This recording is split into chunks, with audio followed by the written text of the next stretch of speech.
सृष्टिस्थित्यप्ययेह नियतिदृशितमो बन्धमोक्षाश्च यस्मात् अस्य श्री ब्रह्मरुद्रप्रभृतिसुरनरद्वीषशत्रुत्मकस्य विष्णोर्व्यस्ताः समस्ताः सकलगुणनिधिः सर्वदोषव्यपेतः पूर्णानन्दो व्ययो यो गुरुरपि परमश्चिन्तयेतं महान्तम् जन्माद्यस्य यतोऽन्वयादितरतश्चार्थेष्वभिज्ञस्वराट् तेने ब्रह्महृदाय आदिकवये मुह्यन्ति यं सूरयः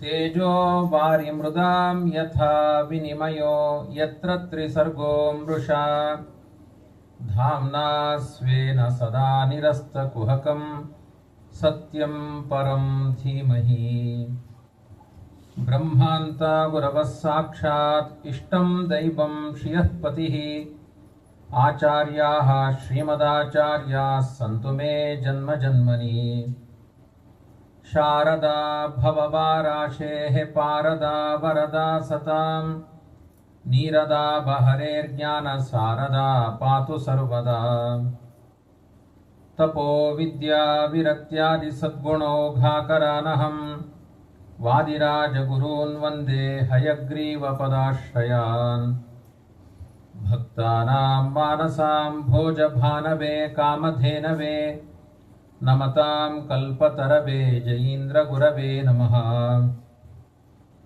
दुर्वारिध्वान्तरवये वैष्णवेन्दीवरेन्दवे श्रीराघवेन्द्रगुरवे नमोऽत्यन्तदयालवे तपस्वाध्यायशुश्रूषा कृष्णपूजारतं मुनिं विश्वेशमिष्टदं वन्दे परिव्राट्चक्रवर्तिनम् स्वस्त्यस्तु सताम् अशेषसन्मङ्गलानि भवन्तु सम्यक् श्लोकैकश्रवणपठनमात्रेण वक्तुश्च श्रोतॄणां कलिकृतनिखिलकल्मषापनोदनपटुतरे श्रीमद्भागवते महापुराणे अद्य कथानुवादे किञ्चित् पूर्वकथानुवादः हरिः ॐ हरिः ॐ हरिः ॐ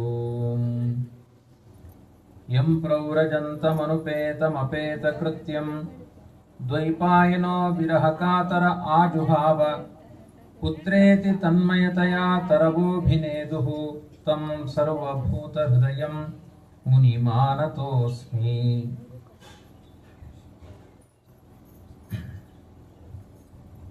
ಶುಕಮುನಿಗಳು ಪರೀಕ್ಷಿತ ರಾಜನಿಗೆ ಭಗವಂತನ ಸಾಮರ್ಥ್ಯಗಳನ್ನೆಲ್ಲ ಪ್ರವಚನ ಮಾಡ್ತಾ ಜಗತ್ತಿಗೆ ಕಂಟಕನಾದ ಮಾಯಾವಿಯಾದ ಕಂಸನನ್ನ ಕೃಷ್ಣ ಬಲರಾಮನ ಜೊತೆಗೆ ಸೇರಿಕೊಂಡು ಸಂಹಾರವನ್ನು ಮಾಡಿದ. ಕಂಸನನ್ನ ಸಂಹಾರ ಮಾಡಿದ ಕೂಡಲೇ ಮಧುರಾ ನಾಗರಿಕರಿಗೆಲ್ಲ ಅಷ್ಟು ದಿನಗಳ ಕಾಲ ಇದ್ದ ಆತಂಕವೆಲ್ಲ ಪರಿಹಾರವಾಗಿದೆ. ಅವರನ್ನೆಲ್ಲ ಸಮಾಧಾನಪಡಿಸಿ ಉಗ್ರಸೇನನಿಗೆ ರಾಜ್ಯವನ್ನು ಕೊಟ್ಟ. ಎಳವೆಯಲ್ಲಿಯೇ ಮಥುರೆಯ ನಾಗರಿಕರೆಲ್ಲ ಕೃಷ್ಣನನ್ನ ಆಹ್ವಾನ ಮಾಡಿದರು. ನೀನು ನಮ್ಮ ನಗರದವನು, ಇಷ್ಟು ಸಣ್ಣ ವಯಸ್ಸಿನಲ್ಲಿ ಇಂತಹ ಕಂಟಕನಾದ ಕಂಸ ಅವನ ಪರಿವಾರದವರನ್ನೆಲ್ಲ ಸಂಹಾರ ಮಾಡಿ ಜಗತ್ತಿಗೆ ಕ್ಷೇಮ ಮಾಡಿದೆ, ನೀನೇ ಈ ಮಥುರೆಗೆ ರಾಜನಾಗುವಂತ ಎಲ್ಲಾ ಪ್ರಜೆಗಳು ಒಕ್ಕೊರಳಿನಿಂದ ಕೃಷ್ಣ ರಾಜನಾಗಬೇಕು ಅಂತ ಬಯಸಿದ್ರು. ಕೃಷ್ಣ ಹೇಳ್ತಾನೆ, ನನ್ನ ಬಾಲ್ಯದಿಂದ ನನ್ನ ಅವತಾರ ಕಾರ್ಯ ಪರಿಸಮಾಪ್ತಿಯ ತನಕ ನಾನು ಯಾವ ರಾಜ್ಯಕ್ಕೂ ರಾಜನಾಗುವುದಿಲ್ಲ. ಅಹಂ ಸಯೇವ ಗೋಪಾಲಃ, ನಾನೊಬ್ಬ ಗೋವಳ. ನಿಮ್ಮ ಮನೆಯಲ್ಲಿದ್ದ ಹಸುಗಳನ್ನ ಕೊಟ್ಟೆ ಕಾಡಿಗೆ ಮೇಯಿಸಿಕೊಂಡು ತಂದು ವಾಪಸ್ ಕೊಡ್ತೇನೆ. ನಾನೊಬ್ಬ ಸೇವಾ ವೃತ್ತಿಯನ್ನ ಕೈಂಕರ್ಯವನ್ನ ಮಾಡಲಿಕ್ಕೆ ತಯಾರಿದ್ದೇನೆ ಹೊರತು ನಾನು ಸ್ವಾರ್ಥಿಯಾಗಿ ಬದುಕುವುದಿಲ್ಲ ಅಂತ ಕೃಷ್ಣ ಇಂಥ ಮಾತುಗಳನ್ನು ಆಡ್ತಾನೆ. ಬಹುಶಃ ಆ ಭಾಗವತದ ಕಥೆಯಲ್ಲಿಯೇ ನಮ್ಮ 88 ವರ್ಷದ ಈ ಭೀಷ್ಮ ಸೇವಾ ಕೈಂಕರ್ಯವನ್ನು ಮಾಡಿದ್ದಾರೆ. ಕೃಷ್ಣನ ಅನುಗ್ರಹ ಅವರ ಪಾಲಿಗೆ ಆಗಿದೆ ಅಂತ ನಾನು ಭಾವಿಸ್ತೇನೆ. ಜಗತ್ತಿನ ಎಲ್ಲ ಸ್ಥಾನಮಾನಗಳು ಇವತ್ತುಂಟು, ನಾಳೆ ಇಲ್ಲ.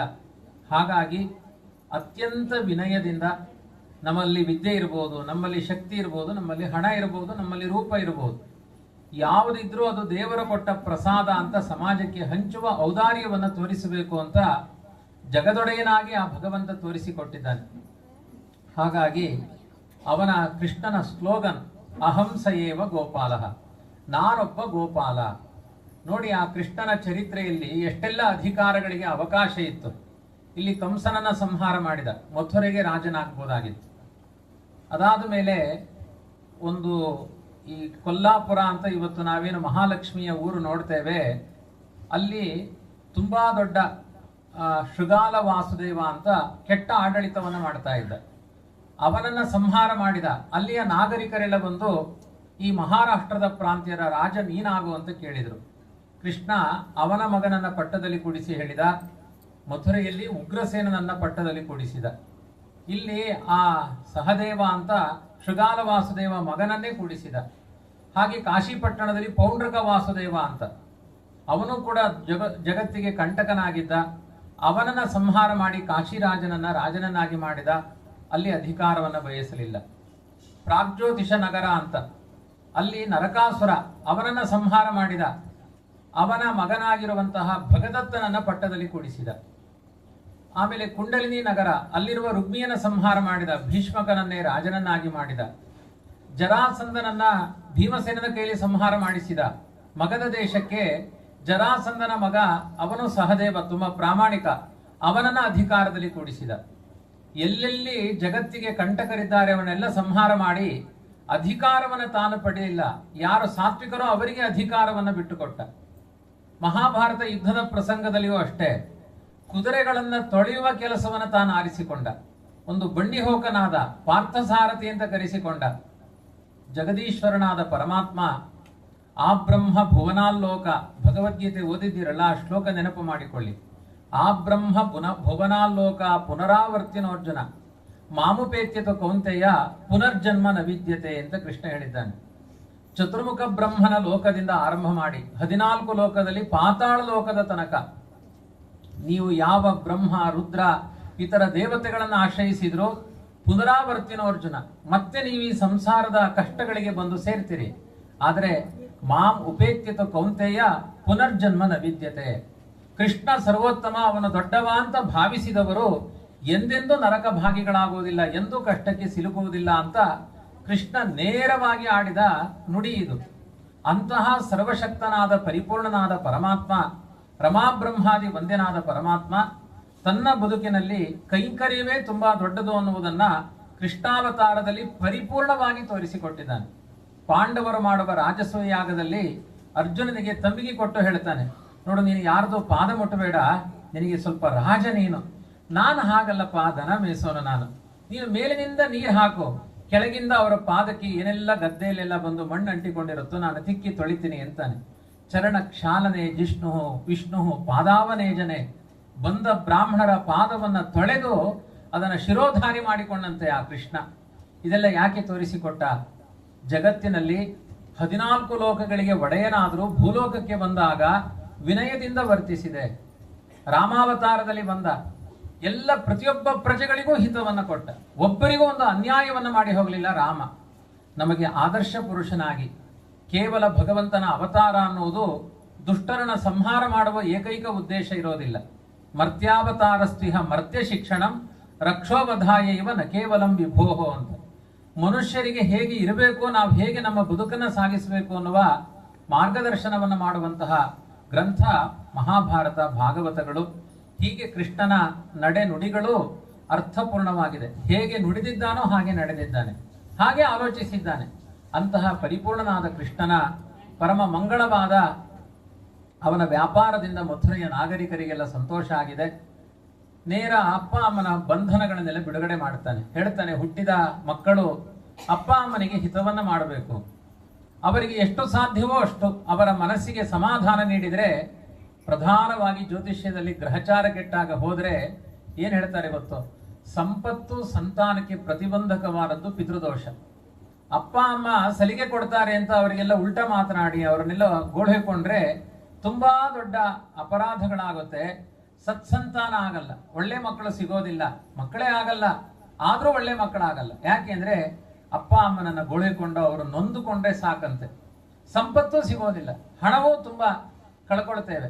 ಹಾಗಾಗಿ ಯಾವ ಮಂತ್ರವನ್ನ ಜಪ ಮಾಡಿದ್ರೆ ದುಡ್ಡು ಸಿಗುತ್ತೆ, ಶ್ರೀ ಸೂಕ್ತ ಪಾರಾಯಣ ಮಾಡಿದ್ರೆ ಸಿಗುತ್ತಾ, ಅಂಬರಣಿ ಸೂಕ್ತ ಜಪ ಮಾಡಿದ್ರೆ ಪಾರಾಯಣ ಮಾಡಿದ್ರೆ ದುಡ್ಡು ಸಿಗುತ್ತಾ ಅಂತ ಆಲೋಚನೆ ಮಾಡಬೇಡಿ. ಭಾಗವತ ಹೇಳುತ್ತೆ, ಮನೆಯಲ್ಲಿ ಹೆತ್ತ ತಂದೆ ತಾಯಿಗಳನ್ನ ಪ್ರೀತಿಯಿಂದ ಸೇವೆ ಮಾಡಿ ಜನ್ಮ ಜನ್ಮದಲ್ಲೂ ಪರಂಪರೆಯಿಂದ ತಿನ್ನುವಷ್ಟು ಸಂಪತ್ತು ಸಿಗುತ್ತೆ ಎನ್ನುವ ಮಾರ್ಗದರ್ಶನವನ್ನು ಭಾಗವತ ಮಾಡುತ್ತೆ. ಅದನ್ನೇ ದಾಸರು ಹೇಳ್ತಾರೆ, ಹೆತ್ತ ತಾಯಿ ತಂದೆಗಳ ಚಿತ್ತವನ್ನು ನೋಯಿಸಿ ನಿತ್ಯ ದಾನವ ಮಾಡಿ ಫಲವೇನು. ಸಾವಿರಾರು ಜನಗಳಿಗೆ ಉಪಕಾರಿಗಳಾಗಿದ್ದೀರಿ, ತಂದೆ ತಾಯಿಗಳ ಬಗ್ಗೆ ಸರಿಯಾದ ಭಾವನೆಗಳಿಲ್ಲ ನಿಮ್ಮದು ಅಂದ್ರೆ ಮಾಡಿದ ಕರ್ಮಗಳೆಲ್ಲ ವ್ಯರ್ಥವಾಗಿ ಹೋಗುತ್ತೆ. ಸಂತಾನದಿಂದ ಹಾನಿ ಅನುಭವಿಸ್ತೀರಿ, ಸಂಪತ್ತಿನಿಂದ ಹಾನಿ ಅನುಭವಿಸ್ತೀರಿ. ಹಾಗಾಗಿ ದೇವರು ಕೊಟ್ಟ ಪ್ರತಿಯೊಂದು ಪದಾರ್ಥಗಳು, ಗಂಡನಿಗೆ ಹೆಂಡತಿ, ಹೆಂಡತಿಗೆ ಗಂಡ, ಆ ಹೆಣ್ಣಿಗೆ ಮನೆಯಲ್ಲಿ ಒಂದು ಹನಿ ಕಣ್ಣೀರು ಹಾಕಿದ್ರೆ ಹೆಣ್ಣುಮಗಳು 14 ಲೋಕದಲ್ಲಿ ಬರಗಾಲ ಬರುತ್ತೆ ಅಂತ ಹೇಳಿದ್ದಾರೆ. ಅಷ್ಟು ಚಂದ ಹೆಣ್ಣನ್ನ ಪರಿಪಾಲನೆ ಮಾಡಬೇಕು. ಇವತ್ತು ರುಕ್ಮಿಣಿ ಕಲ್ಯಾಣದ ಕಥೆ, ರುಕ್ಮಿಣಿಯರಿಗೆ ವೈಭವ ಇವತ್ತು, ಪುರುಷರೆಲ್ಲ ಅದಕ್ಕೆ ಸಪೋರ್ಟಿವ್ ಆಗಿ ನಿಂತ್ಕೊಳ್ಬೇಕು. ಮತ್ತಷ್ಟು ವೈಭವೀಕರಿಸಿದ ಮೇಲೆ ಗಂಡನನ್ನ ತುಂಬಾ ಚೆನ್ನಾಗಿ ಅವರು ಕೂಡ ಆ ಪರಿಪಾಲನೆ ಮಾಡಬೇಕು. ನಾನು ಮೊನ್ನೆ ಹೇಳಿದ್ದೇನೆ, ಗಂಡನಿಗೆಲ್ಲ ಕಣ್ಣು ತಿರುಗಿಸಿ ನೋಡಬಾರದು, ಬೈಬಾರದು, ನಿಂದನೆ ಮಾಡಬಾರದು. ಅತ್ಯಂತ ಪ್ರೀತಿಯಿಂದ ಗಂಡ ಕೋಪದಲ್ಲಿರಲಿ, ಸುಖದಲ್ಲಿರಲಿ, ದುಃಖದಲ್ಲಿರಲಿ ನೆರಳಿನಂತೆ ವರ್ತಿಸಬೇಕು ಹೆಂಡತಿಯಾದವಳು ಅಂತ. ಯಾಕೆ ಅಂದ್ರೆ ಮಹಾಭಾರತ ಹೇಳುತ್ತೆ, ಮಿತಂ ದದಾತಿ ಪಿತ ಮಿತಂ ಮಾತಾ ಮಿತಂ ಸುತಃ. ನಮ್ಮ ಜೀವನದಲ್ಲಿ, ಹೆಣ್ಮಕ್ಕಳ ಜೀವನದಲ್ಲಿ ಅಪ್ಪ ಸ್ವಲ್ಪ ಕಾಲ ರಕ್ಷಣೆ ಮಾಡ್ತಾನೆ, ತಾಯಿ ಸ್ವಲ್ಪ ಕಾಲ ರಕ್ಷಣೆ ಮಾಡ್ತಾಳೆ, ಮಕ್ಕಳು ಸ್ವಲ್ಪ ಸಹಾಯವನ್ನ ಮಾಡ್ತಾರೆ. ಆದರೆ ಅವಳ ಬದುಕಿಗೆ ಪೂರ್ಣ, ಅವಳ ಬದುಕಿನ ಪ್ರತಿಯೊಂದು ಕರ್ಮಗಳು ದೇವರಿಗೆ ಮುಟ್ಟುವಂತೆ ಸಾಧನೆಯ ಗುರುವಾಗಿ ನಿಲ್ಲುವ ಅರ್ಹತೆ ಇರುವುದು ಗಂಡನಿಗೆ. ಹಾಗಾಗಿ ಅಮಿತಸ್ಯತು ದಾತಾರಂ, ಎಲ್ಲರಿಗಿಂತ ಹೆಚ್ಚು ದಾನ ಮಾಡುವಂತಹ ಶಕ್ತಿಯುಳ್ಳ ಪತಿಂ ಅಪತಿತಂ ಭಜೇತ್. ಪತಿ ದಾರಿ ತಪ್ಪದೆ ಇರುವ ಹಾಗೆ ಹೆಂಡತಿಯಾದವಳು ರಕ್ಷಣೆ ಮಾಡಬೇಕು ಅಂತ. ಹೀಗೆ ನಮ್ಮ ಬದುಕಿನಲ್ಲಿ ಮಕ್ಕಳು, ಹೆಂಡತಿ, ಗಂಡ, ಅಪ್ಪ, ಅಮ್ಮ ಅದು ಪ್ರಧಾನವಾದ ನಮ್ಮ ಮನೆಯ ಹೆದ್ದೈವಗಳು. ಅದಾದ ಮೇಲೆ ಉಳಿದವರು. ಹಾಗಾಗಿ ಮನೆಗೆ ಮಾರಿ ಪರರಿಗೆ ಉಪಕಾರಿ ಅಂತ ಒಂದು ಗಾದೆ ಇದೆ. ಮನೆಗೆ ನೀವು ಅನ್ಯಾಯ ಮಾಡಿ ಇನ್ನೊಬ್ಬರಿಗೆ ಉಪಕಾರ ಮಾಡಬಾರದು, ಮನೆಯವರಿಗೂ ಉಪಕಾರಿಗಳಾಗಬೇಕು, ಜಗತ್ತಿಗೂ ನೀವು ಆದರ್ಶಗಳಾಗಬೇಕು. ಕೃಷ್ಣ ಇಂತಹ ಮಾತುಗಳನ್ನು ಆಡ್ತಾನೆ ಅಪ್ಪ ಅಮ್ಮನ ಬಳಿ ಬಂದು. ನಾನು ಹುಟ್ಟಿ 8 ವರ್ಷ ಆಯಿತು, ಹೆತ್ತ ತಾಯಿ ನೀನು, ನಿನ್ನನ್ನು ಬಂಧನದಲ್ಲಿ ಪೀಡಿಸಿದ ಆ ಕಂಸ ಕಾಲವನ್ನ ಪ್ರತೀಕ್ಷೆ ಮಾಡ್ತಾ ಇದ್ದೆ. ಒಂದು ಪ್ರಾಯ ಬರಲಿ, ಅವನ ಪಾಪದ ಕೊಡ ತುಂಬಲಿ ಅಂತ ಕಾಯ್ದೆ. 7ನೇ ವಯಸ್ಸಿಗೆ ಬಂದಿದ್ದೇನೆ, ನಿಮ್ಮ ಸಂಕಟಗಳನ್ನೆಲ್ಲ ಪರಿಹಾರ ಮಾಡಿದ್ದೇನೆ, ಇನ್ನೆಂದೂ ನಿಮಗೆ ಬಂಧನಗಳಿಲ್ಲ. ನೋಡಿ, ನನಗೆ ಸಾಕು ತಂದೆ ತಾಯಿ ನಂದ ಯಶೋಧೆ ಇದ್ದಾರೆ, ಅವರ ಮೇಲೆ ಎಲ್ಲಿಲ್ಲದ ಪ್ರೀತಿ ಇದೆ. ಆದರೆ ನಾನು ಹುಟ್ಟಿದ್ದು ಕ್ಷತ್ರಿಯ ಜಾತಿಯಲ್ಲಿ, ಹಾಗಾಗಿ ನನಗೆ ಸಂಸ್ಕಾರ ಮಾಡಬೇಕಾದ ಅರ್ಹತೆ ನಿನ್ನ ಪಾಲಿಗೆ ಇದೆ ಅಂತ ಆ ಕ್ಷತ್ರಿಯೋತ್ತಮ ನಂದರಾಜ ವೈಶ್ಯ ಜಾತಿಯವ, ಆ ವಸುದೇವ ಕ್ಷತ್ರಿಯ ಜಾತಿಯವನು. ಆಯಾ ಜಾತಿಯಲ್ಲಿ ಹುಟ್ಟಿದಾಗ ಆಯಾ ಸಂಸ್ಕಾರಗಳನ್ನ ಮಾಡಿಕೊಳ್ಬೇಕು. ಅದು ಕುಲದ ಕಸುಬು ಅಂತ ಹೇಳ್ತಾರೆ. ಆಯಾ ವೃತ್ತಿಗಳು, ಆಯಾ ಜೀವನ, ಆಯಾ ಕ್ರಮ, ಅದನ್ನ ಅನುಷ್ಠಾನ ಮಾಡಬೇಕು, ಅದನ್ನು ಬಿಡಬಾರದು ಆ ಪರಂಪರೆಯನ್ನ. ಉದಾಹರಣೆಗೆ ಇವರೇ ಪಾರ್ಶ್ವವಾಯುವಿಗೆ ಅವರ ಅಪ್ಪ ಕೊಡ್ತಾ ಇದ್ದ ಔಷಧಿಯನ್ನ ಮುಂದುವರಿಸಿಕೊಂಡು ಬಂದ್ರು. ಅದನ್ನ ಬಿಟ್ರೆ, ಆ ಪರಂಪರೆನ ಬಿಟ್ರೆ ಆ ವಸ್ತುವೇ ನಾಶ ಆಗಿಬಿಡುತ್ತೆ. ಹಾಗಾಗಿ ನಮ್ಮ ಕುಲಧರ್ಮಗಳೇನಿದ್ದಾವೆ ಅದನ್ನ ನಾಶ ಮಾಡಬಾರದು. ನನ್ನಪ್ಪನಾದ ನೀನೇ ನನಗೆ ಕ್ಷತ್ರಿಯೋಚಿತ ಸಂಸ್ಕಾರಗಳನ್ನು ಮಾಡಬೇಕು ಅಂತ ವಸುದೇವನಿಂದ ಉಪನಯನ ಸಂಸ್ಕಾರವನ್ನ ಮಾಡಿಸಿಕೊಳ್ತಾರೆ ಕೃಷ್ಣ ಬಲರಾಮರು. ಉಪನಯನ ಆದ ಕೂಡಲೇ ವಿದ್ಯಾಭ್ಯಾಸಕ್ಕೆ ಗುರುಕುಲಕ್ಕೆ ಹೋಗಬೇಕು. ಇವತ್ತು ಉಪನಯನ ಆದ ದಿನವೇ ಶಾಲೆಗೆ ತಳ್ಳುತ್ತೇವೆ ನಾವು. ಮಕ್ಕಳಿಗೆ ವೇದಾಧ್ಯಯನ ಅನ್ನೋ ಪದ್ಧತಿ ಇಲ್ಲ, ಕಡಿಮೆ ಆಗಿದೆ. ಈ ಪ್ರಾಂತ್ಯದಲ್ಲಿ ಸ್ವಲ್ಪ ಮಟ್ಟಿಗಿದೆ. ಆದ್ರೆ ವಾಸ್ತವಿಕವಾಗಿ ಉಪನಯನ ಅಂದ್ರೆ, ಉಪ ಅಂದ್ರೆ ಸಮೀಪ ಅಂತ ಅರ್ಥ, ನಯನ ಅಂದ್ರೆ ಕರೆದುಕೊಂಡು ಹೋಗುವುದು, ಗುರುಗಳ ಹತ್ತಿರ ಕರೆದುಕೊಂಡು ಹೋಗುವುದು, ಅಂದ್ರೆ ದೇವರ ಹತ್ತಿರ ಕರೆದುಕೊಂಡು ಹೋದಾಗೆ. ಅದು ಗುರುವಿನ ಹತ್ತಿರದಲ್ಲಿ ಕರೆದುಕೊಂಡು ಹೋಗಿ ವೇದಾಧ್ಯಯನವನ್ನು ಮಾಡಿದಾಗ ಅದನ್ನ ಸ್ವಧರ್ಮ ಅಂತ ಕರೆದಿದ್ದಾರೆ. ಶ್ರೇಯಾನ್ ಸ್ವಧರ್ಮೋ ವಿಗುಣಃ ಪರಧರ್ಮ ಸು ಅನುಷ್ಠಿತಾತ್.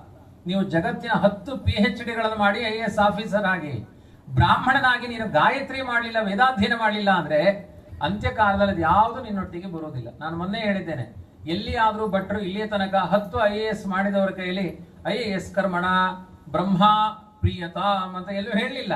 IAS ಮಾಡಿದ್ದಾನೆ, ಇದರಿಂದ ಚತುರ್ಮುಖ ಬ್ರಹ್ಮ ಪ್ರೀತನಾಗಲಿ ಎಲ್ಲಿಯಾದ್ರೂ ಹೇಳಿದ್ದೇವಾ? ನಾವು ಮಾಡಿದ ವೇದಾಧ್ಯಯನ ಕರ್ಮಣ ಹರಿಹಿ ಪ್ರಿಯತಾಂ, ಬ್ರಹ್ಮ ಪ್ರಿಯತಾಂ, ಇಂತಹ ಶಬ್ದಗಳನ್ನು ಪ್ರಯೋಗ ಮಾಡ್ತೇವೆ.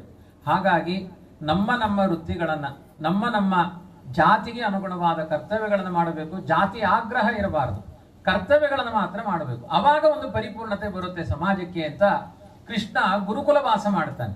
14 ಲೋಕಗಳಿಗೆ ತತ್ವೋಪದೇಶ ಮಾಡುವವನು, ವೇದಗಳನ್ನೆಲ್ಲ ಜಗತ್ತಿಗೆ ಬ್ರಹ್ಮನಿಗೆ ಉಪದೇಶ ಮಾಡಿದವನು.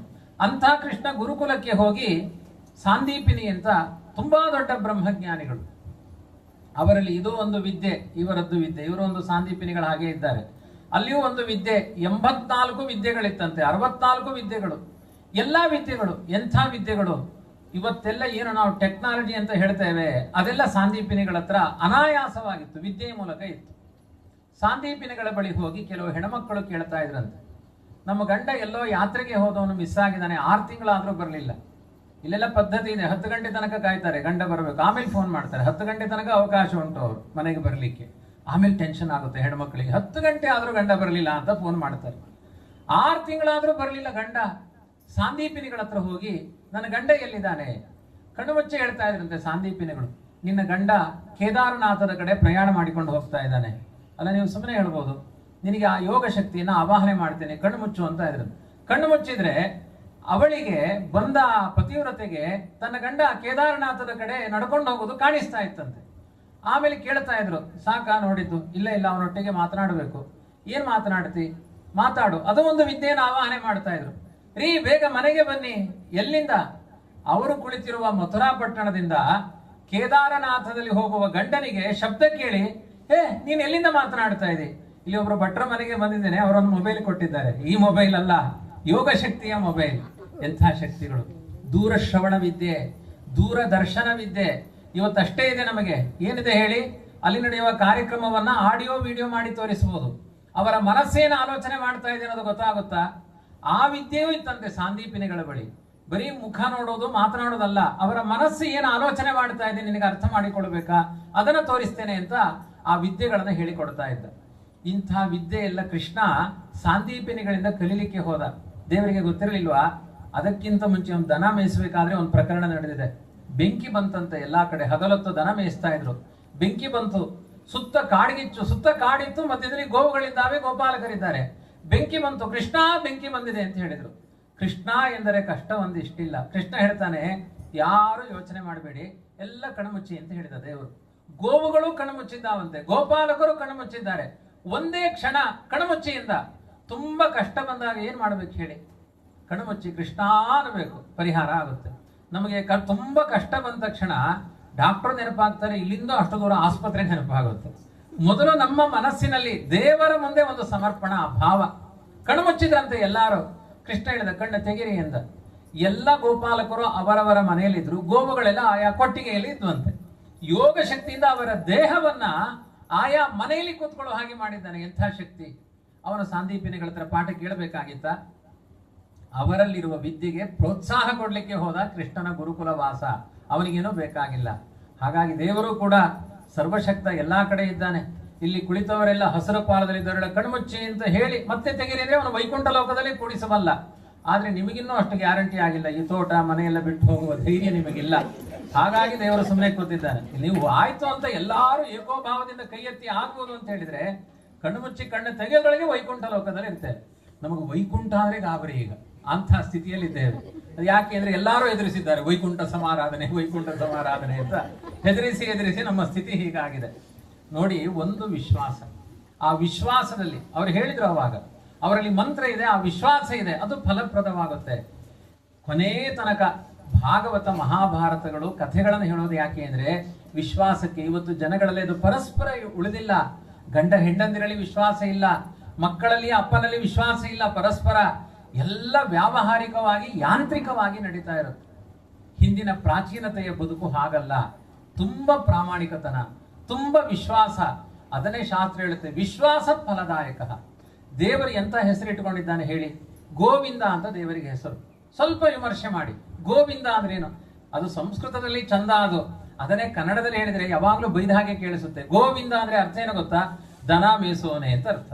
ಅವಾಗವಾಗ ಯಾರನ್ನಾದ್ರೂ ದನ ಮೇಸೋನೆ ಅಂದ್ರೆ ಕೆಪ್ಪೆಗೆ ಹೊಡಿತಾರೆ. ದೇವರ ಹೆಸರೇ ಅದು. ವಿಂದ ಅಂದ್ರೆ ರಕ್ಷಣೆ ಅಂತ ಅರ್ಥ. ಗೋ ಅಂದ್ರೆ ದನ ಅಂತ ಅರ್ಥ. ದನವನ್ನ ಕಾಯುವವ ಅಂತ ಅರ್ಥ. ಯಾಕೆ ಈ ಹೆಸರು ಇಟ್ಟುಕೊಂಡ ದೇವರು? ಆಲೋಚನೆ ಮಾಡಿ.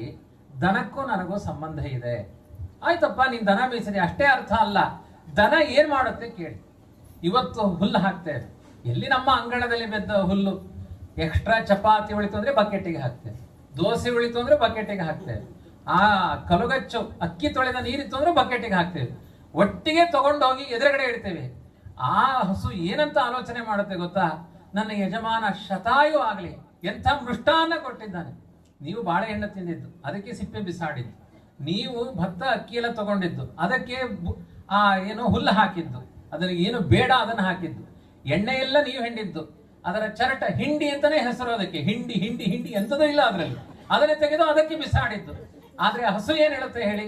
ಆದ್ರೆ ನಾಯಿಗಳ ಹಾಗಲ್ಲ, ಅದಕ್ಕೆ ಫಸ್ಟ್ ಕ್ಲಾಸ್ ಬ್ರೆಡ್ ರೊಟ್ಟಿ ಅದಕ್ಕೆಲ್ಲ ಆಗಬೇಕು, ಅದು ಕೊಯ್ಯ ಸೌಂಡ್ ಮಾಡುತ್ತೆ. ಅದು ಭಯಂಕರ ಕೇಳಿದ್ದೇನೆ ಈ ಪರಿಸರದಲ್ಲಿ ಇತ್ತೀಚೆಗೆ 5-6 ದಿನಗಳಿಂದ. ಇದೆಲ್ಲ ಉಪದ್ರವ. ಹಸುಗಳ ಹಾಗಲ್ಲ, ಒಳ್ಳೆಯ ಭಾವನೆಯಿಂದ ಇವತ್ತು ಹುಲ್ಲು ಕಸ ಮನೆಯ ರಸ ಎಲ್ಲಾ ತಗೊಂಡೋಗಿ ಸಿಟಿಗಳಲ್ಲೆಲ್ಲ ಡಸ್ಟ್ ಬಿನ್ ಅಲ್ಲಿ ಹಾಕ್ತಾರೆ. ನಮ್ಗೆ ಡಸ್ಟ್ ಬಿನ್ ಯಾವುದೂ ಇಲ್ಲ, ಹಸುಗೆ ಹಾಕು. ತರಕಾರಿ ಹೆಚ್ಚಿದೆವು, ಆಚೆ ಈಚೆ ಎಲ್ಲ ಉಳಿತು, ಕಸ ಕಡ್ಡಿ ಎಲ್ಲ ಉಳಿತು, ಹಸುವಿಗೆ ಹಾಕು. ಹಲಸಿನ ಪಾಲು ಸೊಂಟೆ ಮುಗಿತು, ಅದರ ಪಾಲು ಎಂತ ಮಾಡುದು? ತಗೊಂಡೋಗಿ ಹಸುವಿಗೆ ಹಾಕು. ನಮಗೆ ರಸ, ಹಸುವಿಗೆ ಕಸ. ಆದ್ರೆ ಹಸು ಯಜಮಾನನ ಮೇಲಿನ ಪ್ರೀತಿಯಿಂದ ಏನ್ ಮಾಡುತ್ತೆ ಅಂದ್ರೆ, ಯಜಮಾನನಂಥ ಒಳ್ಳೆಯವನಿಲ್ಲ ಅಂತ ಅಮೃತಮಯವಾದ ಹಾಲು, ಮೊಸರು, ಬೆಣ್ಣೆ, ತುಪ್ಪ ಎಲ್ಲ ಕಸದಿಂದ ರಸ ಮಾಡುವ ವಿಶ್ವದ ಏಕೈಕ ಅದ್ಭುತ ಫ್ಯಾಕ್ಟರಿ ಅಂದ್ರೆ ನಮ್ಮ ಮನೆಯ ಗೋವುಗಳು. ಅಂಥ ಅದ್ಭುತವಾದ ಗಾವೋ ವಿಶ್ವಸ್ಯ ಮಾತರಹ. ಎಂತ ಹಸುಗಳು! ಕೃಷ್ಣ ಹೇಳ್ತಾನೆ, 50 ರೂಪಾಯಿ ಹುಲ್ಲನ್ನ ಹಸುವಿನ ಮುಂದೆ ಹಾಕಬೇಕಾದ್ರೆ ಏನಾದ್ರೂ ಅಗ್ರಿಮೆಂಟ್ ಮಾಡ್ಕೊಂಡಿದ್ರೆ, ಹಸು 50 ರೂಪಾಯಿ ಹುಲ್ಲು ಹಾಕಿದ್ದೇನೆ, ಡೈರಿಲಿ 40 ರೂಪಾಯಿ ತಗೊಂಡಾಗ 50 ರೂಪಾಯಿ, ಹಾಕ್ಬೇಕಾದ್ರೆ 40 ರೂಪಾಯಿ. ಆ 40 ರೂಪಾಯಿ ಹಾಲನ್ನ ನೀನು ನಾಳೆ 2 ಲೀಟರ್ ಕೊಡ್ತೀಯ ಅಂತ ಆದ್ರೆ 50 ರೂಪಾಯಿ ಹುಲ್ಲು ಹಾಕ್ತೇನೆ, ಇಲ್ಲದ್ರೆ ನಿನಗೆ ಹುಲ್ಲು ಹಾಕೋದಿಲ್ಲ ಅಂತ ಪ್ರತಿದಿನ ಏನಾದ್ರೂ ಗೋಪಾಲಕನಿಗೂ ಹಸುವಿಗೂ ಅಗ್ರಿಮೆಂಟ್ ಇದೆಯಾ? ಇಲ್ಲ. ಅದೊಂದು ಮೂಕ ಪ್ರಾಣಿ. ನಾವು ಮೌನದಿಂದ ಹೋಗಿ ಹುಲ್ಲು ಹಾಕಿ ಬರ್ತೇವೆ, ನಿನಗೆ 50 ರೂಪಾಯಿ ಹುಲ್ಲು ಹಾಕ್ತೇನೆ, ನಾಳೆ ಬೆಳಿಗ್ಗೆ ಹಸು ಖಂಡಿತ ಹಾಲನ್ನ ಕೊಟ್ಟೇ ಕೊಡುತ್ತೆ ಅನ್ನೋ ವಿಶ್ವಾಸ ಗೋಪಾಲಕನಿಗೆ ಇದೆ. ದೇವರು ಗೋವಿಂದ ಅಂತ ಹೆಸರು ಯಾಕೆ ಇಟ್ಟುಕೊಂಡ ಅಂದ್ರೆ, ಗೋವುಗಳ ಸಂಬಂಧ ನನ್ನ ಸಂಬಂಧ ನೋಡಿ. ಆ ಗೋವಿಗೆ ಇವತ್ತು ಹುಲ್ಲು ಹಾಕಿದ್ರೆ ನಾಳೆ ಬೆಳಿಗ್ಗೆ ಅದರ ಫಲವನ್ನ ಕೊಟ್ಟೇ ಕೊಡುತ್ತೆ. ತಿಂದದ್ದು ಹುಲ್ಲು ಕಸ, ಮರುದಿನ ಕೊಡುವುದು ಅತ್ಯಂತ ಅದ್ಭುತವಾದ ಪುಣ್ಯ ರಸ, ಹಾಲನ್ನೇ ಕೊಡುತ್ತೆ ಅದು. ಅಂಥ ಗೋವುಗಳು. ನಾನು ಹಾಗೆ. ಇವತ್ತು ನೀವು ಸತ್ಕರ್ಮವನ್ನ ಇನ್ವೆಸ್ಟ್ ಮಾಡಿ. ಅಂದ್ರೆ ದೇವರಿಗೆ ನಾವು ಮಾಡುವ ಕರ್ಮಗಳೆಲ್ಲ ಹಸುವಿಗೆ ಹಾಕುವ ಕಸ ಹೇಗೋ, ನಾವು ದೇವರ ಮುಂದೆ ಮಾಡುವ ಕರ್ಮಗಳೆಲ್ಲ ಕಸದ ಹಾಗೆ. ಯಾಕೆ ಹೇಳಿ? ಅವನು ರಮಾ ಬ್ರಹ್ಮಾದಿ ವಂದ್ಯ, ಅವನಿಗೆ ಏನು ಬೇಕಾಗಿದೆ? ಸ್ವಯಂ ಪರಿಪೂರ್ಣ ಅವನು, ಯಾವ ಕೊರತೆಗಳಿಲ್ಲ ಅವನಿಗೆ. ಯಾಕಿದ್ರೆ ನೀವು ಒಂದು ಗಂಗೆ ನೀರನ್ನೇ ತಂದು ತಲೆ ಮೇಲೆ ಹಾಕಿ, ಅಲ್ಲಿ ಭಾವ ಇಲ್ಲ ಅಂದ್ರೆ ದೇವರಿಗೆ ಕೇಳ್ತಾನೆ, ತಂದು ಗಂಗೆ ನೀರನ್ನ ಮಂಡೆ ಮೇಲೆ ಹಾಕಿದಿ, ಆ ಗಂಗೆಯಲ್ಲಿ ಎಷ್ಟು ಮೀನುಗಳು ಮಲಮೂತ್ರ ಮಾಡಿದ್ದಾವೆ ಅಂತ ಗೊತ್ತಿದೆಯಾ ನಿನಗೆ? ಅದನ್ನೆಲ್ಲ ತಂದು ತಲೆ ಮೇಲೆ ಹಾಕಿದೆಯಿಲ್ಲ ಅಂತ ಕೇಳ್ತಾನೆ. ಬಾಳೆಹಣ್ಣನ್ನ ತಂದು ದೇವರ ಮುಂದೆ ಇಡಿ, ಅವನು ಕೇಳ್ತಾನೆ ದೇವರು, ಎಷ್ಟು ಬಾತ್ರೂಮಿನ ನೀರನ್ನ ಹರಿದುಕೊಂಡು ಬಂದು ಆ ಬಾಳೆಹಣ್ಣು ಕೊಟ್ಟಿದ್ದು ಗೊತ್ತಾ ನಿನಗೆ ಅಂತ ಕೇಳ್ತಾನೆ. ನಾವು ಕೊಡುವ ಪ್ರತಿಯೊಂದು ಪದಾರ್ಥಗಳಲ್ಲಿಯೂ ದೋಷ ಇದೆ, ನಿರ್ದುಷ್ಟವಾದ ವಸ್ತುವೇ ಇಲ್ಲ ನಮ್ಮ ಬಳಿ. ಆದ್ರೂ ಕಸವನ್ನ ತಿಂದ ಹಸು ಹೇಗೆ ಅಮೃತಮಯವಾದ ರಸವನ್ನ ಕೊಡುತ್ತೋ, ಹಾಗೆ ನಮ್ಮ ಕಸದಂತೆ ಇರುವಂತಹ ಕರ್ಮಗಳನ್ನು ತೆಗೆದುಕೊಂಡು ಪರಿಪೂರ್ಣವಾದ ಫಲವನ್ನ ಹಸುವಿನಂತೆ ಕೊಡುವಂತಹ ವ್ಯಕ್ತಿತ್ವ ನನ್ನದು ಅಂತ ಸಮಾಜಕ್ಕೆ ಪಾಠ ಮಾಡಲಿಕ್ಕೋಸ್ಕರ ವಿಶ್ವಾಸದಿಂದ ಹಸುವಿಗೆ ನಾವು ಇವತ್ತು ಆಹಾರ ಹಾಕ್ತೇವೆ. ಮರುದಿನ ಬೆಳಿಗ್ಗೆ ತನಕ ಕಾಯಬೇಕು. ನೀವು ಅವಸರ ಮಾಡಬಾರದು. ಆಚೆ ನನ್ನ ಹಸುವಿಗೆ ಹುಲ್ಲು ಹಾಕಿದ್ದೇನೆ, ಈಚೆಯಿಂದ ಅದು ಹಾಲು ಕೊಡ್ಲಿ ಅನ್ಲಿಕ್ಕೆ ಅದೇನು ಕಬ್ಬಿನ ರಸದ ಮಿಷನ್ ಅಲ್ಲ. ಅದು ಅಲ್ಲಿ ಹಿಂಡ್ತಾ ಇರುತ್ತೆ, ಇಲ್ಲಿ ರಸ ಬೀಳ್ತಾ ಇರುತ್ತೆ. ಹಾಗಲ್ಲ, ಒಂದು ರಾತ್ರಿ ಅದು ಮೆಲಕ ಹಾಕಿ ಕಾಯಬೇಕು. ದೇವರು ಹಾಗೆ ಹೇಳ್ತಾನೆ, ಒಂದು ರಾತ್ರಿ ಅಂದ್ರೆ ಒಂದು ಜನ್ಮ ಅಂತ ಅರ್ಥ. ಒಂದು ಜನ್ಮ ಕಾಯಿರಿ. ಇವತ್ತು ಒಳ್ಳೆ ಸತ್ಕರ್ಮ ಮಾಡಿ, ಭಾಗವತ ಕಥೆ ಕೇಳಿ, ದೇವತಾರಾಧನೆ ಮಾಡಿ, ಇದೆಲ್ಲ ಇನ್ವೆಸ್ಟ್ಮೆಂಟ್. ಒಂದು ರಾತ್ರಿ ಕಾಯಿರಿ. ನೀವು ಅವಾಗಲೇ ಪಾತ್ರೆ ಹಿಡ್ಕೊಂಡೋದ್ರೆ ಝಾಡಿಸಿ ಒದಿಯುತ್ತೆ ಹಸು. ದೇವರು ಈಗಲೇ ಫಲವನ್ನು ಕೇಳಿದ್ರೆ ಪೆಟ್ಟು ಕೊಡ್ತಾನೋ. ಇವತ್ತು ಮಾಡಿದ ಕರ್ಮ ಮರುದಿನಕ್ಕೆ ಅದು ಹೇಗೆ ಹಾಲನ್ನು ಕೊಡುತ್ತೋ, ಇಂದು ಮಾಡಿದ ಕರ್ಮಗಳ ಫಲವನ್ನ ನಾವು ಮುಂದಿನ ಜನ್ಮದಲ್ಲಿ ಅನುಭವಿಸ್ತೇವೆ. ಹಾಗಾದ್ರೆ ಇವತ್ತು ಅನುಭವಿಸುವ ಕರ್ಮದ ಫಲ ಎಲ್ಲ ಯಾವುದು? ಪ್ರಾಗ್ಜನ್ಮಾರ್ಜಿತ ದುಷ್ಕರ್ಮ ದುಃಖ ಮೂಲಂ ಧ್ರುವಂ ನೃಣಾಂ, ಪ್ರಾಗ್ಜನ್ಮಾರ್ಜಿತ ಸತ್ಕರ್ಮ ಸುಖ ಮೂಲಂ ಧ್ರುವಂ ನೃಣಾಂ. ಹಿಂದಿನ ಜನ್ಮದಲ್ಲಿ ಮಾಡಿದ ಸತ್ಕರ್ಮಗಳಿದ್ರೆ ಈ ಜನ್ಮದಲ್ಲಿ ಅದರ ಫಲವನ್ನ ಅನುಭವಿಸ್ತೇವೆ. ಹಿಂದಿನ ಜನ್ಮದಲ್ಲಿ ಮಾಡಿದ ದುಷ್ಕರ್ಮಗಳಿದ್ರೆ ಅದರ ಫಲವನ್ನ ಈ ಜನ್ಮದಲ್ಲಿ ಅನುಭವಿಸ್ತೇವೆ. ಆದ್ರಿಂದ ನಾ ಭುಕ್ತಂ ಕ್ಷೀಯತೆ ಕರ್ಮ. ನಾವು ಮಾಡಿದ ಕರ್ಮಗಳಿಗೆ ನಾವೇ ವಾರಸುದಾರರಾಗಿ ನಿಲ್ತೇವೆ. ಹಾಗಾಗಿ ಪರಮಾತ್ಮನ ಬಳಿ ಎಲ್ಲಾ ಕರ್ಮಗಳನ್ನು ವಿಶ್ವಾಸದಿಂದ, ಒಬ್ಬ ಗೋಪಾಲಕ ಹಸುವಿಗೆ ಹುಲ್ಲು ಹಾಕಬೇಕಾದ್ರೆ ಯಾವ ಪ್ರಾಮಾಣಿಕವಾದ ವಿಶ್ವಾಸ ಇದೆ, ಹಾಗೆ ನೀವು ದೇವರ ಬಗ್ಗೆ ಮಾಡುವ ಕರ್ಮಗಳಿಗೆ ಅಲ್ಲಿ ಅಗ್ರಿಮೆಂಟ್ ಅಲ್ಲ. ದೇವರೇ ಇವತ್ತು ನಿನಗೆ ಈ ಪೂಜೆ ಮಾಡ್ತೀನಿ, ನಾಳೆ ಏನು ಫಲ ಕೊಡ್ತಿ, ಅಗ್ರಿಮೆಂಟ್ ಅಲ್ಲ ಅದು. ನಾನು ದೇವರ ಆರಾಧನೆಯನ್ನು ಮಾಡಿದ್ರೆ ಅವನು ನನಗೆ ಫಲವನ್ನು ಕೊಟ್ಟೇ ಕೊಡ್ತಾನೆ. ಇದನ್ನೇ ಕೃಷ್ಣ ಕೊನೆಗೆ ಹೇಳ್ತಾನೆ, ಸರ್ವಧರ್ಮಾನ್ ಪರಿತ್ಯಜ್ಯ ಮಾಮೇಕಂ ಶರಣಂ ವ್ರಜ ಅಂತ.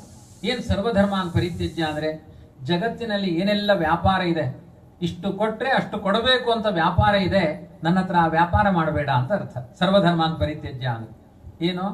ರಕ್ಷತಿ ಇತ್ಯೇವ ವಿಶ್ವಾಸ ತದೀಯೋಹಮಿತಿ ಸ್ಮೃತಿ ಶರಣಾಗತಿ ರೇಷಾಸ್ಯಾತ್. ಎಷ್ಟೇ ಆಪತ್ತು ಕಾಲ ಬಂದ್ರು ದೇವರು ನನ್ನನ್ನು ರಕ್ಷಣೆ ಮಾಡಿಯೇ ಮಾಡ್ತಾನೆ ಅಂತ ಆ ಸಮರ್ಪಣಾ ಭಾವದಿಂದ ದೇವರಿಗೆ ಕರ್ಮಗಳನ್ನು ಅರ್ಪಣೆ ಮಾಡಿ ನಿಮಗೆ ಅಕ್ಷಯವಾದ ಫಲವನ್ನು ಕೊಡ್ತಾನೆ.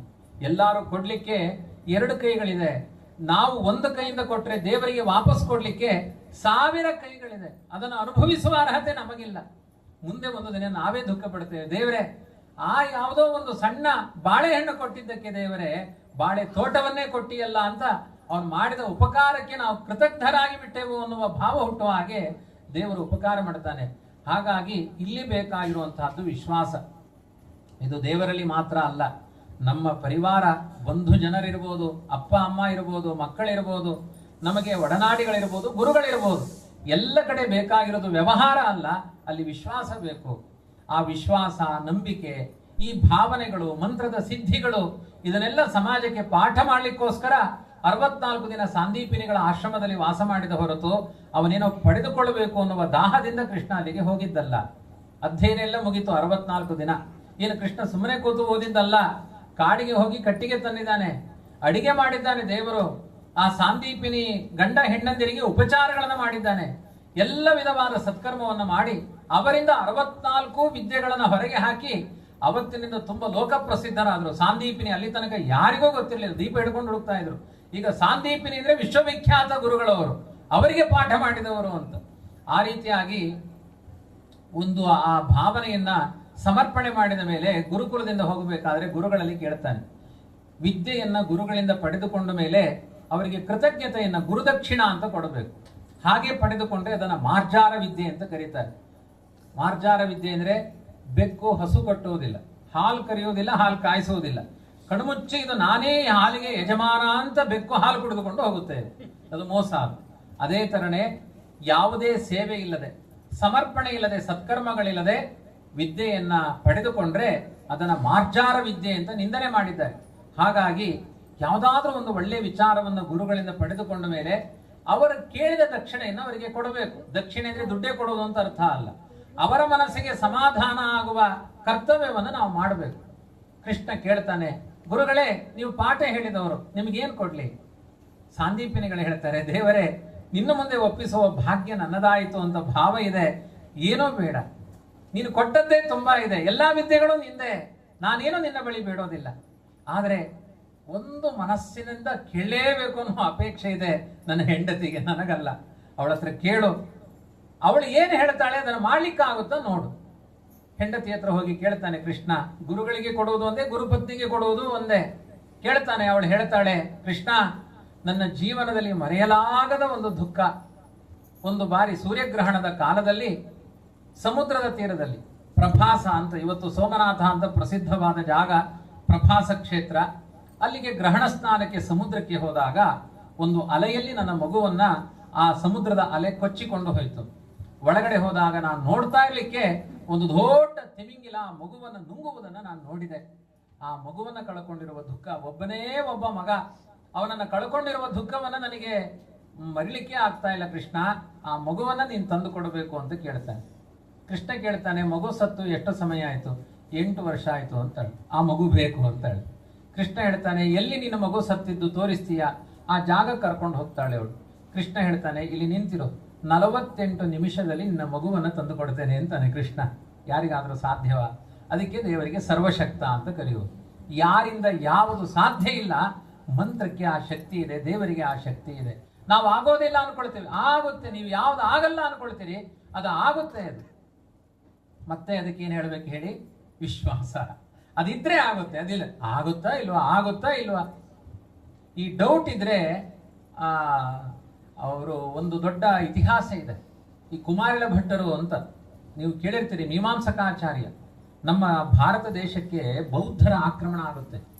ಬೌದ್ಧರೆಲ್ಲ ವೇದ ನಿಂದಕರು. ಇವತ್ತೆಲ್ಲ ಬೌದ್ಧ ಧರ್ಮ ಸಹಿಷ್ಣು ಧರ್ಮ ಅಂತ ಎಲ್ಲಾ ಕಡೆ ಪ್ರಚಾರ ಮಾಡ್ತಾ ಇದ್ದಾರೆ. ಬರೀ ಮೋಸ. ಬೌದ್ಧ ಧರ್ಮದಲ್ಲಿ ಎಷ್ಟು ಅನ್ಯಾಯ ಇದೆ ಅಂದ್ರೆ ದನ ತಿಂತಾರೆ ಬೌದ್ಧರು. ನಾನು ಅವರನ್ನೆಲ್ಲ ಹೋಗಿ ನೋಡಿ ಬಂದಿದ್ದೇನೆ. ನಾನು ಆಯಾ ಗುರುಕುಲಗಳಿಗೆ ಹೋಗಿ ಬಂದಿದ್ದೇನೆ. ಅವರು ಸಂಹಾರ ಮಾಡಲ್ಲ, ಇನ್ನೊಬ್ರು ಸಂಹಾರ ಮಾಡಿದ ಮೇಲೆ ಮಾಂಸಗಳೆಲ್ಲ ತರಕಾರಿ ಅವರಿಗೆ. ಅವರು ಹೊಡಿಬೇಕಾದ್ರೆ ಮಾತ್ರ ಅದು ಚೇತನ, ಇನ್ನೊಬ್ರು ಕೊಂದ ಮೇಲೆ ಅದು ತರಕಾರಿ ತರ ಅವರಿಗೆ. ಹಾಗಾಗಿ ಅವರು ಮಾಂಸ ಭೋಜನವನ್ನು ಮಾಡ್ತಾರೆ. ಅಂತ ಬೌದ್ಧರೆಲ್ಲ ವೇದಗಳನ್ನ ನಿಂದನೆ ಮಾಡಿದ್ರು. ನಮ್ಮ ಭಾರತೀಯತೆ ಅಂದ್ರೆ ಮೂಲ ವೇದಗಳು.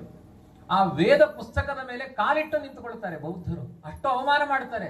ವೇದ ಭಯಂಕರವಾಗಿ ವೇದ ನಿಂದನೆ ಮಾಡ್ತಾರೆ. ಆ ಬೌದ್ಧರನ್ನೆಲ್ಲ ಒಬ್ಬ ರಾಜಾಶ್ರಯವನ್ನು ಪಡೆದು ಕುಮಾರಿಲ ಭಟ್ರು ನಮ್ಮ ಭಾರತ ದೇಶದಿಂದ ಹೊರಗೆ ಓಡಿಸಬೇಕು ಅಂತ ಸಂಕಲ್ಪ ಮಾಡಿದ್ರು. ಓಡಿದ ಇತಿಹಾಸ ಇದೆ. ಇದೆಲ್ಲ ಯಾವುದೋ ಭಾಗವತದ ಕಥೆ ಅಲ್ಲ, ಇತ್ತೀಚೆಗೆ ನಡೆದ 1500 ವರ್ಷದ ಹಿಂದಿನ ಇತಿಹಾಸ ಇದು. ಇಷ್ಟು ಅನ್ಯಾಯ ನಡೀತಾ ಇತ್ತು. ವೇದಗಳನ್ನು ನಂಬಿದವರು ಈ ಕುಮಾರಿಲ ಭಟ್ರು. ಅವರು ಬೌದ್ಧ ಭಿಕ್ಷುವಿನ ಬಳಿ ಅಧ್ಯಯನಕ್ಕೆ ಹೋಗ್ತಾರೆ, ಬೌದ್ಧ ಮತ ಏನೆಲ್ಲ ಹೇಳುತ್ತೆ ಅಂತ. ಅವರು ಯದ್ವಾತತ್ವ ವೇದಗಳನ್ನ ನಿಂದನೆ ಮಾಡಿದಾಗ ಇವರು ಹಿಂದೂ ಕುಮಾರಿಲ ಭಟ್ರು, ಅವ್ರು ಬೈಯೋದನ್ನು ತಡ್ಕೊಳ್ಳಿಕ್ಕಾಗಲ್ಲ, ಕಣ್ಣೀರು ಹಾಕಿಬಿಡ್ತಾರೆ. ಕಣ್ಣೀರು ಹಾಕಿದಾಗ ಬೌದ್ಧ ಭಿಕ್ಷುಗೆ ಗೊತ್ತಾಗುತ್ತೆ, ಇವನು ಹಿಂದೂ ಬುದ್ಧ ಅಂತ ಸುಳ್ಳು ಹೇಳಿಕೊಂಡು ನನ್ನ ಹತ್ರ ವಿದ್ಯೆ ಪಡಲಿಕ್ಕೆ ಬಂದಿದ್ದಾನೆ, ಇವನನ್ನು ಬಿಡಬಾರದು ಅಂತ ಎಲ್ಲ ತನ್ನ ಭಟರಿಗೆ ಹೇಳ್ತಾನೆ, ಸಂಹಾರ ಮಾಡಿಬಿಡಿ ಅವನನ್ನ. ದೊಡ್ಡ ಉಪ್ಪರಿಗೆ ಅರಮನೆ. ಅಲ್ಲಿಂದ ಕುಮಾರಿಲ ಭಟ್ರು ಜಂಪ್ ಮಾಡ್ತಾರೆ. 100 ಅಡಿ ಎತ್ತರದ ಬಿಲ್ಡಿಂಗ್ ಇಂದ ಜಂಪ್ ಮಾಡ್ತಾರೆ. ಅವ್ರು ಹಾರಬೇಕಾದ್ರೆ ಹೇಳ್ತಾರೆ, ನಾನು ಇಲ್ಲಿಯ ತನಕ ನಂಬಿದ ವೇದಗಳು ಪ್ರಾಮಾಣಿಕ ಆಗಿದ್ರೆ ನಾನು ಬದುಕಲಿ ಅಂತಾರೆ. ಜಂಪ್ ಮಾಡ್ತಾರೆ, ಬದುಕುತ್ತಾರೆ. ಆದ್ರೆ ಒಂದು ಕಣ್ಣು ಹೊರಟು ಹೋಗುತ್ತೆ. ಆಮೇಲೆ ಕುಮಾರಿಲ ಭಟ್ರು ದೇವತೆಗಳಲ್ಲಿ ಕೇಳ್ತಾರೆ, ನನ್ನ ಕಣ್ಣು ಯಾಕೆ ಹೊರಟೋಯ್ತು ಅಂತ. ನೀನು ತಪ್ಪು ವಾಕ್ಯ ಪ್ರಯೋಗ ಮಾಡಿದೆ. ವೇದಗಳು ಪ್ರಾಮಾಣಿಕವಾಗಿದ್ರೆ ನಾನು ಬದುಕಲಿ ಅಂತ ಹೇಳಿದೆ, ಹಾಗೆ ಹೇಳಬಾರ್ದಾಗಿತ್ತು. ವೇದಗಳು ಪ್ರಾಮಾಣಿಕನೇ ಅಂತ ಹಾರಬೇಕಾಗಿತ್ತು. 2 ಕಣ್ಣು ಉಳಿತಾ ಇತ್ತು. ಒಂದು ಸಣ್ಣ ಸಂಶಯ ಬಂತಲ್ವಾ, ಇನ್ನು ಕಣ್ಣು ಹೊರಟೋಯ್ತು. ನಮಗೆ ವಿಶ್ವಾಸ ಎಟ್ಟಿರಬೇಕು ಅನ್ಲಿಕ್ಕೆ ಎಷ್ಟು ಕಥೆ ಹೇಳಿದೆ, ಹೇಳಲಿಕ್ಕೆ ತುಂಬಾ ಉಂಟು. ಆದ್ರೆ ಇನ್ನು 3/4 ಗಂಟೆ ಅಷ್ಟೇ ನನ್ನ ಪ್ರವಚನ, ಸಮಯ ಮುಗಿಲಿಕ್ಕೆ ಬಂದಿದೆ. ಆದ್ರಿಂದ ತುಂಬಾ ಅದ್ಭುತವಾದ ಸಂಗತಿಗಳಿದ್ದಾವೆ. ಅದಕ್ಕೆ ವಿಶ್ವಾಸಕ್ಕೆ ಬೇಕಾಗಿರುವಂತಹ ಅಭಿಪ್ರಾಯದಿಂದ ಕೃಷ್ಣ ಹೇಳ್ತಾನೆ, ನನ್ನನ್ನು ನಂಬಿ 48 ನಿಮಿಷದಲ್ಲಿ ನಿಮ್ಮ ಮಗುವನ್ನು ತಂದು ಕೊಡ್ತೇನೆ. ನೇರ ಆ ತಿಮಿಂಗಿಲದ ಹತ್ರ ಹೋಗ್ತಾನೆ. ಅವನು ಪಂಚಜನ ಅನ್ನುವ ದೈತ್ಯ. ಅವನನ್ನು ಹೊಡಿತಾನೆ, ಅವನನ್ನು ಸಂಹಾರ ಮಾಡಿ ಅವನ ಮೂಳೆಯನ್ನು ಕಿತ್ತುಕೊಳ್ತಾನೆ. ಅದಕ್ಕೆ ಪಾಂಚಜನ್ಯ ಅಂತ ಹೆಸರು. ಅದರ ಲೆಕ್ಕವನ್ನು ಹೇಳಿದ್ದಾರೆ ಮಹಾಭಾರತದಲ್ಲಿ. 2,80,000 kg ತೂಕ ಅಂತೆ ಅದರ ಪಾಂಚಜನ್ಯ ಶಂಖ. ಅದನ್ನ ಮೊಳಗಿಸ್ತಾನೆ ದೇವರು. ಪಾಂಚಜನ್ಯ ಮೃಷ. ನಮ್ಮ ಪಾಂಚಜನ್ಯ ಅಂದ್ರೆ ಯಾವುದೋ ಸಣ್ಣ ನಮ್ಮ ಮನೆಯ ಅಭಿಷೇಕದ ಶಂಖವೇ ನೆನಪಾಗುತ್ತೆ. 2,80,000 kg ಶಂಖವನ್ನ ಎಡಗೈಯಲ್ಲಿ ಹಿಡಿದು ಊದ್ತಾನೆ ಕೃಷ್ಣ. ಸರ್ವಶಕ್ತ ಅವನು. ಆ ದೈತ್ಯ ಹೇಳ್ತಾನೆ, ನಾನ್ ನುಂಗಿದ್ದು ಮಾತ್ರ, ಯಮದೇವ ಅಪಹಾರ ಮಾಡಿದ ಮಗುವನ್ನ ನನಗೆ ತಿನ್ಲಿಕ್ಕೆ ಬಿಡ್ಲಿಲ್ಲ. ನೇರ ಯಮನ ಮನೆಗೆ ಹೋದ. ಯಮ ಯುದ್ಧಕ್ಕೆ ಬಂದ ಕ್ಷಣಕಾಲ ಯಾರು ಅಂತ ಗೊತ್ತಾಗ್ಲಿಲ್ಲ. ಇಂದ್ರನೂ ಕಂಗಾಲಾಗ್ತಾನೆ ದೇವರ ಮುಂದೆ, ಯಾರೋ ದನ ಮೇಯಿಸೋನು ಅಂತ. ದೇವರ ಬಗ್ಗೆ ಒಂದು ಅಲ್ಪಜ್ಞಾನ. ಯುದ್ಧಕ್ಕೆ ಬರ್ತಾನೆ. ಕೃಷ್ಣನ ಒಂದೇ ಒಂದು ಪೆಟ್ಟಿಗೆ ಜ್ಞಾನ ಬರುತ್ತೆ, ಹೇ ಇಲ್ಲ ಇವನು ದೇವರು. ಆ ಮಗುವನ್ನ ದಾನ ಮಾಡ್ತಾನೆ. ಇದು ನಿನ್ನ ಮಗು, ಅವನಿಗೆ ಸಕಲ ವೇದಗಳನ್ನು ಓದಿಸಿದ್ದೇನೆ, ಯಥೇಷ್ಟ ಆಹಾರಗಳನ್ನು ಕೊಟ್ಟಿದ್ದೇನೆ, ಸಾಂದೀಪಿನಿಗಳ ಮಗ, ಅವನನ್ನು ಎಲ್ಲಾ ರೀತಿ ನಾನು ಶಾಸ್ತ್ರ ಸಂಪನ್ನನಾಗಿ ಮಾಡಿದ್ದೇನೆ ಅಂತ ತೆಗೆದುಕೋ ಅಂತ ದ್ವಿಜನ ಜವನ ಶಿಕ್ಷಿಸಿ ದ್ವಿಜನ ಕಂದನ ತಂದನ ಗೋವಿಂದನ ಅಂತ ಹರಿದಾಸರು ಕೊಂಡಾಡಿದ್ದಾರೆ. ಆ ರೀತಿಯಾಗಿ ಆ ಮಗುವನ್ನು ತೆಗೆದುಕೊಂಡು ಬಂದು ಸಾಂದೀಪಿನಿಗಳ ಪತ್ನಿಗೆ 48 ನಿಮಿಷದ ಒಳಗಡೆ ಆ ಮಗುವನ್ನು ಕೊಡ್ತಾನೆ ದೇವರು. ಅವಳಗ ಆದ ಸಂತೋಷ ಏನು, ಅವಳು ಹೇಳ್ತಾಳೆ, ಕೃಷ್ಣ ನನ್ನ ಮಗು ಅಪಹಾರ ಆಗಿದ್ದು ಒಳ್ಳೇದೇ ಆಯ್ತು, ಸತ್ತೋಗಿದ್ದು ಒಳ್ಳೇದಾಯ್ತು. ನೋಡಿ, ಆದದ್ದೆಲ್ಲ ಒಳಿತೇ ಆಯ್ತು ಅಂತ. ಯಾಕೆ ಸತ್ತೋಗಿದ್ದು ಒಳ್ಳೇದಾಯ್ತು? ನಮ್ಮ ಮನೆಯಲ್ಲಿ ಯಾವಾಗಲೂ ಗೆಡ್ಡೆ ಗೆಣಸು ಬಿಟ್ಟು ಬೇರೆ ಆಹಾರವೇ ಇಲ್ಲ. ಆ ಯಮದೇವರ ಮನೆಯಲ್ಲಿ ಚಂದ ಪಂಚಾಮೃತ ಕುಡಿದು ಒಳ್ಳೆಯ ಬೆಣ್ಣೆ ಕೃಷ್ಣನ ಹಾಗೆ ಇದ್ದಾನೆ ನನ್ನ ಮಗ. ತಲೆ ತುಂಬ ವೇದಗಳು, ದೇಹದ ತುಂಬ ಪುಷ್ಟಿ. ಇಂಥ ಮಗನನ್ನ ಪಡೆದು ನಾನೇ ಧನ್ಯ ಅಂತ ಅತ್ಯಂತ ಸಂತೋಷದಿಂದ. ಅರ್ಥ ಮಾಡಿಕೊಳ್ಳಿ, ಕೃಷ್ಣ ಸಾಂದೀಪಿನಿಗಳ ಮನೆಗೆ ಯಾಕೆ ಹೋದ ಅಂದ್ರೆ, ಹಗಲು ರಾತ್ರಿ ವೇದಾಧ್ಯಯನ ಸಂಪನ್ನನಾದ ಒಬ್ಬ ಬ್ರಾಹ್ಮಣ ಮಕ್ಕಳನ್ನ ಕಡ್ಕೊಂಡು ಕಣ್ಣೀರಿಡ್ತಾ ಇದ್ದಾನೆ. ಕಣ್ಣೀರನ್ನ ಒರೆಸಲಿಕ್ಕೆ ಹೋದ. ನಮತ್ತೆ ನಾನು ದೇವರು ಅಂತ ಹೋಗಲಿಲ್ಲ, ಸೇವಕನಾಗಿ ಹೋದ ದೇವರು. ಎಂಥ ವಿನಯಗಳನ್ನು ತೋರಿಸಿಕೊಟ್ಟಿದ್ದಾನೆ. ಅಂಥ ಸಂತೋಷವನ್ನು ಅನುಭವಿಸಿದ ಆ ಪತಿ ಪತ್ನಿಯರು ಕೃಷ್ಣನನ್ನ ನಿರಂತರ ಸ್ಮರಣೆ ಮಾಡ್ತಾ ವೇದಾಧ್ಯಯನ, ದೇವರನ್ನು ನಂಬಿದ್ರೆ, ಮಂತ್ರಗಳನ್ನು ನಂಬಿದ್ರೆ ದೇವರು ಹೇಗೆ ರಕ್ಷೆ ಕೊಡ್ತಾನೆ ಎನ್ನುವ ವಿಶ್ವಾಸದಲ್ಲಿ ಅವರ ಬದುಕನ್ನು ಸಾಗಿಸಿದರು. ಇಷ್ಟೆಲ್ಲ ಆಗಬೇಕಾದ್ರೆ ಕಂಸನ ಪತ್ನಿಯರು, ಅವರಿಗೆ ಅಸ್ಥಿಪ್ರಾಸ್ತಿ ಅಂತ ಹೆಸರು. ಭಾಗವತದಲ್ಲಿ ಇನ್ನೂ ಒಂದು ಹೆಸರಿದೆ ಅವರಿಗೆ, ಆಸ್ತಿ ಪಾಸ್ತಿ ಅಂತ ಹೆಸರು. ಅರ್ಥ ಆಯ್ತಲ್ವಾ? ಆಸ್ತಿ ಪಾಸ್ತಿ ಯಾರ ಹೆಂಡಂದ್ರೆ ಹೇಳಿ? ಕಂಸನ ಹೆಂಡಂದಿರು. ಅದಕ್ಕೆ ಆಸ್ತಿ ಪಾಸ್ತಿ ಅಂತ ಜಾಸ್ತಿ ಮಾತನಾಡಿದ್ರೆ ಕಂಸನ ಪತ್ನಿಯರು ನಿಮ್ಮ ಮನೆಗೆ ಬರ್ತಾರೆ ಅಂತ ಅರ್ಥ. ಹಾಗಾಗಿ ಆಸ್ತಿ ಪಾಸ್ತಿ ಅಂತ ಜಾಸ್ತಿ ಮಾತನಾಡಬೇಡಿ. ಅವ್ರು ಯಾರ ಮಕ್ಕಳು ಹೇಳಿ? ಜರಾಸಂಧನ ಮಕ್ಕಳು ಅವರು. ಆಸ್ತಿ ಪಾಸ್ತಿಯರು ಜರಾಸಂಧನ ಮಕ್ಕಳು. ಆ ಆಸ್ತಿ ಪಾಸ್ತಿ ಏನ್ ಮಾಡುತ್ತೆ ಹೇಳಿ? ಆ ವಿಚಾರ ಎರಡೂ ತಲೆಯನ್ನ ಹೊಡೆದಾಕುತ್ತೆ. ಈ ಗಂಡನ ಮನೆಯಲ್ಲಿ ಗಂಡನನ್ನ ಕೆಟ್ಟ ಕೆಟ್ಟ ಆಲೋಚನೆಗಳನ್ನು ಹೇಳಿಕೊಟ್ಟು ಗಂಡನನ್ನ ಕೊಂದ್ರು ಇವರು. ಹೆಣ್ಣು ಉಭಯ ಕುಲೋತ್ತಾರಿಣಿ ಕನ್ಯಾ ಅಂತ ಕರೆದಿದ್ದಾರೆ. ಈ ಗಂಡನ ಮನೆ, ಅಪ್ಪನ ಮನೆ ಎರಡನ್ನೂ ಉದ್ಧಾರ ಮಾಡುವ ಸಾಮರ್ಥ್ಯ ಒಂದು ಹೆಣ್ಣಿಗಿದೆ, ಅವಳ ಸಚ್ಚಾರಿತ್ರ್ಯದಿಂದ. ಅದೇ ನೀತಿಗೆಟ್ರೆ ಗಂಡನ ಮನೆಯನ್ನು ಹಾಳು ಮಾಡ್ತಾಳೆ, ಅಪ್ಪನ ಮನೆಯನ್ನು ಹಾಳು ಮಾಡ್ತಾಳೆ. ಎರಡೂ ಕುಲವನ್ನು ಉದ್ಧಾರ ಮಾಡಿದ ನಮ್ಮ ಮಾತೆಯರು ತುಂಬಾ ಮಂದಿ ಇದ್ದಾರೆ. ಅಹಲ್ಯ, ದ್ರೌಪದಿ, ಸೀತಾ, ತಾರಾ, ಮಂಡೋದರಿ, ಹೀಗೆಲ್ಲ ಇದ್ದಾರೆ. ಎರಡೂ ಕುಲವನ್ನು ನಾಶ ಮಾಡಿದವಳು ಈ ಅಸ್ಥಿಪ್ರಾಸ್ತಿಯರು.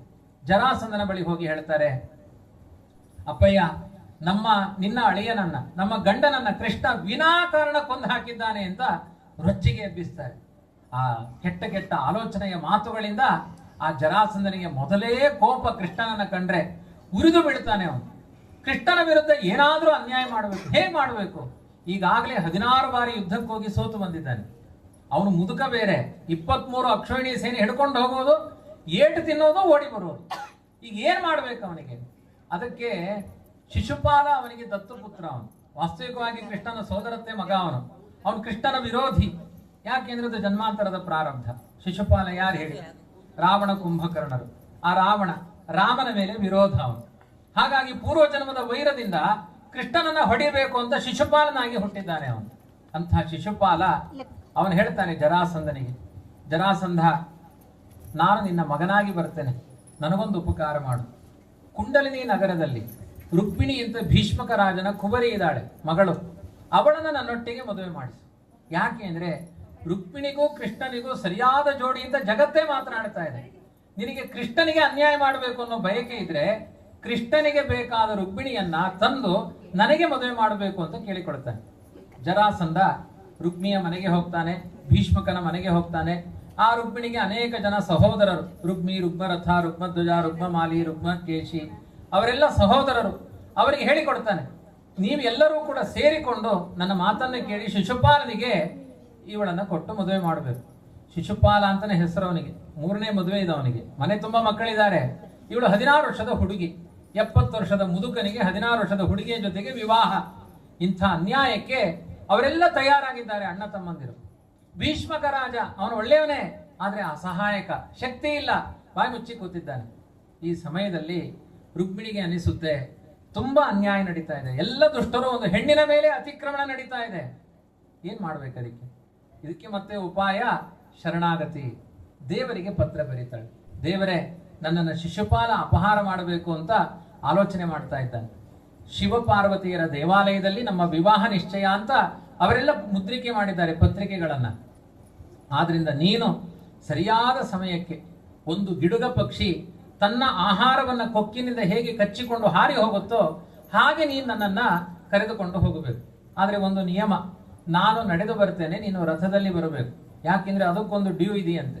ರಾಮಾವತಾರದಲ್ಲಿ ಕಥೆ ಕೇಳಿ ಚಂದ ಇದೆ. ರಾಮಾವತಾರದಲ್ಲಿ ಸೀತಾ ಕಲ್ಯಾಣ ಆದ ಮೇಲೆ ಏಕಾಂತದಲ್ಲಿ ಕುಳಿತಾಗ ಸೀತಾದೇವಿಯ ಬಳಿ ರಾಮ ಕೇಳ್ತಾನಂತೆ, ನಮ್ಮ ಮದುವೆ ಎಷ್ಟು ಚಂದ ಆಯ್ತಲ್ವಾ, ಎಲ್ಲ ಮುಗಿದ ಮೇಲೆ ವಿಡಿಯೋ ಹಾಕೊಂಡು ನೋಡ್ತಿರ್ತಾರೆ ನೋಡಿ. ಈಗೆಲ್ಲ ಪುರುಸೊತ್ತಿಲ್ಲ, ಬೆಳಿಗ್ಗೆ ಮದುವೆ ಆದ್ರೆ ಸಂಜೆನೆ ವಿಡಿಯೋ ಹಾಕಿ ನೋಡ್ಬಿಡ್ತಾರೆ. 3 ದಿನದಿಂದ ಕೆಲಸಕ್ಕೆ ಹೋಗ್ಬೇಕು ಅವರು. ಆ ಪುರುಸೊತ್ತಿಲ್ಲ ಈ ಜಗತ್ತಿನಲ್ಲಿ. ಕೂಡಲೇ ಎಡಿಟಿಂಗ್ ಮಾಡಿ ಅಲ್ಲೇ ವಿಡಿಯೋ ಮಾಡಿ ತೋರಿಸ್ಬಿಡ್ತಾರೆ. ಇವತ್ತೇ ನೋಡ್ಕೊಳ್ಳಿ ಈ ಆನಂದ, ನಾಳೆಯಿಂದ ಇಲ್ಲ ಅಂತ ಅರ್ಥ. ಅದಕ್ಕೆ ಮದುವೆ ಅಂತ ಹೆಸರು. ಮೊದಲು ಆಲೋಚನೆ ಮಾಡಿರ್ತಾರೆ, ಮಧು ಅಂದ್ರೆ ಏನ್ ಹೇಳಿ? ಜೇನುತುಪ್ಪ ಅಂತ ಅರ್ಥ. ವೇ ಅಂದ್ರೆ ಏನ್ ಹೇಳಿ? ದಾರಿ ಅಂತ ಅರ್ಥ. ಯಾರೋ ಹೇಳಿರ್ತಾರೆ ಮದುವೆ ಅಂದ್ರೆ ಜೇನುತುಪ್ಪದ ದಾರಿ ಅಂತ. ಮದುವೆ ಆಗಿ ಒಂದು ವಾರಕ್ಕೆ ಗೊತ್ತಾಗುತ್ತೆ ಮಧು ವ್ಯಾ, ಇದು ಜೇನುತುಪ್ಪ ಅಲ್ಲ, ಇದು ಗಲೀಜು ಅಂತ. ಅದಕ್ಕೆ ನೋಡಿ, ಮದುವೆ ಆದವರ ಮದುವೆ ಅಂದ ತಕ್ಷಣ ಉತ್ಸಾಹ ಎಟ್ಟಿರುತ್ತೆ ಹೆಣ್ಮಕ್ಕಳು ಗಂಡು ಮಕ್ಕಳ ಮುಖದಲ್ಲಿ. ಮದುವೆ ಆದ ಮೇಲೆ ಎಲ್ಲಾರ ಮುಖ ನೋಡಿದ್ರೆ ಗೊತ್ತಾಗುತ್ತೆ ಇದು ಮದುವೆ ಆದ ಮುಖ ಅಂತ. ಚಿಂಟ್ರಿ ಹೋಗಿರುತ್ತೆ ಅದು. ಆದ್ರಿಂದ ಆ ಮದುವೆ ಅನ್ಯಾಯ ಆಗ್ತಾ ಇದೆ. ಆ ಕೃಷ್ಣ ರುಕ್ಮಿಣಿಗೆ ಅಂದ್ರೆ ಆ ಸೀತಾದೇವಿಯ ಬಳಿ ರಾಮ ಹೇಳ್ತಾನೆ, ಎಷ್ಟು ಚಂದ ನಮ್ಮ ಮದುವೆ ಆಯ್ತು ಅಂತ ರಾಮ ಹೇಳಿದ್ರೆ ಸೀತೆ ಹೇಳ್ತಾಳೆ, ಎಂಥದ್ದು ಚೆನ್ನಾಗಾಗ್ಲಿಲ್ಲ ಅಂತ. ಯಾಕೆ ನಿನ್ನ ಅಪ್ಪಯ್ಯ ಬಂದಿದ್ದ, ನನ್ನಪ್ಪ ಬಂದ, ಎಲ್ಲ ಸೇರಿ ಚಂದ ಸಂಭ್ರಮದಿಂದ ಒಂದು ಮದುವೆಯಲ್ಲಿ 4 ಕಲ್ಯಾಣ ಆಗಿತ್ತು, ನನ್ನ ವಿವಾಹದಲ್ಲಿ ಮಾತ್ರ. ರಾಮ ಹೇಳ್ತಾನೆ ಯಾಕೆ, ಲಕ್ಷ್ಮಣ, ಭರತ, ಶತ್ರುಘ್ನ ಇವರಿಗೆಲ್ಲ ಮಾಂಡವಿ, ಶ್ರುತಕೀರ್ತಿ, ಊರ್ಮಿಳ ಅವರೊಟ್ಟಿಗೆಲ್ಲ ಮದುವೆ ಆಗೋಗುತ್ತೆ. ಒಂದು ಮದುವೆ 4 ಜನಕ್ಕೆ ಮದುವೆ ಆಗಿ ಹೋಯ್ತು, ಖರ್ಚು ಉಳಿತು, ವೈಭವವೂ ಆಯ್ತು, ಎಷ್ಟು ಚಂದ ಆಯ್ತು ಅಂತ ಹೇಳ್ತಾನೆ. ಆದ್ರೆ ಸೀತೆ ಒಪ್ಪಿಕೊಳ್ಳೋದೇ ಇಲ್ಲ. ಇಲ್ಲ, ನನ್ನ ಮದುವೆ ಚೆನ್ನಾಗಾಗಿಲ್ಲ. ಯಾಕೆ ಚೆನ್ನಾಗಾಗ್ಲಿಲ್ಲ? ನೀನು ಕಲ್ಯಾಣ ಮಂಟಪಕ್ಕೆ ಹೇಗೆ ಬಂದು ಹೇಳು. ವಿಶ್ವಾಮಿತ್ರರು ನಾರುಡೆ ಹುಟ್ಟಿಸಿಕೊಂಡು ಕರ್ಕೊಂಡು ಬಂದಿದ್ದಾರೆ. ಅವರು ಯಜ್ಞ ರಕ್ಷಣೆಗೆ ಹೋದವರು. ಅಲ್ಲಿಂದ ಸೀದಾ ಜನಕರಾಜನ ಮನೆಯಲ್ಲಿ ಶಿವಧನುರ್ಭಂಗ ಮಾಡಿದವರಿಗೆ ಜಾನಕಿಯನ್ನು ಕೊಡ್ತಾರೆ ಅಂತ ಅನೌನ್ಸ್ಮೆಂಟ್ ಇತ್ತು. ಹತ್ತಿರ ಬಂದಿದ್ದೇವೆ, ನಡಿ ಹೋಗೋಣ ಅಂತ ದಶರಥರಾಜನಿಗೆ ಹೇಳದೆ ಕರ್ಕೊಂಡು ಹೋಗಿದ್ದಾರೆ. ಹೋಗಿದ್ದು ಹೇಗೆ? ಕಪ್ಪು ಬೈರಾ ಸುಟ್ಟುಕೊಂಡು.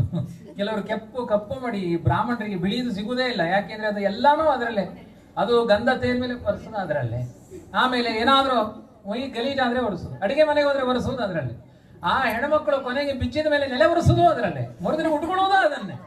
ಹಾಗಾಗಿ ಅದು ಎಲ್ಲವೂ ಉಂಟು ಅದರಲ್ಲಿ. ಅಡಿಗೆ ಮನೆಯ ಪದಾರ್ಥ ಉಂಟು, ದೇವರ ಮನೆಯ ಪದಾರ್ಥ ಉಂಟು. ಅರ್ಜೆಂಟ್ ಬೇಕಾದ್ರೆ ಹಿಂಡಿದ್ರೆ ಅದೇ ತಂಬುಳಿಯೂ ಆಗುತ್ತೆ. ಈ ತರ ಮಯ. ಆದ್ರಿಂದ ಎಂತ ಮಡಿ ಉಟ್ಕೊಂಡು ಬಂದಿ ರಾಮ. ಸೀತೆ ಹೇಳ್ತಾಳೆ ಎಂತ ಮಡಿ, ಎಂತದು ಚೆನ್ನಾಗಿ. ಇನ್ನೊಬ್ಬ ರಾಜಾದಿ ರಾಜ, ಸಾಕೇತ ನಗರದ ರಾಜ ನಾರುಡೆ ಉಟ್ಕೊಂಡು ಆ ವಿಶ್ವಾಮಿತ್ರರು ಒಂದೇ ಮಡಿ ಹುಟ್ಟಿಸಿಕೊಂಡು ಪಾದಯಾತ್ರೆ ಮಾಡಿ ಕರ್ಕೊಂಡು ಬಂದಿದ್ದಾರೆ.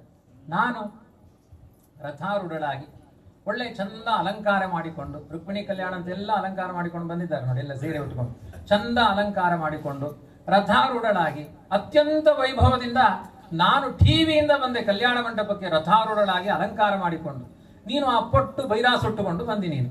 ಹಾಗಾಗಿ ಇನ್ನೊಂದು ಬಾರಿ ಕಲ್ಯಾಣ ಆಗಬೇಕು. ಹೇಗಾಗಬೇಕು ಅಂದ್ರೆ, ನಾನು ನಡೆದುಕೊಂಡು ನಾರು ಮಡಿ ಉಟ್ಟುಕೊಂಡು, ನಾರು ಮಡಿಯಲ್ಲ, ಚಂದ ಪೀತಾಂಬರನೇ ಇರ್ಬೋದು, ನಾನು ನಡೆದು ಬರಬೇಕು, ನೀನು ರಥದಲ್ಲಿ ಬರಬೇಕು. ನೀನು ರಥದಲ್ಲಿ ಬಂದು ನಡೆದು ಬರುವ ನನ್ನನ್ನ ಕೈ ಹಿಡಿದು ಪಾಣಿಗ್ರಹಣ ಮಾಡಿ ಕರ್ಕೊಂಡು ಹೋಗ್ಬೇಕು. ಒನ್ಸ್ ಮೋರ್, ಇನ್ನೊಂದ್ಸಲಿ ಮದುವೆ ಮಾಡಿಕೊಳ್ಳೋಣ ಅಂತ ಹೇಳ್ತಾರೆ. ಅದಕ್ಕೆ ರಾಮ ಹೇಳ್ತಾನೆ, ಇಲ್ಲ, ನಾನು ಈ ಅವತಾರದಲ್ಲಿ ಒಂದೇ ಬಾರಿ ಮದುವೆ ಅಂತ ಸಂಕಲ್ಪ ಮಾಡಿದ್ದೇನೆ. ಅದಕ್ಕೆ ಈಗ ಬೇಡ. ಕೃಷ್ಣಾವತಾರದಲ್ಲಿ ನೀನೇ ರುಕ್ಮಿಣಿಯಾಗಿ ಬಾ, ನಾನೇ ಕೃಷ್ಣನಾಗಿ ಬರ್ತೇನೆ. ಅಲ್ಲಿ ತುಂಬಾ ಮದುವೆ ಮಾಡಿಕೊಳ್ಳುವ ಸಂಕಲ್ಪ ಮಾಡಿದ್ದೇನೆ. ಹುಟ್ಟಿನಿಂದ ಸಾಯೋ ತನಕ ಕೃಷ್ಣನಿಗೆ ನಿತ್ಯ ಕಲ್ಯಾಣ. ತಿರುಪತಿಯಲ್ಲಿ ನೋಡಿ ನಿತ್ಯ ಕಲ್ಯಾಣೋತ್ಸವ. ಗ್ರಹಣ ಕಾಲ 2 ಗಂಟೆ ಬಿಟ್ರೆ ಅಮಾವಾಸ್ಯೆಯೂ ಮದುವೆ ಆಗುವ ಕಲ್ಯಾಣ ಪುರುಷ ಯಾರು ಅಂದ್ರೆ ವೆಂಕಟರಮಣ. 7 ಕುಂಡಲವಾಡ ವೆಂಕಟರಮಣ, ಗೋವಿಂದ ಗೋ, ಯಾವಾಗಲೂ ಕಲ್ಯಾಣ ಪುರುಷ. ಯಾಕೆಂದ್ರೆ ಜಗತ್ತಿಗೆ ಕಲ್ಯಾಣ ಆಗಲಿ ಅಂತ ತಾನು ಕಲ್ಯಾಣ ಮಾಡಿಕೊಳ್ಳುತ್ತಾನೆ ದೇವರು. ಈಗ ಇದು ಪ್ರಸಂಗ ಬಂದಿದೆ, ಪತ್ರದಲ್ಲಿ ಬರೀತಾಳೆ. ಅದು ಕಮಿಟ್ಮೆಂಟ್ ಇತ್ತಲ್ಲ ಹಿಂದೆ, ಯಾವಾಗ? ರಾಮಾವತಾರದಲ್ಲಿ ನೀನು ರಥದಲ್ಲಿ ಬರಬೇಕು, ನಾನ್ ನಡೆದು ಬರ್ತೇನೆ. ನನ್ನನ್ನ ರಥದಲ್ಲಿ ಬಂದು ನಿನ್ನ ಪದಾರ್ಥ ಅಂತ ಗತ್ತಿನಿಂದ ಸ್ವೀಕಾರ ಮಾಡಿ ಆ ದುಷ್ಟರ ನಡುವೆ ನನ್ನನ್ನು ಅಪಹಾರ ಮಾಡಿ ತೆಗೆದುಕೊಂಡು ಹೋಗಬೇಕು ಅಂತ ಪತ್ರ ಬರೆದಿದ್ದಾಳೆ. ಕೃಷ್ಣ ಪರಮಾತ್ಮ ಆಯ್ತು ಅಂತ ಒಪ್ಪಿಕೊಂಡ. ಆ ಪತ್ರವನ್ನ ಯಾರ ಕೈಲಿ ಕೊಡಬೇಕು? ಒಬ್ಬ ಬ್ರಾಹ್ಮಣನ ಕೈಲಿ ಕೊಟ್ಟು ಕಳಿಸಿದ್ರು. ನೀವೆಲ್ಲ ಸಂಭ್ರಮ ಪಡಬೇಕು. ಅದಕ್ಕೆಲ್ಲ ದೊಡ್ಡ ಇತಿಹಾಸ ಇದೆ ಅದರಲ್ಲಿ. ಅದಕ್ಕೆ ಪುರಾಣದ ವಾಕ್ಯಗಳು ಇದ್ದಾವೆ.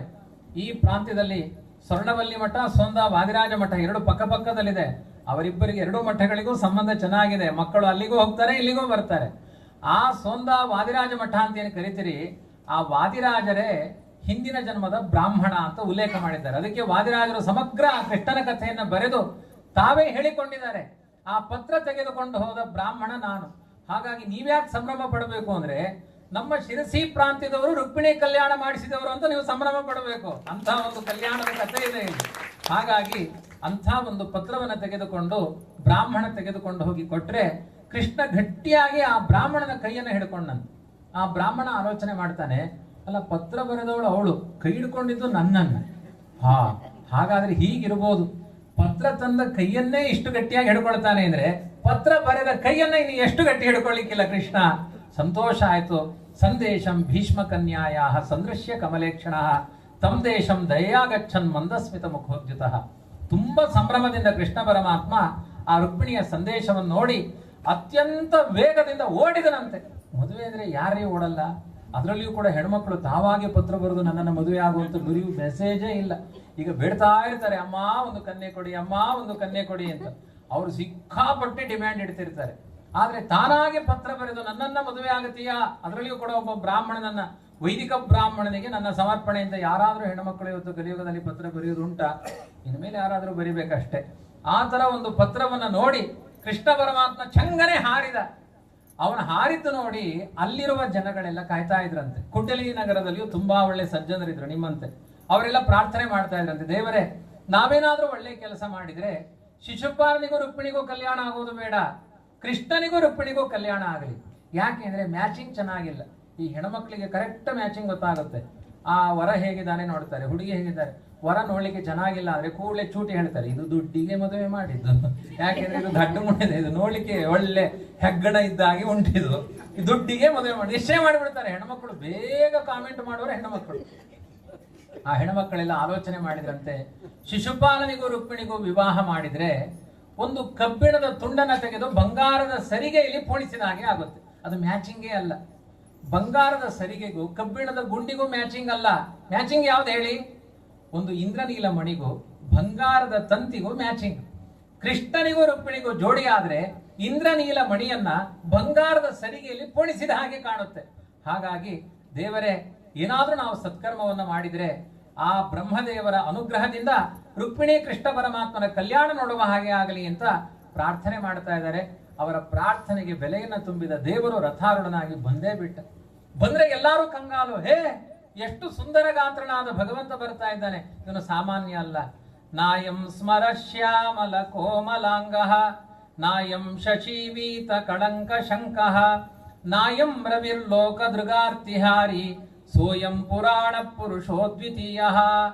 ನಾಯಂ ಸ್ಮರಃ, ದೇವರನ್ನ ಹೇಗೆ ಚಿಂತನೆ ಮಾಡಬೇಕು, ಇವನ ಅಲ್ಲ ಅಲ್ಲ ಅಂತ ಉಪಾಸನೆ ಮಾಡಬೇಕಂತೆ ದೇವರನ್ನ. ಎಲ್ಲ ನಮ್ಮ ಹಿಂದೂ ಧರ್ಮದ್ದೇ ಕದ್ದಿದ್ದು. ಏನ್ ಹೇಳಿ? ಇಲ್ಲಲ್ಲಾಹ್ ಅಂತಾರೆ. ಗಟ್ಟಿ ಹೇಳಬೇಡಿ, ಇನ್ನ ಇಲ್ಲಿ ಯಾರು ಇಲ್ಲ, ಜಾಸ್ತಿ ಬಂದ್ಬಿಡ್ತಾರೆ. ಇನ್ನ ಇಲ್ಲಲ್ಲಾಹ್, ಇಲ್ಲ ಅಂದ್ರೆ ಏನು? ದೇವರು ನಿಂತರ ಇಲ್ಲ, ನಂತರ ಇಲ್ಲ, ಈ ಕಂಬದ ಹಾಗೆ ಇಲ್ಲ, ಯಾರ ಹಾಗೆಯೂ ಇಲ್ಲ. ಹಾಗಾಗಿ ದೇವರು ನಾನಲ್ಲ, ನೀನಲ್ಲ. ಹಾಗಾದ್ರೆ ಏನು ಅಂದ್ರೆ, ಯಾವ ತರ ಯಾವುದೂ ಇಲ್ಲ, ಯಾವುದೂ ಅಲ್ಲ, ಅದು ಆಶ್ಚರ್ಯತಮವಾದ ವಸ್ತು ಅಂತ ವೇದ ಮಂತ್ರದಲ್ಲಿ ಹೇಳಿದ್ದನ್ನ ಇಲ್ಲಲ್ಲಾ ಅಂತ ಕೂಗಿದ್ದಾರೆ. ನೀವು ಕೂಗ್ಲಿಕ್ಕೆ ಹೋಗ್ಬೇಡಿ, ಒಳ್ಳೆ ಅರ್ಥ ಉಂಟು ಅಂತ. ಮತ್ತೆ ಯಾರದು ಮನೆ ಚೇಂಜ್ ಆಯ್ತು ಅನ್ಕೊಳ್ತಾರೆ. ಎಲ್ಲ ಕದ್ದಿದ್ದು. ನೇತಿ ನೇತಿ ಆತ್ಮ ಅಂತ ಉಪನಿಷತ್ ಹೇಳಿಕೊಡುತ್ತೆ. ದೇವರನ್ನ ನಿಷೇಧ ಮುಖವಾದ ಉಪಾಸನೆಯನ್ನು ಮಾಡಬೇಕು. ದೇವರು ಹೀಗಿದ್ದಾನೆ ವರ್ಣನೆ ಮಾಡಿ ಅಂತ ಹೇಳೋದು ಬಹಳ ಕಷ್ಟ. ದೇವರು ಹೀಗಿಲ್ಲ ಅಂತ ಹೇಳೋದು, ದೇವರು ಕಂಬ ಅಲ್ಲ, ನಾನಲ್ಲ, ಗೋಡೆ ಅಲ್ಲ, ಈ ಮೈಕ್ ಅಲ್ಲ, ಹಣ್ಣಲ್ಲ, ಫಾಸ್ಟ್ ಆಗಿ ಹೇಳ್ಕೊಂಡು ಹೋಗ್ಬೋದು. ದೇವರು ಹೀಗೆ ಇದ್ದಾನೆ ಅಂತ ಹೇಳಿ ಅಂದ್ರೆ ಸ್ವಲ್ಪ ಹೇಳುವುದು ಕಷ್ಟ. ಹಾಗಾಗಿ ನಿಷೇಧ ಮುಖದ ಉಪಾಸನೆ ಬೇಗ ಮನಸ್ಸಿಗೆ ಬರುತ್ತೆ ಅಂತ ಹೇಳ್ತಾರೆ. ಆ ಹೆಣ್ಮಕ್ಕಳ ಉಪಾಸನೆ ಮಾಡ್ತಾರೆ. ಇವನು ನಾಯಂ ಸ್ಮರಹ, ಇವನು ಮನ್ಮಥ ಅಲ್ಲ. ಯಾಕೆ ಮನ್ಮಥ ಅಲ್ಲ? ಮನ್ಮಥನಿಗೆ ರುದ್ರದೇವರ ಶಾಪ ಕೊಟ್ಟು ಅವನ ಅಂಗಾಂಗಗಳೆಲ್ಲ ಪುಡಿ ಪುಡಿಯಾಗಿ ಹೋಗಿದೆ, ಯಾವುದೂ ಇಲ್ಲ. ಕಣ್ಣಿಗೆ ಕಾಣದೆ ಬಾಣ ಹೊಡೆಯೋನು ಮನ್ಮಥ ಮಾತ್ರ. ಆದ್ರಿಂದ ಇವನು ಮನ್ಮಥ ಅಲ್ಲ. ನಾಯಂ ಸ್ಮರಹ ಶ್ಯಾಮಲ ಕೋಮಲಾಂಗ, ನಾಯಂ ಶಶಿ, ಇವನನ್ನ ಚಂದ್ರ ಅಂತ ಕರಿಬೋದಾ ಅಂದ್ರೆ, ಚಂದ್ರನ ಹುಣ್ಣಿಮೆಯ ಚಂದ್ರನ ಮುಖದಲ್ಲಿಯೂ ಮುದ್ದಣೆ ಇದೆ, ಸ್ವಲ್ಪ ಕಳಂಕಗಳಿದೆ. ಇವನ ಮುಖದಲ್ಲಿ ಕಳಂಕ ಇಲ್ಲ, ಹಾಗಾಗಿ ಇವನು ಚಂದ್ರ ಅಲ್ಲ. ಹಾಗಾದ್ರೆ ಸೂರ್ಯನೇ ಇರ್ಬೋದಾ ಅಂದ್ರೆ, ನಾಯಂ ರವಿಹಿ, ಇವನು ಸೂರ್ಯ ಅಲ್ಲ. ಯಾಕೆ ಅಂದ್ರೆ ಸೂರ್ಯನಂತ ಪ್ರಭೆ ಇದೆ, ತಾಪ ಇಲ್ಲ. ಸೂರ್ಯ ಎಷ್ಟು ದೂರ ಇದ್ರೂ ತಾಪತ ಆಗುತ್ತೆ, ಇಲ್ಲಿ ತಾಪ ಇಲ್ಲ. ಹಾಗಾಗಿ ಇವನು ಚಂದ್ರ ಅಲ್ಲ, ಮನ್ಮಥ ಅಲ್ಲ, ಸೂರ್ಯ ಅಲ್ಲ. ಹಾಗಾದ್ರೆ ಯಾರು? ಸೋಯಂ ಪುರಾಣ ಪುರುಷೋದ್ವಿತೀಯ, ಅದ್ವಿತೀಯನಾದ ಪುರಾಣ ಪುರುಷೋತ್ತಮನೇ ನಾರಾಯಣನೇ ಇವನು ಬಂದಿದ್ದಾನೆ. ಆಲೋಚನೆ ಮಾಡ್ತಾರೆ. ಶ್ರೀರೇವಸ ಭೀಷ್ಮ ಸುತಾ ಮನೋಜ್ಞ, ಶ್ರೀವಲ್ಲಭೋಯಂ ಸುಭಗಾಗ್ರಗಣ್ಯ, ಏತೌ ಸಮೇತೌ ಭವತಾಮಿತಿ ಮೇ ಧಾತಾರಮಾತ್ಮೇಷ್ಟದಮರ್ಥಯಂತೆ. ಶ್ರೀರೇವಸ, ಸಾಕ್ಷಾತ್ ಜಗನ್ಮಾತೆಯಾದ ಲಕ್ಷ್ಮೀದೇವಿಯೇ ರುಕ್ಮಿಣಿಯಾಗಿ ಬಂದಿದ್ದಾಳೆ. ಜಗದೊಡೆಯನಾದ ನಾರಾಯಣನೇ ಕೃಷ್ಣನಾಗಿ ಬಂದಿದ್ದಾನೆ. ಅವರಿಬ್ಬರ ಸಂಗಮ ನೋಡುವ ಭಾಗ್ಯ ನಮ್ಮ ಪಾಲಿಗೆ ಒದಗಿ ಬರಲಿ ಅಂತ ಕೈ ಮುಗಿದು ಆಲೋಚನೆ ಮಾಡುವಷ್ಟರ ಒಳಗಡೆಯೇ ಕೃಷ್ಣನ ರಥ ವೇಗವಾಗಿ ಹೋಗಿದೆ. ಜರಾಸಂಧ, ಶಿಶುಪಾಲ, ನೂರಾರು ಭಯೋತ್ಪಾದಕರು ಗನ್ ಹಿಡ್ಕೊಂಡು ನಿಂತಿದ್ದಾರೆ ಅವರು. ಅಂಥ ಸಮಯದಲ್ಲಿ ರುಕ್ಮಿಣಿ ಅರಿಶಿನ ಕುಂಕುಮದ ಕರಡಿಕೆಯನ್ನು ಹಿಡ್ಕೊಂಡು ಹೋಗ್ತಾ ಇದ್ದಾಳಂತೆ. ಯಾವುದೂ ಇಲ್ಲ ಅವಳ ಕೈಯಲ್ಲಿ, ಅರಿಶಿನ ಕುಂಕುಮದ ಒಂದು ಬಟ್ಟಲು ಹಿಡ್ಕೊಂಡು ಹೋಗ್ತಾ ಇದ್ದಾಳೆ. 1000 ಶತ್ರುಗಳಿರಲಿ, ನಿಮ್ಮ ಕೈಯಲ್ಲಿ ಅರಿಶಿನ ಕುಂಕುಮದ ಬಟ್ಟಲಿದ್ರೆ ಹಿಂದೂ ಧರ್ಮದಲ್ಲಿ ಹೆಣ್ಮಕ್ಕಳ ಮೇಲೆ ದೌರ್ಜನ್ಯ ಯಾಕೆ ನಡೆಯುತ್ತೆ ಹೇಳಿ? ಸಿಕ್ಕಾಪಟ್ಟೆ ಕೂದಲು ಕಟ್ಟು ಮಾಡಿಕೊಳ್ತಾರೆ, ಕಣ್ಣಿಗೆ ಕಾಡಿಗೆ ಇಲ್ಲ, ಹಣೆಗೆ ಬೊಟ್ಟಿಲ್ಲ, ಕುತ್ತಿಗೆಯಲ್ಲಿ ಒಂದು ಮಾಲೆ ಇಲ್ಲ, ಕೈಗೆ ಬಳೆ ಇಲ್ಲ, ಕಾಲಿಗೆ ಗೆಜ್ಜೆ ಇಲ್ಲ, ಯಾರೋ ಕಾಮಾಂಧರ ಕಣ್ಣಿಗೆ ತುತ್ತಾಗುತ್ತಾರೆ. ನೀವು ಒಳ್ಳೆಯ ಸಲ್ಲಕ್ಷಣ ಭರಿತವಾದ ಹೆಣ್ಮಕ್ಕಳು ನೀವು ನಿಂತ್ರೆ ಕಾಮಾಂಧರ ಪಾಲಿಗೆ ಮಹಾಭಾಗವತ ಹೇಳುತ್ತೆ, ಕಾಮಾಂಧರ ಪಾಲಿಗೆ ಹಿಂದೂ ಧರ್ಮದ ಅಲಂಕೃತ ಸ್ತ್ರೀಯರು ದುರ್ಗಾದೇವಿ ತರ ಕಾಣಿಸ್ತಾರೆ, ಮುಟ್ಲಿಕ್ಕಾಗಲ್ಲ ಅನ್ನೋದು ಶಾಸ್ತ್ರ. ಹಾಗಾಗಿ ನಮ್ಮ ವೇಷಭೂಷಣಗಳು ಪ್ರಾಮಾಣಿಕವಾಗಿದ್ರೆ ಯಾವ ಕಾಮಾಂಧರಿಗೂ ಕೂಡ ನಾವು ಆಹಾರ ಆಗಲ್ಲ.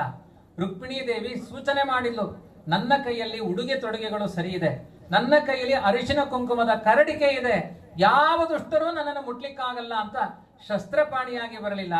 ಅರಿಶಿನ ಕುಂಕುಮಗಳು ದುರ್ಗೆಯ ಪ್ರತೀಕ ಅಂತ ಹಿಡ್ಕೊಂಡು ಬಂದ್ಲು. ಕೃಷ್ಣ ಅನಾಯಾಸವಾಗಿ ರಥದಿಂದ ವೇಗವಾಗಿ ಬಂದು ಆ ಶತ್ರುಗಳ ನಡುವೆ ಅವ್ರ ಕಣ್ಣು ಮುಚ್ಚಿ ಕಣ್ಣು ತೆಗೆಯೋದ್ರೊಳಗಡೆ ಅತ್ಯಂತ ವೇಗವಾಗಿ ಬಂದು ಆ ರಥದಲ್ಲಿ ಆ ರುಕ್ಮಿಣಿಯನ ಸೊಂಟದಲ್ಲಿ ಕೈ ಹಾಕಿ ಕೂಡಿಸಿಕೊಂಡು ಹೊರಟೇ ಹೋದನಂತೆ. ಅದಕ್ಕೆ ಇಲ್ಲೇ ವಾದಿರಾಜರು ವರ್ಣನೆ ಮಾಡ್ತಾರೆ. ಸಾ ಪಾಣಿ ಗ್ರಹಣಾದ ಪೀಮಧಿಕಂ ಮೇನೇ ವಿವಾಹೋತ್ಸವಂ. ಇದು ಎಲ್ಲಾರ ವಿವಾಹದಲ್ಲೂ, ಹೆಣ್ಮಕ್ಕಳ ವಿವಾಹದಲ್ಲಿ ಅಪ್ಪ ಅಮ್ಮ ಪತ್ರಿಕೆ ಪ್ರಿಂಟ್ ಮಾಡಿಸ್ತಾರೆ, ನನ್ನ ಮಗಳ ಪಾಣಿಗ್ರಹಣ ಮಹೋತ್ಸವ ಇದೆ, ನೀವು ಬಂದು ಆಶೀರ್ವಾದ ಮಾಡಬೇಕು ಅಂತ. ಇಲ್ಲಿ ಏನಂತ ಪತ್ರ ಬರಿಬೇಕು ಅಂತ ಕೇಳ್ತಾರೆ ವಾದಿರಾಜರು. ಯಾಕೆಂದ್ರೆ ಕೃಷ್ಣ ಕೈ ಹಿಡ್ಕೊಳ್ಳೇ ಇಲ್ಲ, ಸೀದಾ ಸೊಂಟಕ್ಕೆ ಕೈ ಹಾಕಿದ್ದು. ಸೊಂಟ ಗ್ರಹಣ ಮಹೋತ್ಸವ ಆದ್ರಿಂದ ಇದು ಪ್ರಾಣಿಗ್ರಹಣ ಮಹೋತ್ಸವಕ್ಕಿಂತ ದೊಡ್ಡ ಕಲ್ಯಾಣ ಆಗಿ ಹೋಯ್ತು ದೇವರಿಗೆ ಅಂತ ಆ ಅದ್ಭುತವಾದ ಕಲ್ಯಾಣವನ್ನ ಮಾಡಿಕೊಂಡು ಕೃಷ್ಣ ಹುಡುಗಿಯನ್ನು ಕರೆದುಕೊಂಡು ಹೊರಟೇ ಬಿಟ್ಟ.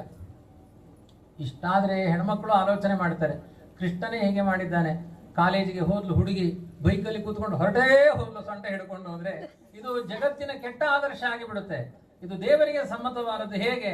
ಇದು ರಾಕ್ಷಸ ವಿಧಿ, ಬ್ರಾಹ್ಮ ವಿಧಿ ಅಂತ ಕರೆಯಲ್ಲ, ಇದು ಅಪ್ರಾಮಾಣಿಕ. ಅದಕ್ಕೆ ದೇವರು ಹೇಳ್ತಾನೆ, ನನಗೂ ನನ್ನ ಹೆಂಡತಿಗೂ ಕಲ್ಯಾಣ ಅನಾದಿ ಕಾಲದಿಂದ ಆಗಿದೆ. ಅದೇ ಸೀತೆ, ಅದೇ ರುಕ್ಮಿಣಿ, ಅದೇ ಪದ್ಮಾವತಿ, ಅದೇ ಈ ರುಕ್ಮಿಣಿ, ಅದೇ ಶ್ರೀನಿವಾಸ, ಅದೇ ಕೃಷ್ಣ, ಅದೇ ರಾಮ, ಅದೇ ಕೃಷ್ಣ. ಹಾಗಾಗಿ ಜನ್ಮ ಜನ್ಮಕ್ಕೂ ನಮ್ಮ ಸಂಬಂಧ ಬದಲಾಗಲ್ಲ. ಹಾಗಾಗಿ ನಾನು ಕೈ ಹಿಡಿಯಬಹುದು, ಸೊಂಟ ಹಿಡಿಬಹುದು, ನೀವು ಮಾತ್ರ ಹಾಗೆ ಮಾಡಬೇಡಿ. ಯಾಕೆ ಅಂದ್ರೆ ಯಾವ ಜನ್ಮದಲ್ಲಿಯೂ ಕೂಡ ಈ ಜನ್ಮದ ಗಂಡ ಮುಂದಿನ ಜನ್ಮಕ್ಕೆ ಸಿಗೋದಿಲ್ಲ. ಹಾಗಾಗಿ ನಾನೊಂದು ಕಡೆ ಪಾಠ ಮಾಡಿದಾಗ ಕೇಳಿದೆ, ಈ ಜನ್ಮದ ಗಂಡ ಬೇಕು ಅನ್ನೋರು ಯಾರಾದ್ರೂ ಇದ್ರೆ ಕೈ ಎತ್ತಿ ಅಂತ ಕೇಳಿದೆ. ಯಾರು ಕೈ ಎತ್ತಲಿಲ್ಲ. ಯಾಕೆ ಅಂದ್ರೆ ಈ ಜನ್ಮದ ಗಂಡ ಮುಂದಿನ ಜನ್ಮಕ್ಕೆ ಬೇಡ ಅಂತ. ಅಂದ್ರೆ ಅಷ್ಟು ಗಾಬರಿ ಆಗಿರ್ತಾರೆ. ಬದಲಾಗ್ತಾನೆ ಗಂಡ, ಪ್ರತಿ ಜನ್ಮದಲ್ಲೂ ಗಂಡ ಆಗ್ತಾನೆ. ಇಲ್ಲಿ ಆ ಪ್ರಶ್ನೆ ಕೇಳಲ್ಲ ನಾನು, ಯಾಕೆಂದ್ರೆ ನನ್ನ ಮನೆಯೊಳಗೆ ಬಂದಿದ್ದಾಳೆ, ಅವಳ ಕೈ ಎತ್ತುತ್ತಾಳೆ, ಹಾಗಾಗಿ ನಾನು ಹೇಳೋದಿಲ್ಲ. ಆದ್ರಿಂದ ಜನ್ಮ ಜನ್ಮಕ್ಕೂ ಬದಲಾಗ್ತಾರೆ. ಬದಲಾಗದೇ ಇರುವ ದಾಂಪತ್ಯ ಸರ್ವೋತ್ತಮನಾದ ಭಗವಂತನದ್ದು ಮಾತ್ರ. ಗಂಡಸರಿಗೆಲ್ಲ ತುಂಬಾ ಖುಷಿಯಾಗಿದೆ, ಅಬ್ಬಾ ಹೆಂಡತಿ ಬದಲಾಗ್ತಾಳಲ್ಲ. ನಿಮಗೆ ಎಷ್ಟು ಖುಷಿಯೋ ಅಷ್ಟೇ ಖುಷಿ ಹೆಣ್ಮಕ್ಳಿಗೂ ಆಗಿರುತ್ತೆ, ನನ್ನ ಗಂಡ ಬದಲಾಗ್ತಾನಲ್ಲ. ಆದ್ರಿಂದ ಇಂಥ ಒಂದು ನಮ್ಮ ಅಲ್ಪವಾದ ದಾಂಪತ್ಯ ಜೀವನ ದೇವರದ್ದು ಪರಿಪೂರ್ಣ ದಾಂಪತ್ಯ. ಹಾಗಾಗಿ ಅವನು ಸೊಂಟಗ್ರಹಣನು ಮಾಡಬಹುದು, ಅವನು ಹೇಗೆ ಬೇಕಾದ್ರೂ ಕಂಠಗ್ರಹಣನು ಮಾಡಬಹುದು. ಅವನ ಸೀದಾ ಕರೆದುಕೊಂಡು ಹೋದ. ಆದ್ರೆ ಜಗತ್ತಿಗೆ ಇದು ಆದರ್ಶ ಆಗಬಾರದು ಅಂತ ಪರಮಾತ್ಮ ಮೂಲ ಮಾಧವ ಕ್ಷೇತ್ರದಲ್ಲಿ ದ್ವಾರಾವತಿಯ ಎಲ್ಲಾ ಸಜ್ಜನರನ್ನ ಕರೆದುಕೊಂಡು 4 ದಿನದ ಉತ್ಸವವನ್ನು ಮಾಡಿದ್ದಾನಂತೆ. ಅದ್ಭುತವಾದ ಉತ್ಸವ. ಆ ಉತ್ಸವಕ್ಕೆ ಯಶೋದೆ ಇಲ್ಲ, ನಂದರಾಜ ಇಲ್ಲ, ದೇವಕಿ ಇಲ್ಲ, ವಸುದೇವ ಇಲ್ಲ, ಎಲ್ಲ ಭಕ್ತರು ಮಾತ್ರ ತುಂಬಿಕೊಂಡಿದ್ದಾರೆ. ಎಲ್ಲ ಉತ್ಸವದಲ್ಲಿ ಹೋಗ್ತಾ ಇದ್ದಾರಂತೆ ಕಲ್ಯಾಣಕ್ಕೆ. ಅಂದ್ರೆ ದೇವರು ಏನ್ ಹೇಳಿದ, ನನ್ನ ಭಕ್ತರೇ ನನಗೆ ತಂದೆ ತಾಯಿಗಳಿದ್ದ ಹಾಗೆ. ವೇದ ಮಂತ್ರ ಹೇಳುತ್ತೆ, ಗರ್ಭ ಇವ ಸುಭೃತೋ ಗರ್ಭಿಣಿ ಬಿಹಿ ಅಂತ. ಹೆಣ್ಮಕ್ಕಳು ಮಗುವನ್ನ ಹೊಟ್ಟೆಯಲ್ಲಿ ಧರಿಸ್ತಾರೆ, ತಾಯಿ ಅಂತ ಕರೆಸಿಕೊಳ್ತಾರೆ. ಜಗತ್ತಿನ ಎಲ್ಲಾ ಸಜ್ಜನರಾದ ಹರಿಭಕ್ತರು ಇದು ಗರ್ಭ, ಜ್ಞಾನ ಗರ್ಭ ಅಂತ ಕರೀತಾರೆ. ತಲೆಯಲ್ಲಿ ದೇವರನ್ನ ಧರಿಸ್ತಾರೆ, ಆದ್ರಿಂದ ಅವರೇ ನನ್ನ ತಂದೆ ತಾಯಿಗಳು ಅಂತ ಹೇಳ್ತಾನೆ ದೇವರು. ಅವನನ್ನ ತಲೆಯಲ್ಲಿ ಹೊತ್ತುಕೊಂಡವರನ್ನ ಅಪ್ಪ ಅಮ್ಮನಂತೆ ಪ್ರೀತಿಸ್ತಾನೆ ದೇವರು. ಇಂಥ ಒಂದು ಕಾರುಣ್ಯ ಇದೆ ದೇವರಿಗೆ. ಹಾಗಾಗಿ ತನ್ನ ಭಕ್ತರನ್ನೆಲ್ಲ ಕರೆದ. ಆ ದ್ವಾರಾವತಿಯಲ್ಲಿರುವ ಆನೆ, ಕುದುರೆ, ಒಂಟೆ, ಕತ್ತೆ ಎಲ್ಲವೂ ಬಂದು ಅಂತೆ ಕಲ್ಯಾಣಕ್ಕೆ. ಕತ್ತೆ ಯಾಕೆ ಬಂತು ಅಂತ ನೀವು ಕೇಳಬೇಕು. ಅದಕ್ಕೆ ಹೇಳ್ತಾರೆ, ಯಾರ್ಯಾರು ಕಲ್ಯಾಣಕ್ಕೆ ಬರ್ತಾರೆ ಅವರಿಗೆಲ್ಲ 40 kg ಬಂಗಾರದ ಗಿಫ್ಟ್ ಇತ್ತಂತೆ. ಅದನ್ನು ಹೊತ್ಕೊಂಡು ಬರ್ಲಿ ಕತ್ತೆಗಳು. ಆ ಕತ್ತೆಗಳು ಕೇಳಿದ್ವಂತೆ, ದೇವರೇ ಅವರಿಗೆಲ್ಲ ಪದಾರ್ಥ ಆಯ್ತು, ನಮಗೇನು ಅಂತ. ತಾನು ಕಲ್ಯಾಣ ಮಾಡಿಕೊಳ್ಳೋಕ್ಕಿಂತ ಮೊದಲು ಕೃಷ್ಣ ಆ ಕತ್ತೆಗಳಿಗೆ, ಗಂಡು ಕತ್ತೆಗೆ ಹೆಣ್ಣು ಕತ್ತೆಗೆ ಎಂಗೇಜ್ಮೆಂಟ್ ಮಾಡಿ ಮದುವೆ ಮಾಡಿಸಿದಂತೆ. ಎಂಗೇಜ್ಮೆಂಟ್ ಮಾಡಿ ಕತ್ತೆಗಳಿಗೂ ಕಲ್ಯಾಣ ಮಾಡಿದ ಕತೆ ರುಕ್ಮಿಣಿ ಕಲ್ಯಾಣದ ಕತೆ. ಹಾಗಾಗಿ ಕತ್ತೆಗಳಿಗೆ ಕಲ್ಯಾಣ ಆಯ್ತು ಅಂದ್ರೆ ನಮ್ಮನೇಲಿರುವ ಮಕ್ಕಳಿಗೆ ಕಲ್ಯಾಣ ಆಗೋದಿಲ್ವಾ? ಅಷ್ಟು ಅದ್ಭುತವಾದ ಶಕ್ತಿ ರುಕ್ಮಿಣಿ ಕಲ್ಯಾಣದ ಕಥೆಗೆ ಇದೆ ಅಂತ ಹೇಳಿದ್ದಾರೆ. ದಾರಿಯಲ್ಲಿ ಹೋಗಬೇಕಾದ್ರೆ ಆನೆಗಳೆಲ್ಲ ತಮ್ಮ ಸೊಂಡಿಲನ್ನ ಹೀಗೆ ಜೋಡಿಸಿಕೊಂಡು ತೋರಣಗಳನ್ನ ರಚನೆ ಮಾಡಿದ್ದಾವಂತೆ. ಚಲಿಸುವ ತೋರಣ. ಒಂದು ಆನೆ ಇನ್ನೊಂದು ಆನೆಗೆ ಹೀಗೆ ತಾಗಿಸಿಕೊಂಡು ಮುಂದೆ ಹೋಗ್ತಾ ಇದೆ. ಇಂದ್ರ ನೀಲಮಣಿಯ ತೋರಣ ಕಟ್ಟಿದ ಹಾಗೆ ಕಾಣಿಸ್ತಾ ಇದೆ ಅಂತ. ಹೆಣ್ಮಕ್ಕಳೆಲ್ಲ ಕಾಲಿಗೆ ಗೆಜ್ಜೆ ಹಾಕಿಕೊಂಡು ಗುಂಪು ಗುಂಪಾಗಿ ನರ್ತನ ಮಾಡಿಕೊಂಡು ಹೋಗ್ತಾ ಇದ್ದಾರೆ. ಅವರ ಕಾಲಿನಲ್ಲಿರುವ ನವರತ್ನದ ಗೆಜ್ಜೆಗಳ ಬೆಳಕೆಲ್ಲ ದಾರಿಯಲ್ಲಿ ಬಿದ್ದು, ಇವತ್ತೆಲ್ಲ ಒಂದು ಲೇಸರ್ ಲೈಟ್ ಹೀಗೆ ಬಿಟ್ಟು ಬಿಟ್ಟು ಮಾಡ್ತಾರಲ್ಲ, ಅದು ಹಾಗೆ ಮಾಡಿದ್ರಲ್ಲ, ಹಾಗೆ ಅದೇ ತರ ಎಲ್ಲ ಹೆಜ್ಜೆ ಹೆಜ್ಜೆಗೆ ಬೆಳಕು ಬೀಳ್ತಾ ಇದೆಯಲ್ಲ. ಅಂತಹ ಬೆಳಕಿನ ನೀವೇನು ಒತ್ತುತ್ತಾ ಇಲ್ಲ ತಾನೆ? ಆ ತರದ ವ್ಯವಸ್ಥೆ ಅದು ದೇವರೇ ಮಾಡಿದ್ದು. ಹೀಗೆ ಜಿಗ್ಗ ಜಿಗ್ಗ ಅಂತ ತೋರಿಸಿದ ಹಾಗೆ ದೇವರು ಅಂತಹ ಅದ್ಭುತವಾದ ಕಲ್ಯಾಣ. ಎಲ್ಲರೂ ಹೀಗೆ ಹೋಗಬೇಕಾದ್ರೆ ಸಮುದ್ರ ರಾಜ ಆಲೋಚನೆ ಮಾಡಿದ್ದಂತೆ. ರುಕ್ಮಿಣಿ ಯಾರು? ಸಮುದ್ರದಲ್ಲಿ ಹುಟ್ಟಿದ ಲಕ್ಷ್ಮೀದೇವಿಯೇ ರುಕ್ಮಿಣಿ. ನನ್ನ ಮಗಳು ಕೃಷ್ಣ ನನ್ನ ಮಾಪಿಳೈ ಅಳಿಯಾಗಬೇಕು ಅವನು. ಹಾಗಾಗಿ ಇವನು ಹೋಗಬೇಕಾದ್ರೆ ಎಲ್ಲ ಮರಳಿನ ಮೇಲೆ ನಡೆದು ಹೋಗ್ತಾ ಇದ್ದಾರೆ ಅಂತ ತನ್ನಲ್ಲಿ ಕೂಡಿಟ್ಟುಕೊಂಡಿರುವಂತಹ ಸಮುದ್ರದಲ್ಲಿ ಸಿಕ್ಕಾಪಟ್ಟೆ ಮುತ್ತುರತ್ನಗಳಿದೆ. ಅವನಿಗೆ ರತ್ನಾಕರ ಅಂತ ಹೆಸರು. ಆ ಎಲ್ಲಾ ಮುತ್ತುರತ್ನಗಳನ್ನ ತೆಗೆದು ಬಿಸಾಡಿದರಂತೆ. ಯಾವ ಹೆಣ್ಮಕ್ಕಳು ಯಾವ ಮನುಷ್ಯರು ಕೂಡ ಬಗ್ಗಿ ಆ ಮುತ್ತುರತ್ನಗಳನ್ನ ಹೆಕ್ಕಲಿಲ್ಲಂತೆ. ಯಾಕೆ ಅಂದ್ರೆ ದೇವರ ಕಲ್ಯಾಣದ ಸುಖದ ಮುಂದೆ ಈ ಮುತ್ತುರತ್ನಗಳೆಲ್ಲ ಕಾಲಿನ ಕಸ ಅಂತ ತುಳ್ಕೊಂಡು ಹೋಗ್ತಾ ಇದ್ರಂತೆ. ಆ ಸದ್ಭಕ್ತರ ಆನೆ, ಕುದುರೆ, ಒಂಟೆ, ಮಾನವರು ಅವರ ಪಾದದ ಆಘಾತ ಅವ್ರ ಕಾಲಿನಿಂದ ತುಳ್ಕೊಂಡು ಹೋಗ್ಬೇಕಾದ್ರೆ ಆ ಮುತ್ತುರತ್ನಗಳ ಧೂಳುಗಳೆಲ್ಲ ಆಕಾಶಕ್ಕೆ ಹಾರಿಕೊಂಡು ಹೋಗ್ತಾ ಇತ್ತಂತೆ. ಈ ಹೆಣ್ಮಕ್ಳು ಸ್ವಲ್ಪ ಕಾಮೆಂಟ್ ಮಾಡಿದ್ರಂತೆ, ನಾವೆಲ್ಲ ರುಕ್ಮಿಣಿ ಕಲ್ಯಾಣಕ್ಕೆ ಹೋಗ್ತಾ ಇದ್ದೇವೆ, ಆ ಧೂಳಿನ ಕಣಗಳಿಗೆ ಬುದ್ಧಿ ಇಲ್ಲ, ಜಡ ಅದು, ಹಾಗಾಗಿ ಅವುಗಳಿಗೆ ಕಲ್ಯಾಣಕ್ಕೆ ಬರಬೇಕು ಅಂತ ಗೊತ್ತಿಲ್ಲ, ಮೇಲೆ ಹೋಗ್ತಾ ಇದ್ದಾವೆ. ಅವಾಗ ಆಕಾಶದಲ್ಲಿ ಹಾರುವ ನವರತ್ನದ ಧೂಳುಗಳು ಚಪ್ಪಾಳಿ ತಟ್ಟಿ ಹೇಳುತ್ತಂತೆ. ಅಭಿಮಾನಿ ದೇವತೆಗಳು ಚಪ್ಪಾಳಿ ತಟ್ಟಿ ಹೇಳ್ತಾರೆ, ಓಯ್ ಭಜನಾ ಮಂಡಳಿ ಹೆಣ್ಮಕ್ಕಳೇ, ಕಾಮೆಂಟ್ ಮಾಡಬೇಡಿ ನಮ್ಮ ಬಗ್ಗೆ, ನಾವು ಕಲ್ಯಾಣಕ್ಕೆ ಬರ್ತಾ ಇಲ್ಲ, ಮೇಲೆ ಹೋಗ್ತಾ ಇದ್ದೇವೆ ಅಂತ ನಮ್ಮ ಬಗ್ಗೆ ನೀವು ಯಾವುದೇ ಆಕ್ಷೇಪ ಮಾಡಬೇಡಿ. ನಾವು ಯಾಕೆ ಮೇಲೆ ಹೋಗ್ತಾ ಇದ್ದೇವೆ ಅಂದ್ರೆ ಕೃಷ್ಣನ ಕಲ್ಯಾಣಕ್ಕೆ ಹೋಗುವ ಸಜ್ಜನರ ಪಾದ ತಾಗಿದ ಪುಣ್ಯದಿಂದ ನಾವು ಸ್ವರ್ಗಕ್ಕೆ ಹೋಗ್ತಾ ಇದ್ದೇವೆ ಅಂತ ಚಪ್ಪಾಳಿ ತಟ್ಟಿ ಹೇಳಿದುವಂತೆ. ವಕ್ತಿತ್ವಗತಿ ಗತ ಮೇಧಸೋಪಿ ಅಂತ ಈ ಮೂಲ ಮಾಧವ ಕ್ಷೇತ್ರದ ಮಣ್ಣಿನ ಕಣಗಳಿಗೂ ಸ್ವರ್ಗ ಆಗಿದೆ, ಮನುಷ್ಯರಿಗೆ ಸ್ವರ್ಗ ಆಗಲಿಲ್ವಾ? ರುಕ್ಮಿಣಿ ಕಲ್ಯಾಣ ಅನ್ನೋದು ಅಷ್ಟು ಅರ್ಥಪೂರ್ಣವಾಗಿದೆ. ಇವತ್ತು ಇಲ್ಲಿ ರುಕ್ಮಿಣಿ ಕಲ್ಯಾಣ ಅತ್ಯಂತ ಅರ್ಥಪೂರ್ಣ. ನಮ್ಮ ಮಹೇಶ್ ಭಟ್ರು ದಂಪತಿಗಳಿಗೆ ಇವತ್ತು ಶಾಂತಿ ಇತ್ತು, ನಿನ್ನೆ ರುಕ್ಮಿಣಿ ಕಲ್ಯಾಣ ಆಗ್ಬೇಕಾಗಿತ್ತು. ಕೃಷ್ಣ ಹೇಳಿದ, ಇಲ್ಲ ನಾನು ರುಕ್ಮಿಣಿ ಕಲ್ಯಾಣ ಮಾಡಿಕೊಳ್ತೇನೆ ಇವತ್ತು. ಅವಾಗ ಆ ರುಕ್ಮಿಣಿ ಕೃಷ್ಣ ಪರಮಾತ್ಮರಿಗೆ ಕಲ್ಯಾಣ ಆದಾಗಿ ಇವರಿಗೆ ಕಲ್ಯಾಣ ಆಗಲಿ ಅಂತ ಇವತ್ತು ದೇವರ ಸಂಯೋಜನೆ ಮಾಡಿಕೊಂಡಿದ್ದಾನೆ. ಮತ್ತೆ ಅವನಿಗೆ ಗೊತ್ತು, ನಿನ್ನೆ ಇಷ್ಟು ಜನ ಇಲ್ಲ, ಸ್ವಲ್ಪ ಜಾಸ್ತಿ ಬಂದಾಗ ಕಲ್ಯಾಣಕ್ಕೆ ವೈಭವ ಬರುತ್ತೆ, ಕೆಲವರು ಇವತ್ತು ಮಾತ್ರ ಬರೋರಿದ್ರು, ಪ್ರೋಗ್ರಾಮ್ ಇದೆ ಅಂತ. ಹಾಗಾಗಿ ದೇವರು ಇವತ್ತೇ ಕಲ್ಯಾಣ ಮಾಡಿಕೊಂಡಿದ್ದಾನೆ. ಆ ರುಕ್ಮಿಣಿ ಕಲ್ಯಾಣದ ವೈಭವ ಎಂಥದ್ದು. ಎರಡು ವಿಭಾಗ ಮಾಡಿದರು. ಕೆಲವರೆಲ್ಲ ಕೃಷ್ಣನ ಪಕ್ಷ, ಕೆಲವರೆಲ್ಲ ರುಕ್ಮಿಣಿ ಪಕ್ಷ. ದೇವರು ಹೇಳಿದ, ನನ್ನ ಅಪ್ಪ ಅಮ್ಮ ಬರಲಿಲ್ಲ, ನೀವೇ ಕಲ್ಯಾಣ ಮಾಡಿಕೊಡ್ಬೇಕು, ನೀವೇ ವರಣ ಪಕ್ಷ ಕನ್ಯಾ ಪಕ್ಷ ಅಂತ ಸೇರಿಕೊಳ್ಳಿ ಅಂತ ಎಲ್ಲಾ ರುಕ್ಮಿಣಿ ಪಕ್ಷಕ್ಕೆ ಹೋದ್ರು. ಮತ್ತೆ ಯಥಾ ಪ್ರಕಾರ ಕೃಷ್ಣನ ಪಕ್ಷಕ್ಕೆ ಬೈರಾಸೊಡ್ಡ 2 ಬ್ರಾಹ್ಮಣರು ಮಾತ್ರ, ಭಟ್ರು ಮಾತ್ರ, ಎಲ್ಲ ರುಕ್ಮಿಣಿ ಪಕ್ಷ. ಇವತ್ತು ನೋಡಿ ಜಗತ್ತಿನಲ್ಲಿ ಎಲ್ಲ ರುಕ್ಮಿಣಿ ಪಕ್ಷನೇ. ಕೃಷ್ಣನ ಪಕ್ಷ ಎಲ್ಲಿ? ಅವ್ರು ನಿನ್ನೆ ಒಂದು ದೇವಸ್ಥಾನಕ್ಕೆ ಹೋಗಿದ್ರೆ ಹೇಳಿದ್ರು, ಅವ್ರು ತುಂಬಾ ದೇವರುಗಳು ಉಂಟಲ್ವಾ, ಅದು ಯಾರಿಗೂ ಪೂಜೆ ಮಾಡ್ಲಿಕ್ಕೆ ಆಗದೆ ಏನೇನು ಪ್ರತಿ ಉಂಟು ಎಲ್ಲ ತಂದು ಈ ದೇವಸ್ಥಾನದಲ್ಲಿ ಇಟ್ಟು ಹೋಗುದು, ದೇವರಿಗೆ ಪೂಜೆ ಇಲ್ಲ. ಯಾರಾದ್ರೂ ಹಾಗೆ ಮನೆಯಲ್ಲಿದ್ದ ಶಾಲಗ್ರಾಮ ಪ್ರತಿಮೆ ತಂದು ದೇವರ ಕೋಣೆಯಲ್ಲಿ ಇಟ್ಟ ಹಾಗೆ, ಗೊತ್ತಿಲ್ಲದೆ ಇರೋ ಹಾಗೆ ಒಂದು ದೊಡ್ಡ ಬಂಗಾರದ ಪೆಟ್ಟಿಗೆ ತಂದು ಇಟ್ಟು ಹೋಗುವ ಪದ್ಧತಿ ಇದೆಯಾ? ಅಯ್ಯಯ್ಯೋ, ಪ್ರಾಣವೇ ಹೊರಟೋಗುತ್ತೆ, ಅದನ್ನು ಆಲೋಚನೆ ಮಾಡ್ಲಿಕ್ಕೆ ಸಾಧ್ಯ ಇಲ್ಲ. ಎಲ್ಲರೂ ಹಣ ಸಂಪಾದನೆಯಲ್ಲಿದ್ದಾರೆ, ಯಾರಿಗೂ ದೇವರು ಬೇಡ. ಇದನ್ನೆಲ್ಲ ವ್ಯಾಖ್ಯಾನ ಮಾಡಿದೆ ಭಾಗವತ. ಎಲ್ಲಾ ರುಕ್ಮಿಣಿ ಪಕ್ಷಕ್ಕೆ ಸೇರಿಕೊಂಡ್ರಂತೆ. ಕೃಷ್ಣನ ಪಕ್ಷದಲ್ಲಿ 4 ಜನ ಭಟ್ರು ಮಾತ್ರ. ಅವಾಗ ಅವ್ರು ಹೇಳಿದ್ರು, ಕೃಷ್ಣನ ಪಕ್ಷದವರು, ಪರವಾಗಿಲ್ಲ, ಎಲ್ಲಾ ರುಕ್ಮಿಣಿ ಪಕ್ಷಕ್ಕೆ ಸೇರಿಕೊಳ್ಳಿ. ಆ ರುಕ್ಮಿಣಿಯನ್ನ ಕೃಷ್ಣನಿಗೆ ತಾನೇ ಸಮರ್ಪಣೆ ಮಾಡುವುದು ಅಂದ್ರೆ ಏನರ್ಥ ಹೇಳಿ? ಆಯ್ತು, ಹಣ ಸಂಪಾದನೆ ಮಾಡಿ, ಹಣ ಸಂಪಾದನೆ ಮಾಡಿದ ಆ ಹಣವನ್ನೆಲ್ಲ ನೀವು ಡೆಪಾಸಿಟ್ ಮಾಡ್ಕೊಂಡು ಹೀಗೊಂದು ಭಾಗವತ ಹೇಳಿಸಿ, ನನ್ನನ್ನು ಕರೀರಿ ಅಂತ ನಾನೇ ಹೇಳ್ತೀನಿ, ಈ ರೀತಿ ಒಂದು ಭಾಗವತ ಹೇಳಿಸಿ ದೇವರಿಗೆ ಸಮರ್ಪಣೆ ಮಾಡಿದ್ರೆ ನೀವು ರುಕ್ಮಿಣಿ ಪಕ್ಷಕ್ಕೆ ಸೇರಿಕೊಂಡ್ರೆ ದೇವರಿಗೆ ಏನು ಬೇಸರ ಇಲ್ಲ. ನೀವು ಹಣ ಸಂಪಾದನೆ ಮಾಡಬಹುದು, ಮಾಡಿದ ಸಂಪಾದನೆ ದೇವರಿಗೆ ಅರ್ಪಣೆ ಆಗಬೇಕು ಹೊರತು ಸ್ವಾರ್ಥಗಳಿಗಲ್ಲ. ನಮ್ಮ ಮನೆಗೆ ಪುರೋಹಿತರುಗಳು ಬಂದು ಹೇಳ್ತಾರೆ, ಏನು ಮಂತ್ರ ಹೇಳ್ತಾರೆ ಹೇಳಿ? ಇಂದ್ರಾಯ ಸ್ವಾಹ, ಚಂದ್ರಾಯ ಸ್ವಾಹ, ರುದ್ರಾಯ ಸ್ವಾಹ, ವಿಷ್ಣವೇ ಸ್ವಾಹ, ಎಲ್ಲಾ ದೇವತೆಗಳ ಹೆಸರು ಹೇಳಿ ಆಹುತಿಗಳನ್ನು ಕೊಡುತ್ತಾರೆ. ಅಂದ್ರೆ ನಿಮ್ಮ ಮನೆಯ ಸಂಪತ್ತು ದೇವತೆಗಳಿಗೆ ಕೊಟ್ಟು ನೀವು ತಿನ್ನಿ ಅಂತ ಅವ್ರ ಪಾಠ. ಅವ್ರು ಹೋದ್ಮೇಲೆ ನಮ್ದು ಒಂದು ಪ್ರತಿದಿನದ ಒಂದು ಮಂತ್ರ ಇದೆ, ಏನು? ಪತ್ನಿ ಸ್ವಾಹ, ಗೃಹಾಯ ಸ್ವಾಹ, ಪುತ್ರಾಯ ಸ್ವಾಹ, ಆತ್ಮನೇ ಸ್ವಾಹ, ಸ್ವಾರ್ಥಾಯ ಸ್ವಾಹ, ಇದೆಲ್ಲ ನಮ್ಮ ಮಂತ್ರಗಳು. ಈ ಮಂತ್ರಗಳನ್ನು ಹೇಳಿದ್ರೆ ದೇವರು ನಮ್ಮ ಮನೆಗೆ ಬರಲ್ಲ. ದೇವರು ಕೊಟ್ಟ ಭಾಗ್ಯಗಳನ್ನ ದೇವರಿಗೆ ಅರ್ಪಣೆ ಮಾಡುವ ಬುದ್ಧಿ ಮನುಷ್ಯರಿಗೆ ಮಾತ್ರ ಇದೆ, ಯಾವ ಪ್ರಾಣಿ ಪಕ್ಷಿಗಳಿಗೂ ಇಲ್ಲ. ಕಸ್ತೂರಿ ಎನ್ನುವ ಒಂದು ಪ್ರಾಣಿ ಇದೆ, ನಾಭಿಯಲ್ಲಿ ಅತ್ಯಂತ ಪರಿಮಳ ಭರಿತವಾದ ಒಂದು ಸುಗಂಧ ದ್ರವ್ಯ ಇದೆ, ಅದು ದೇವರಿಗೆ ಸಮರ್ಪಣೆ ಆಗಲಿ ಎನ್ನುವ ಎಚ್ಚರ ಇರಲ್ಲ. ಅಲ್ಲ, ಅದಕ್ಕೆ ನನ್ನ ನಾಭಿಯಲ್ಲಿ ಇಂಥ ಪರಿಮಳದ ದ್ರವ್ಯ ಇದೆ ಅನ್ನೋದು ಗೊತ್ತಿಲ್ಲ, ಅದರ ಮುಸುಂಟಿಗೆ ಪರಿಮಳವೇ ಬರಲ್ಲ, ಅಂಥ ವ್ಯವಸ್ಥೆ ಇದೆ. ಆದರೆ ಮನುಷ್ಯನಿಗೆ ಹಾಗಲ್ಲ. ನಾನು ಗಳಿಸಿದ ಸಂಪತ್ತು ಯಾಕೆ, ನನಗೆ ದೇವರು ಕೊಟ್ಟ ಬುದ್ಧಿ ಯಾಕೆ, ಇದನ್ನು ಯಾರಿಗೆ ಸಮರ್ಪಣೆ ಮಾಡಬೇಕು ಅನ್ನುವ ಆಲೋಚನೆ ಮಾಡುವ ಶಕ್ತಿ ಮಾನವರಿಗಿದೆ. ಹಾಗಾಗಿ ಮಾನವರಿಗೆಲ್ಲ ದೇವರು ಪಾಠ ಮಾಡ್ತಾನೆ. ಎಷ್ಟೇ ಸಂಪಾದನೆ ಮಾಡಿ ಕೃಷ್ಣನಿಗೆ ಸಮರ್ಪಣೆ ಆಗುವುದಾದ್ರೆ ಏನು ಬೇಸರ ಇಲ್ಲ. ರುಕ್ಮಿಣಿ ಪಕ್ಷದವರು ಹೇಳ್ತಾರೆ ಕೃಷ್ಣನ ಪಕ್ಷದವರಿಗೆ, ರುಕ್ಮಿಣಿಯನ್ನ ನಿಮಗೆ ಕೊಡ್ತೇವೆ, ದಾನ ಮಾಡ್ತೇವೆ, ನಮ್ಮ ಮಗಳು ದಾನ ಮಾಡ್ತೇವೆ, ಆದ್ರೆ ಇವಳಿಗೆ ಭಾರದ ಕೆಲಸಗಳನ್ನು ಯಾವುದು ಹೇಳಬಾರದು. ಇವತ್ತಿನ ಡಿಮ್ಯಾಂಡ್ ಹಾಗೆ, ನಮ್ಮ ಮಗಳಿಗೆ ಭಾರದ ಕೆಲಸ ಎಲ್ಲ ಹೇಳಬಾರದು. ಏನು ಭಾರದ ಕೆಲಸ? ಯಾರಾದ್ರೂ ಇಬ್ರು ಜನ ಎಕ್ಸ್ಟ್ರಾ ಬಂತು ಅಂದ್ರೆ ಅಡಿಗೆ ಮಾಡ್ಲಿಕ್ಕೆ ಜನ ಕರಿಬೇಕು. ಮಾಡಿ ನಮ್ಮ ಮಗಳಿಗೆ ಬಾವಿಯಲ್ಲಿ ನೀರು ಸೇದಿ, ಕರೆಂಟ್ ಬೇರೆ ಇರುವುದಿಲ್ಲ, ಬಾವಿಯಲ್ಲಿ ನೀರು ಸೇದಿ ಆ ನೀರಿನಿಂದ ಅಡಿಗೆ ಮಾಡಿ ಹಾಕು ಅಂದ್ರೆ ನಮ್ಮ ಮಗಳಿಗೆ ಆಗಲ್ಲ.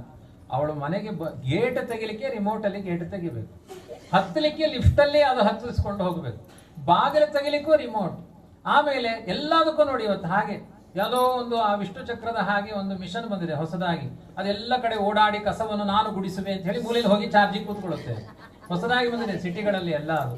ಆಮೇಲೆ ನಿಮಗೆಲ್ಲ ಹೇಳಿ ತಲೆ ಕೆಡಿಸಬಾರದು ಅಷ್ಟೇ. ಆಮೇಲೆ ಒಂದು ವಾಷಿಂಗ್ ಮಿಷನ್ ಇದೆ, ಅದು ನಾನು ಬಟ್ಟೆ ಒಗೆಯುವೆ ಅಂತ ಬರ್ರ ಅಂತ ಅದು ಬಟ್ಟೆ ಒಗೆದು ಕೊಡುತ್ತೆ, ರಿಮೋಟ್ ಅಲ್ಲಿ ಬಟ್ಟೆ ಒಗೆಯುತ್ತೆ. ಕೆಲವರು ಮಲಗಿದಾಗ ಮಂಚದ ಮೇಲೆ ಫ್ಯಾನ್ ಹಾಕ್ಲಿಕ್ಕೆ ಉದಾಸೀನ, ಅದಕ್ಕೆ ರಿಮೋಟ್ ಉಂಟು, ಮೇಲೆ ಫ್ಯಾನ್ ತಿರುಗಲಿಕ್ಕೆ, ಎಸಿಗೆ ರಿಮೋಟ್, ಟಿವಿ ನೋಡ್ಲಿಕ್ಕೆ ರಿಮೋಟ್.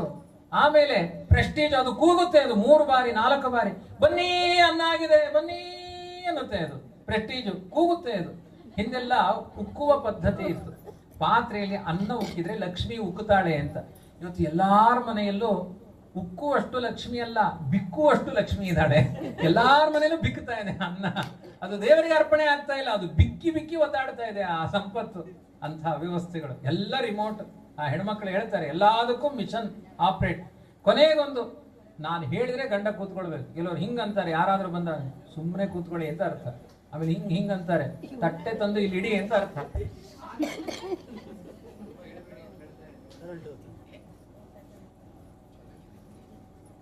ಬನ್ನಿ ವಾಯ್, ಇಲ್ಲಿ ಬನ್ನಿ, ಮಧ್ಯೆ ಮಧ್ಯೆ ಪರೀಕ್ಷೆ ಅಷ್ಟೇ ನಿಮಗೆ. ಆ ರೀತಿ ಒಂದು ತುಂಬಾ ಹೇಳಬೇಡಿ, ಬೇಜಾರಾಗುತ್ತೆ ಅಂತ ನಿಮಗೆ ಯಾರಿಗೂ ಹೇಳಿದ್ದಲ್ಲ ಬಿಡಿ. ಹಾಗಾಗಿ ಈ ತರ ಡಿಮ್ಯಾಂಡ್ಗಳು ತುಂಬಾ ಹೆಣ್ಮಕ್ಳದ್ದೆಲ್ಲ, ಅದಕ್ಕೆ ಭಾರದ ಕೆಲಸ ಹೇಳಬಾರದು. ಕೃಷ್ಣನ ಪಕ್ಷದವರು ಕೇಳ್ತಾರೆ, ಆಯ್ತು ಬೇರೆಯವರ ಚಾಕರಿ ಯಾವುದೋ ಬೇಡ, ಮನೆಯ ಕೆಲಸ ಮಾಡ್ತಾರ, ಮನೆ ಕಸ ಗುಡಿಸ್ತಾಳ, ಅದ್ರಲ್ಲಿ ನಮ್ಮ ಮಗಳು ಮಾಡ್ತಾಳೆ. ಆಮೇಲೆ ಗಂಡನಿಗೆ ಆಹಾರ ತಯಾರು ಮಾಡಿಕೊಡ್ತಾಳೆ. ಆಮೇಲೆ ಮಕ್ಕಳಿಗೆಲ್ಲ ತಿಂಡಿ ಮಾಡಿಕೊಡ್ತಾಳೆ. ಬೇರೆಯವರು ಬಂದಾಗ ಅಡಿಗೆಯವರು ಬೇಕಷ್ಟೇ, ಮನೆಯ ಸದಸ್ಯರಿಗೆಲ್ಲ ಮಾಡಿಕೊಡ್ತಾಳೆ. ಅವಾಗ ಕೃಷ್ಣನ ಪಕ್ಷದವರು ಹೇಳ್ತಾರೆ, ದೇವರ ಮನೆ ಅಂದ್ರೆ 14 ಮಹಡಿಯ ಉಪ್ಪರಿಗೆ 14 ಲೋಕ, ಒಮ್ಮೆ ಕಸ ಗುಡಿಸಿದ್ರೆ ಸಾಕು, ಜಾಸ್ತಿ ಕೆಲಸ ಎಲ್ಲ ಏನಿಲ್ಲ. ಆಮೇಲೆ 7 ಸಮುದ್ರಗಳಿಂದ ನೀರು ತಂದು ಕಷಾಯ ಮಾಡಿ, ಮೊದಲನೇ ಮಗ ಚತುರ್ಮುಖ ಬ್ರಹ್ಮ, ಅವನಿಗೆ 4 ಮಂಡೆ ಅಲಂಕಾರ ಮಾಡಬೇಕು. ಅವನ ಮಗ ರುದ್ರ, ಅವನಿಗೆ 5 ಮಂಡೆ, ಅವನಿಗೆ ಅಲಂಕಾರ ಮಾಡಬೇಕು. ಅವನ ಮಗ ಗಣಪತಿ, ಅವನಿಗೆ 2 ಸೊಂಡಿಲಿಗೂ ಹಾಕ್ಬೇಕು, ಬಾಯಿಗೂ ಹಾಕಬೇಕು. ಅವನ ಸಹೋದರ ಷಣ್ಮುಖ 6 ತಲೆಗೆ ಅಲಂಕಾರ ಮಾಡಬೇಕು. ಅವನ ಸ್ನೇಹಿತ ರುದ್ರನ ಸ್ನೇಹಿತ ಶೇಷ 1000 ಮಂಡೆ ಅಲಂಕಾರ ಮಾಡಬೇಕು. ಅವನ ಮಗ ಇಂದ್ರ, ಅವನಿಗೆ ಸಹಸ್ರಾಕ್ಷ 1000 ಕಣ್ಣು, ಅದಕ್ಕೆ ಮೇಕಪ್ ಮಾಡಬೇಕು. ಹೀಗೆ 33 ಕೋಟಿ ದೇವತೆಗಳಿಗೆ ಅಲಂಕಾರ ಮಾಡಿ ಶಾಲೆಗೆ ಕಳಿಸಿಕೊಟ್ಟು, ಅವರವರಿಗೆ ಬೇಕಾದ ಉಡುಗೆ ತೊಡುಗೆಗಳನ್ನೆಲ್ಲ ಕೊಟ್ಟು, 14 ಮಹಡಿಯನ್ನ ಒಮ್ಮೆ ಕಸಗುಡಿಸಿ, 7 ಸಮುದ್ರಗಳಿಂದ ನೀರನ್ನ ತಂದು ಅಡಿಗೆ ಮಾಡಿ ಗಂಡನಿಗೆ ಬಡಿಸಿ, ಅವನು ಊಟ ಮಾಡೋ ತನಕ ಛತ್ರ ಚಾಮರ ಹಾಕಿ, ಊಟ ಆದ್ಮೇಲೆ ತಾಂಬೂಲ ಕೊಟ್ಟು, ಆಮೇಲೆ ಪಾದವನ್ನ ಒತ್ತಿ, ಅವನಿಗೆ ನಿದ್ರೆ ಬರಬೇಕಾದ್ರೆ ಊಟಕ್ಕೆ ಹೋದ್ರೆ ಸಾಕು. ಇಷ್ಟೇ ಪಾತಿವ್ರತ್ಯ ಧರ್ಮ, ಇದಕ್ಕಿಂತ ಜಾಸ್ತಿ ಇಲ್ಲ. ಇಷ್ಟು ಹೇಳಿ ನೋಡಿ, ಕೆಪ್ಪೆ ದಪ್ಪ ಆಗ್ಲಿಲ್ಲ ಅಂದ್ರೆ ನಿಮ್ಮ ಪುಣ್ಯ ಅಷ್ಟೇ, ಆಯ್ತಾ? ಇಷ್ಟು ಒಂದು ಅದ್ಭುತವಾದ ಒಂದು ಭಾವನೆಯಿಂದ ಹೇಳಿದ್ರು. ಅದಕ್ಕೆ ರುಕ್ಮಿಣಿ ಪಕ್ಷದವರು ಹೇಳ್ತಾರೆ, ಅಯ್ಯ ಇಷ್ಟೆಯ ಕೆಲಸವಾ, ಲೀಲಾ ಕಟಾಕ್ಷೇಣ ಕರಿಷ್ಯತೀಯಂ. ನಮ್ಮ ಮಗಳು ಸೃಷ್ಟಿ ಸ್ಥಿತಿ ಪ್ರಳಯ ಸರ್ಗ ಮಹಾವಿಭೂತಿ ವೃತ್ತಿ ಪ್ರಕಾಶ ನಿಯಮಾವೃತಿ ಬಂಧ ಮೋಕ್ಷಾ ಯಸ್ಯ ಅಪಾಂಗಲವ ಮಾತ್ರತ ಊರ್ಜಿತಾಸಾ ಶ್ರೀರ್ಯತ್ ಕಟಾಕ್ಷ ಬಲವತ್ಯಜಿತಂ ನಮಾಮಿ. ಈ ಎಲ್ಲಾ ಕೆಲಸಗಳನ್ನ ಅನಾಯಾಸವಾಗಿ ಲೀಲಾ ಕಟಾಕ್ಷೇಣ, ಅವಳು ಹುಬ್ಬು ಕುಣಿಸಿದ್ರೆ ಸಾಕಂತೆ ಲಕ್ಷ್ಮೀದೇವಿ, ಎಂ ಕಾಮಯೇ ತಂ ತಂ ಉಗ್ರಂ ಕೃಣೋಮಿ ತಂ ಬ್ರಹ್ಮಾಣಂ ತಂ ಋಷಿಂ ತಂ ಸುಮೇಧಾಂ. ನನ್ನ ಹುಬ್ಬಿನ ಕುಣಿತದಿಂದ ಚತುರ್ಮುಖ ಬ್ರಹ್ಮನನ್ನ ಸೃಷ್ಟಿ ಮಾಡ್ತೇನೆ, ರುದ್ರನನ್ನ ಸೃಷ್ಟಿ ಮಾಡ್ತೇನೆ ಅಂತ ವೇದ ಮಂತ್ರದಲ್ಲಿ ಕೊಂಡಾಡಲ್ಪಟ್ಟ ಮಹತ್ವವುಳ್ಳವಳು ಲಕ್ಷ್ಮೀದೇವಿ. ಅವಳಿಗೆ ಇದ್ಯಾವುದೋ ಆಯಾಸ ಅಲ್ಲ, ಲೀಲಾ ಕಟಾಕ್ಷದಲ್ಲಿ ಮಾಡ್ತಾಳೆ ಅಂತ ಉತ್ತರವನ್ನು ಕೊಟ್ಟರು. ಇವತ್ತು ಎಲ್ಲ ಹೆಣ್ಮಕ್ಳು ಮನೆ ಕೆಲಸವನ್ನ ಲೀಲಾ ಕಟಾಕ್ಷದಲ್ಲೇ ಮಾಡುದು. ಅಂದ್ರೆ ಲೀಲಾ ಕಟಾಕ್ಷ. ಅಲ್ಲಿ ಬದರಿಲಿ ಒಬ್ಬ ಬಾಬಾ, ಅವನು ಮೌನ ಬಾಬಾ ಅಂತ, ಮಾತೇ ಆಡಲ್ಲ ಅವನು ಬಂದ್ರೆ ತುಂಬಾ ದೊಡ್ಡ ಮಹತ್ವ. ಅವನು ಹೋಟೆಲ್ಗೆ ಬಂದು ಕೂತ್ಕೊಳ್ಳೋದು, ಅಲ್ಲಿ ಲೈನಾಗಿ ಜೋಡಿಸಿರ್ತಾರೆ ಜಾಂಗೀರು ಬಾದಾಮಿ ಅದು ಇದು ಎಲ್ಲ. ಅವನು ಹಿಂಗ್ ನೋಡಿದಾದ್ರೆ ಅದನ್ನ ತನ್ನ ಎದುರುಗಡೆ ಇಡಬೇಕು, ಹಾಗೆ ಅದು ಲೀಲಾ ಕಟಾಕ್ಷ. ಆ ತರದ ವ್ಯವಸ್ಥೆ ಅಲ್ಲ, ಇವಳು ಅನಾಯಾಸವಾಗಿ ಮಾಡ್ತಾಳೆ. ಮತ್ತೆ ಆ ರುಕ್ಮಿಣಿ ಪಕ್ಷದವರು ಹೇಳ್ತಾರೆ, ನಮ್ಮ ಮಗಳನ್ನು ಒಪ್ಪಿಸಿಕೊಡ್ಬೇಕಾದ್ರೆ ಗಂಡ ಎಲ್ಲೂ ಬಿಟ್ಟು ಹೋಗಬಾರದು ಹೆಂಡತಿಯನ್ನು. ಮದುವೆಗಿಂತ ಮೊದಲು 7 ಜನ್ಮದ ಅನುಬಂಧ ಅಂತ ಮೆಸೇಜ್ ಹಾಕಿರ್ತಾರೆ. ಆಮೇಲೆ ಮನೆ ಕಾಯಿಗೆ ಬಿಟ್ಟು ಹೋಗ್ತಾರೆ. ನಾಯಿ ತರ, ನಾಯಿಯೇ ವಾಸಿ. ನಾನು ನಿನ್ನೆ ಹೇಳಿದೆ, ಕಾರಿನಲ್ಲಿ ಕೂತು ನಾಯಿ ಹೋಗ್ತಾ ಇರುತ್ತೆ, ಹೆಂಡತಿ ನೋಡ್ತಿರ್ತಾಳೆ. ಅದು ಎಡಗಡೆ ಸೀಟಲ್ಲಿ ಕೂತು ಹೀಗೆ ಅಂತ ಇರುತ್ತೆ, ಹೇಗೆ ನೀನು ಮನೆ ಕಾಯ್ಲಿಕ್ಕೆ ನಾನು ಕಾರಿನ ಒಟ್ಟಿಗೆ ಅಂತ ಹೇಳ್ತಾ ಇರುತ್ತೆ. ಸಿಟಿಗಳಲ್ಲೆಲ್ಲ ಹಾಗೆ ನೋಡಿ, ವೆರೈಟಿ ನಾಯಿಗಳು ಬಂದಿದೆ. ಅಂತ ಒಂದು ಅವ್ಯವಸ್ಥೆ ಮಾಡಬಾರ್ದು. ಎಲ್ಲಿ ಹೋದ್ರೂ ಹೆಂಡತಿಯನ್ನು ಒಟ್ಟಿಗೆ ಕರ್ಕೊಂಡು ಹೋಗ್ಬೇಕು. ನಂತರ ನೋಡಿ, ಒಟ್ಟಿಗೆ ಕರ್ಕೊಂಡು ಬಂದಿದೆ, ಹಾಗಾಗಿ ಒಟ್ಟಿಗೆ ಕರ್ಕೊಂಡು ಹೋಗ್ಬೇಕು. ಹೆಂಡತಿಯನ್ನು ಬಿಟ್ಟು ಹೋಗಬಾರದು, ಯಾವಾಗಲೂ ಜೊತೆಗೆ ಇರಬೇಕು ಹೆಂಡತಿ ಒಟ್ಟಿಗೆ. ಅದಕ್ಕೆ ಕೃಷ್ಣನ ಪಕ್ಷದವರು ಹೇಳ್ತಾರೆ, ಇಲ್ಲ ನಾನು ಎಲ್ಲೂ ಬಿಟ್ಟು ಹೋಗೋದಿಲ್ಲ. ಕೃಷ್ಣ ಸ್ನಾನ ಮಾಡಬೇಕಾದ್ರೆ ಅವಳು ನೀರಾಗಿ ಬರ್ತಾಳೆ, ಅವನು ಎಣ್ಣೆ ಹಚ್ಚಬೇಕಾದ್ರೆ ತೈಲವಾಗಿ ಬರ್ತಾಳೆ, ಅವನು ಊಟ ಮಾಡಬೇಕಾದ್ರೆ ಗೋಮಯವಾಗಿ ಬರ್ತಾಳೆ. ಅಂದ್ರೆ ಅದೆಲ್ಲ ನಿಮ್ಮ ಮನಸ್ಸಿಗೆ ಇರಬೇಕು. ದೇವರಿಗೆ ನೈವೇದ್ಯ ಇಡಬೇಕಾದ್ರೆ ಗೋಮಯದಿಂದ, ಇವತ್ತೆಲ್ಲ ಪಿನಾಯಿಲ್ ಸಂಸ್ಕೃತಿ ಬಂದ್ಬಿಟ್ಟಿದೆ, ಗೋಮಯ ಸಾರಿಸೋ ಪದ್ಧತಿ ಇಲ್ಲ. ಮನೆಯ ಅಂಗಣವನ್ನ ಪ್ರಾಚೀನ ಕಾಲದ ಎಲ್ಲಾ ಹಿಂದೂ ಧರ್ಮ ಇದ್ದದ್ದು ಮನೆಯ ಅಂಗಣಕ್ಕೆ ಸೆಗಣಿ ಹಾಕುವ ಪದ್ಧತಿ ಇತ್ತು. ಯಾಕೆ ಅಂದ್ರೆ ಅದು ವರಾಹ ಪುರಾಣದಲ್ಲಿ ಕಥೆ ಇದೆ. ಒಂದು ಪತಿವ್ರತ ಸ್ತ್ರೀಗೆ ಗಂಡ ಸಾಯ್ತಾನೆ ಅಂತ ಮನೆಯ ಹಸು ಹೇಳಿಬಿಡುತ್ತಂತೆ. ಹಸು ಯಾವತ್ತೂ ಮನೆಯ ಯಜಮಾನಿಗೆ ಹಿತಚಿಂತನೆ ಮಾಡ್ತಾ ಇರುತ್ತಂತೆ. ಏನಾದ್ರೂ ಅವಘಡಗಳಾದ್ರೆ ತಾನು ಸ್ವೀಕಾರ ಮಾಡುತ್ತಂತೆ. ಏನೋ ಒಂದು ಅನರ್ಥ ಇದ್ರೆ ಹಸು ನನ್ನ ಪ್ರಾಣ ಹೋಗಲಿ, ಯಜಮಾನನಿಗೆ ಪ್ರಾಣ ಹೋಗುದು ಬೇಡ ಅಂತ ಹೇಳುತ್ತಂತೆ. ಎಷ್ಟೋ ಮನೆಯಲ್ಲಿ ಹಸುಗಳ ಮಧ್ಯದಲ್ಲಿ ಸಾಯುತ್ತೆ. ಅದಕ್ಕೆ ಕಾರಣ ಏನು ಅಂದ್ರೆ ಯಜಮಾನದ ಮೇಲೆ ಪ್ರೀತಿ, ಆ ಮೃತ್ಯು ನನಗೆ ಬರಲಿ ಅಂತ ಆಹ್ವಾನ ಮಾಡಿಕೊಳ್ಳುತ್ತೆ. ಆದ್ರೆ ನಾಯಿ ಹಾಗಲ್ಲ, ಅವನೇ ಸಾಯ್ಲಿ ಅನ್ನುತ್ತೆ. ಇರ್ಲಿ, ನಿಮಗೆಲ್ಲ ಕಾಯ್ಲಿಕ್ಕೆ ಬೇಕು, ಚಿರತೆ ಎಲ್ಲ ಬರುತ್ತಿಲ್ಲ, ಆದ್ರೂ ಕೂಡ ಸ್ವಲ್ಪ ಜಾಗ್ರತೆ ಮಾಡಿ. ಅದು ಸರ್ವಸ್ವ ಅನ್ಬೇಡಿ, ಕಂಡಪಟ್ಟೆ ಮುದ್ದು ಮಾಡಬೇಡಿ. ಅದು ಬೈಯುತ್ತೆ ಅವಾಗವಾಗ, ಅದ್ರ ಬೈಯುವ ಶಬ್ದಗಳು ಕೂಡ ಭಯಂಕರವಾಗಿರುತ್ತೆ. ಅದು ಈಗ ಬಿಡಿ, ಆ ನಾಯಿ ಬಗ್ಗೆ ಮಾತನಾಡಬಾರದು. ಮತ್ತೆ ನಾನು ನಾಳೆ ಕೊನೆಯ ದಿನ ಪ್ರವಚನ, ಬೇಗ ಕಳಿಸ್ತೀರಿ ನನ್ನನ್ನು. ಆ ರೀತಿಯಾಗಿ ಆ ಹಸುಗಳ ಹಾಗೆ ಆಲೋಚನೆ ಮಾಡಿತಂತೆ. ಒಂದು ಪತಿವ್ರತೆ ಹೋಗಿ ಹಾಲು ಕರೀತಾ ಇದ್ದಾಳೆ, ಹಸು ಹೇಳಿತಂತೆ, ನಾಳೆ ನಿನ್ನ ಮನೆಗೆ ಯಮದೇವ ಮೃತ್ಯು ದೇವತೆಗಳನ್ನ ಕಳಿಸ್ತಾ ಇದ್ದಾನೆ, ನಿನ್ನ ಯಜಮಾನ ಸಾಯ್ತಾನೆ. ಕಂಗಾಲ ಹೋಗೋದ್ಲು, ಕೋಣ ಬರುತ್ತೆ ನನ್ನ ಮನೆಗೆ, ಯಮನ ಕೋಣ ಗಂಡನನ್ನೇ ಎಳ್ಕೊಂಡು ಹೋಗುತ್ತೆ. ಏನ್ ಮಾಡ್ಲಿ ಕಾಮಧೇನು ಅಂತ ಕೇಳಿಲ್ಲಂತೆ. ಹಸು ಹೇಳತಂತೆ, ಏನು ಮಾಡಬೇಡ, ನನ್ನ ಗೋಮೂತ್ರ ಗೋಮಯಗಳಿಂದ ಮನೆ ಮುಂದೆ ಹಾಕು, ಕೋಣಕ್ಕೆ ಗೋಮೂತ್ರದ ವಾಸನೆ ಆಗಲ್ಲ, ಹಾಗಾಗಿ ಅದು ಓಡಿ ಹೋಗುತ್ತೆ ಅಂತ ಉಪಾಯ ಹೇಳಿಕೊಟ್ಲಂತೆ. ಆ ಯಮದೇವರು ಕೋಣದ ಮೇಲೆ ಬಂದ್ರೆ ಕೋಣ ಸಿಟ್ಟು ಮಾಡಿಕೊಂಡು ವಾಪಸ್ ಹೋಗ್ತಾ ಇತ್ತಂತೆ. ಯಾಕೆಂದ್ರೆ ಮನೆಯ ಮುಂದೆ ಯಾವಾಗಲೂ ಗೋಮೂತ್ರ ಗೋಮಯ. ಕೊನೆಗೆ ತಲೆ ಬಿಸಿ ಆಯ್ತು. ಎಲ್ಲಾ ಕಡೆ ಅವಳ ಮೇಲೆ ಹೆಣ್ಮಗಳು, ಅವಳು BBC ನ್ಯೂಸ್ ಮಾಡಿಲ್ಲಂತೆ, ಎಲ್ಲಾರ ಮನೆ ಮುಂದೆ ಗೋಮಯ ಹಾಕಿ, ನನ್ನ ಗಂಡ ಸಾಯ್ಬೇಕಾಗಿತ್ತು, 5 ವರ್ಷ ಆಯ್ತು ಇನ್ನೂ ಸಾಯ್ಲಿಲ್ಲ, ಎಲ್ಲಾರ ಮನೆ ಮುಂದೆ ಗೋಮಯ ಹಾಕಿ, ಗೋಮೂತ್ರ ಹಾಕಿ, ಎಲ್ಲಾರು ಹಾಕಿದ್ರೆ ನರಕಲೋಕ ಪೂರ್ತಿ ಖಾಲಿ ಆಯ್ತಂತೆ. ಯಾರು ಇಲ್ಲ ಅಲ್ಲಿ, ಶಿಕ್ಷೆ ಕೊಡ್ಲಿಕ್ಕೆ ಜನವೇ ಇಲ್ಲ, ಫ್ಯಾಕ್ಟರಿ ಎಲ್ಲ ಕ್ಲೋಸ್ ಆಗ್ತಾ ಇದೆ. ಕೊನೆಗೆ ಯಮದೇವರು ಕಂಗಾಲಾದ್ರಂತೆ. ಇದೆಲ್ಲ ಪುರಾಣದಲ್ಲಿರುವ ಕಥೆ ಅಲ್ಲ, ಇದಕ್ಕೆ ಏನ್ ಮಾಡಬೇಕು? ಅದಕ್ಕೆ ಯಮದೇವರು ಹೇಳಿದ್ರಂತೆ, ಗೋವುಗಳಿಗೆ ಮಾತನಾಡುವ ಶಕ್ತಿ ಇದೆ, ಅದನ್ನ ಅಪಹಾರ ಮಾಡಿ ಸತ್ಯ ಸಂಗತಿ ಹೇಳೋದು ಬೇಡ ಅಂತ ಲಾಕ್ ಮಾಡಿದ್ರಂತೆ. ಹಾಗಾಗಿ ಗೋವುಗಳು ಮನಸ್ಸಲ್ಲಿ ಹೇಳ್ತಾ ಇರುತ್ತೆ, ನಿನಗೆ ಅನ್ಯಾಯ ಆಗುತ್ತೆ ನೋಡ್ಕೋ. ಆ ತರ ಹೇಳುವ ಶಕ್ತಿಯನ್ನ ಯಮದೇವರು ತೆಗೆದ ಮೇಲೆ ಇವರು ಅಂಬಿ ಪೂಸುವುದು ನಿಲ್ಲಿಸಿದ್ರು. ಮೃತ್ಯುಗಳು ಮನೆ ಬರ್ಲಿಕ್ಕೆ ಶುರು ಆಯ್ತು ಅಂತ. ಯಾರ ಮನೆಯ ಮುಂದೆ ಸೆಗಣಿ ನೆಲದಿಂದ ಗೋಮಯದಿಂದ ಲಿಪ್ತ ಮಾಡಿರ್ತಾರೆ, ಅಲ್ಲಿಗೆ ಲಕ್ಷ್ಮಿಯ ಸನ್ನಿಧಾನ ಇರುತ್ತೆ, ಅಪಮೃತ್ಯುಗಳು ಬರೋದಿಲ್ಲ. ಇವತ್ತೆಲ್ಲ ಪಿನಾಯಿಲ್ ಸಂಸ್ಕೃತಿ. ದೇವರು ನಮ್ಮ ಮನೆಗೆ ಬರಬೇಕು ಅಂದ್ರೆ ಅವನು ಹೇಳ್ತಾನೆ, ನನಗೆ ನೈವೇದ್ಯ ಇಡಬೇಕಾದ್ರೆ ಮೊದಲು ಗೋಮಯದಿಂದ ಲೇಪನ ಮಾಡಿ, ನೈವೇದ್ಯ ಸಮರ್ಪಣೆ ಆದ್ಮೇಲೂ ಗೋಮಯದಿಂದ ಒಮ್ಮೆ ಲೇಪನ ಮಾಡಿ. ಆವಾಗ ಅದನ್ನ ಗೋಮಯ ಹಚ್ಚುವುದಕ್ಕೆ ಶುದ್ಧಿ ಅಂತ ಕರೀತಾರೆ. ಗೋಮಯ ಹಾಕದೆ ಬರೀ ಕ್ಲೀನ್ ಮಾಡಿದ್ರೆ ಆ ಮನೆಯಲ್ಲಿ ಅನಿಷ್ಟಗಳ ಹಾಗೆ ಉಳಿಯುತ್ತೆ ಅಂತ ಹೇಳಿದ್ದಾರೆ. ಇಂಥ ಅನೇಕ ರಹಸ್ಯಗಳ ಜೊತೆಗೆ ಕೃಷ್ಣ ಪಕ್ಷದವರು ಉತ್ತರವನ್ನು ಕೊಡ್ತಾರೆ.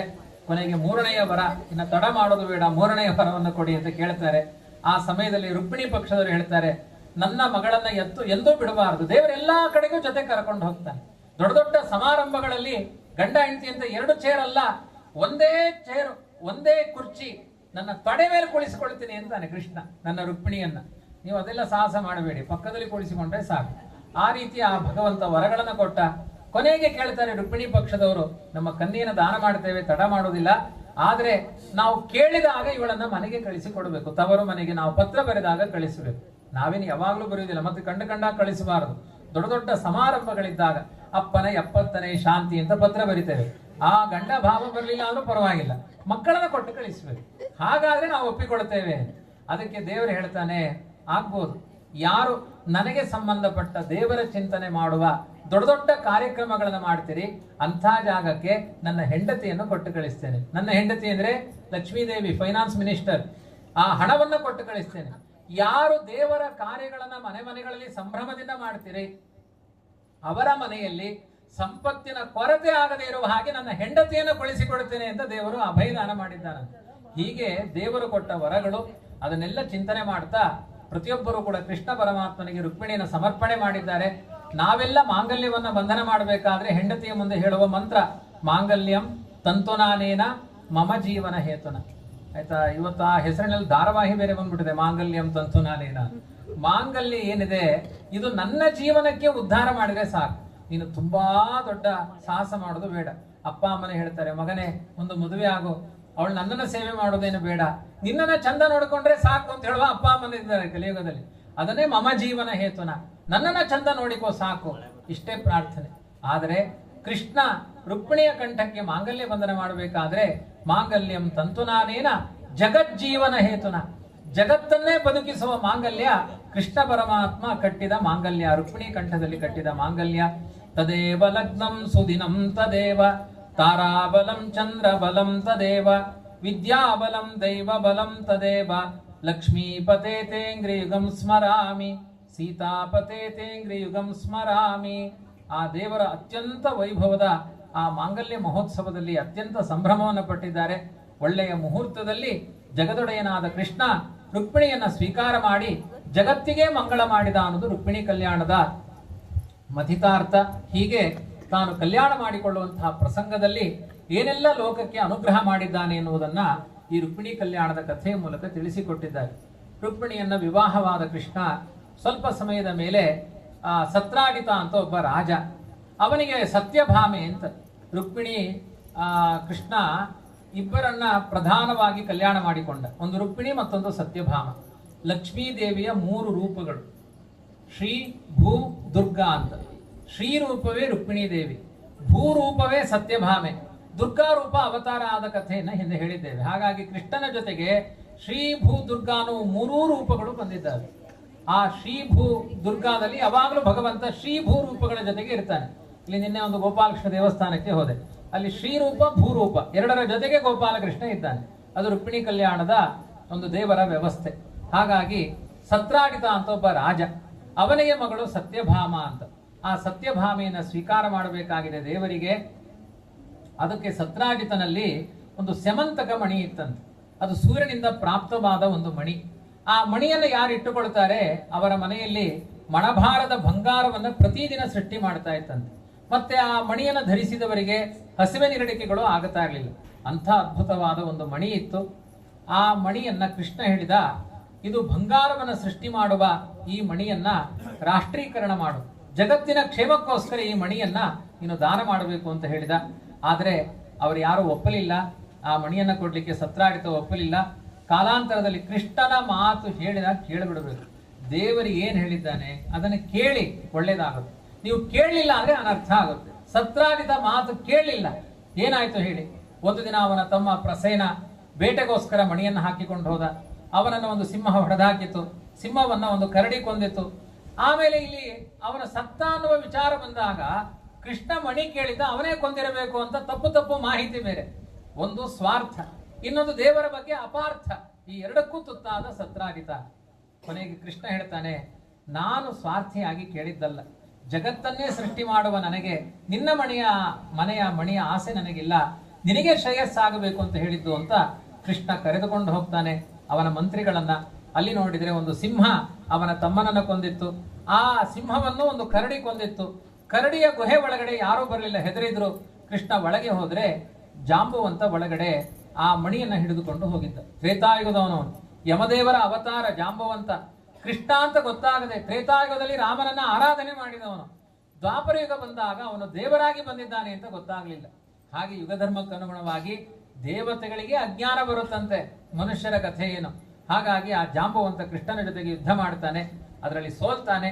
ಕೊನೆಗೆ ಕೃಷ್ಣನೇ ರಾಮನಾಗಿ ನಿಂತಾಗ ಮಣಿಯನ್ನೂ ಕೊಡ್ತಾನೆ, ತನ್ನ ಮಗಳಾದ ಜಾಂಬವತಿಯನ್ನೂ ಕೊಡ್ತಾನೆ. ಅವರಿಬ್ಬರನ್ನೂ ಸ್ವೀಕಾರ ಮಾಡಿ ಆ ಮಣಿಯನ್ನು ತಂದು ಸತ್ರಾಜಿತನಿಗೆ ಕೊಟ್ಟು ಹೇಳ್ತಾನೆ, ಇನ್ನು ಮೇಲಾದ್ರೂ ಇದು ಸಮಾಜದ ಕಲ್ಯಾಣಕ್ಕೋಸ್ಕರ ಈ ಮಣಿಯನ್ನು ಕೊಡು, ನಾನು ಸ್ವಾರ್ಥಿ ಅಲ್ಲ.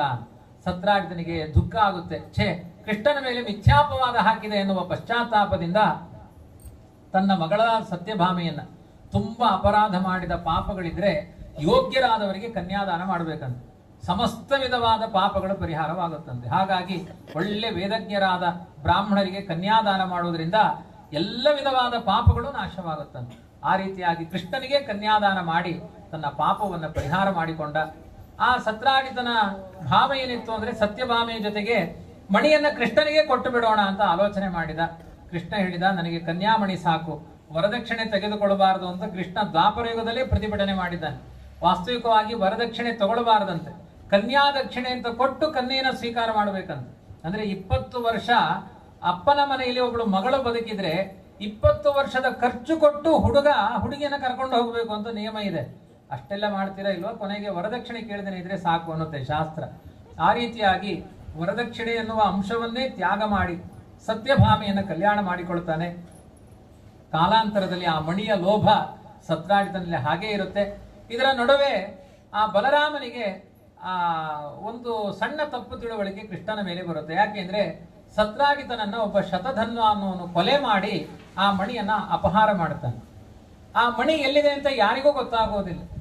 ಆ ಸಂದರ್ಭದಲ್ಲಿ ಆ ಮಣಿಯನ್ನ ಅಕ್ರೂರನ ಬಳಿ ಇಟ್ಟುಕೋ ಅಂತ ಹೇಳಿ ಶತಧನ್ವ ಓಡಿ ಹೋಗ್ತಾನೆ.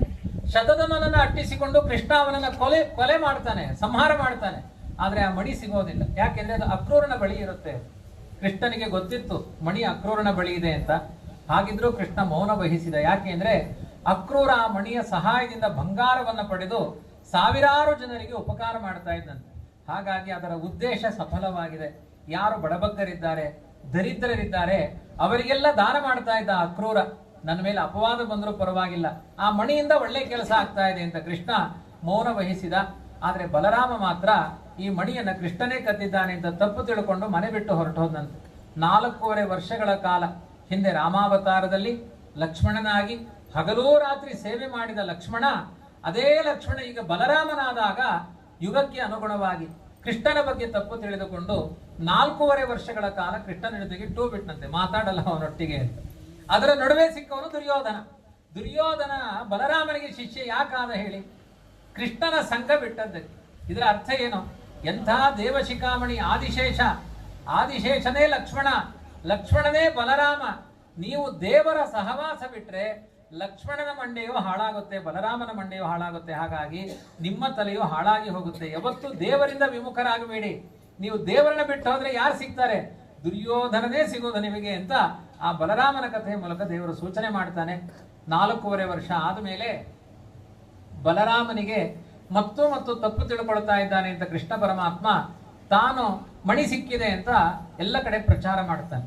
ಅಕ್ರೂರನಿಗೆ ಆಶ್ಚರ್ಯ, ನನ್ನ ಮನೆಯಲ್ಲೇ ಮಣಿ ಇದೆ, ಕೃಷ್ಣನಿಗೆ ಹೇಗೆ ಸಿಗುತ್ತೆ ಆ ಮಣಿ? ದೊಡ್ಡ ಸಭೆ ಕರೆದ.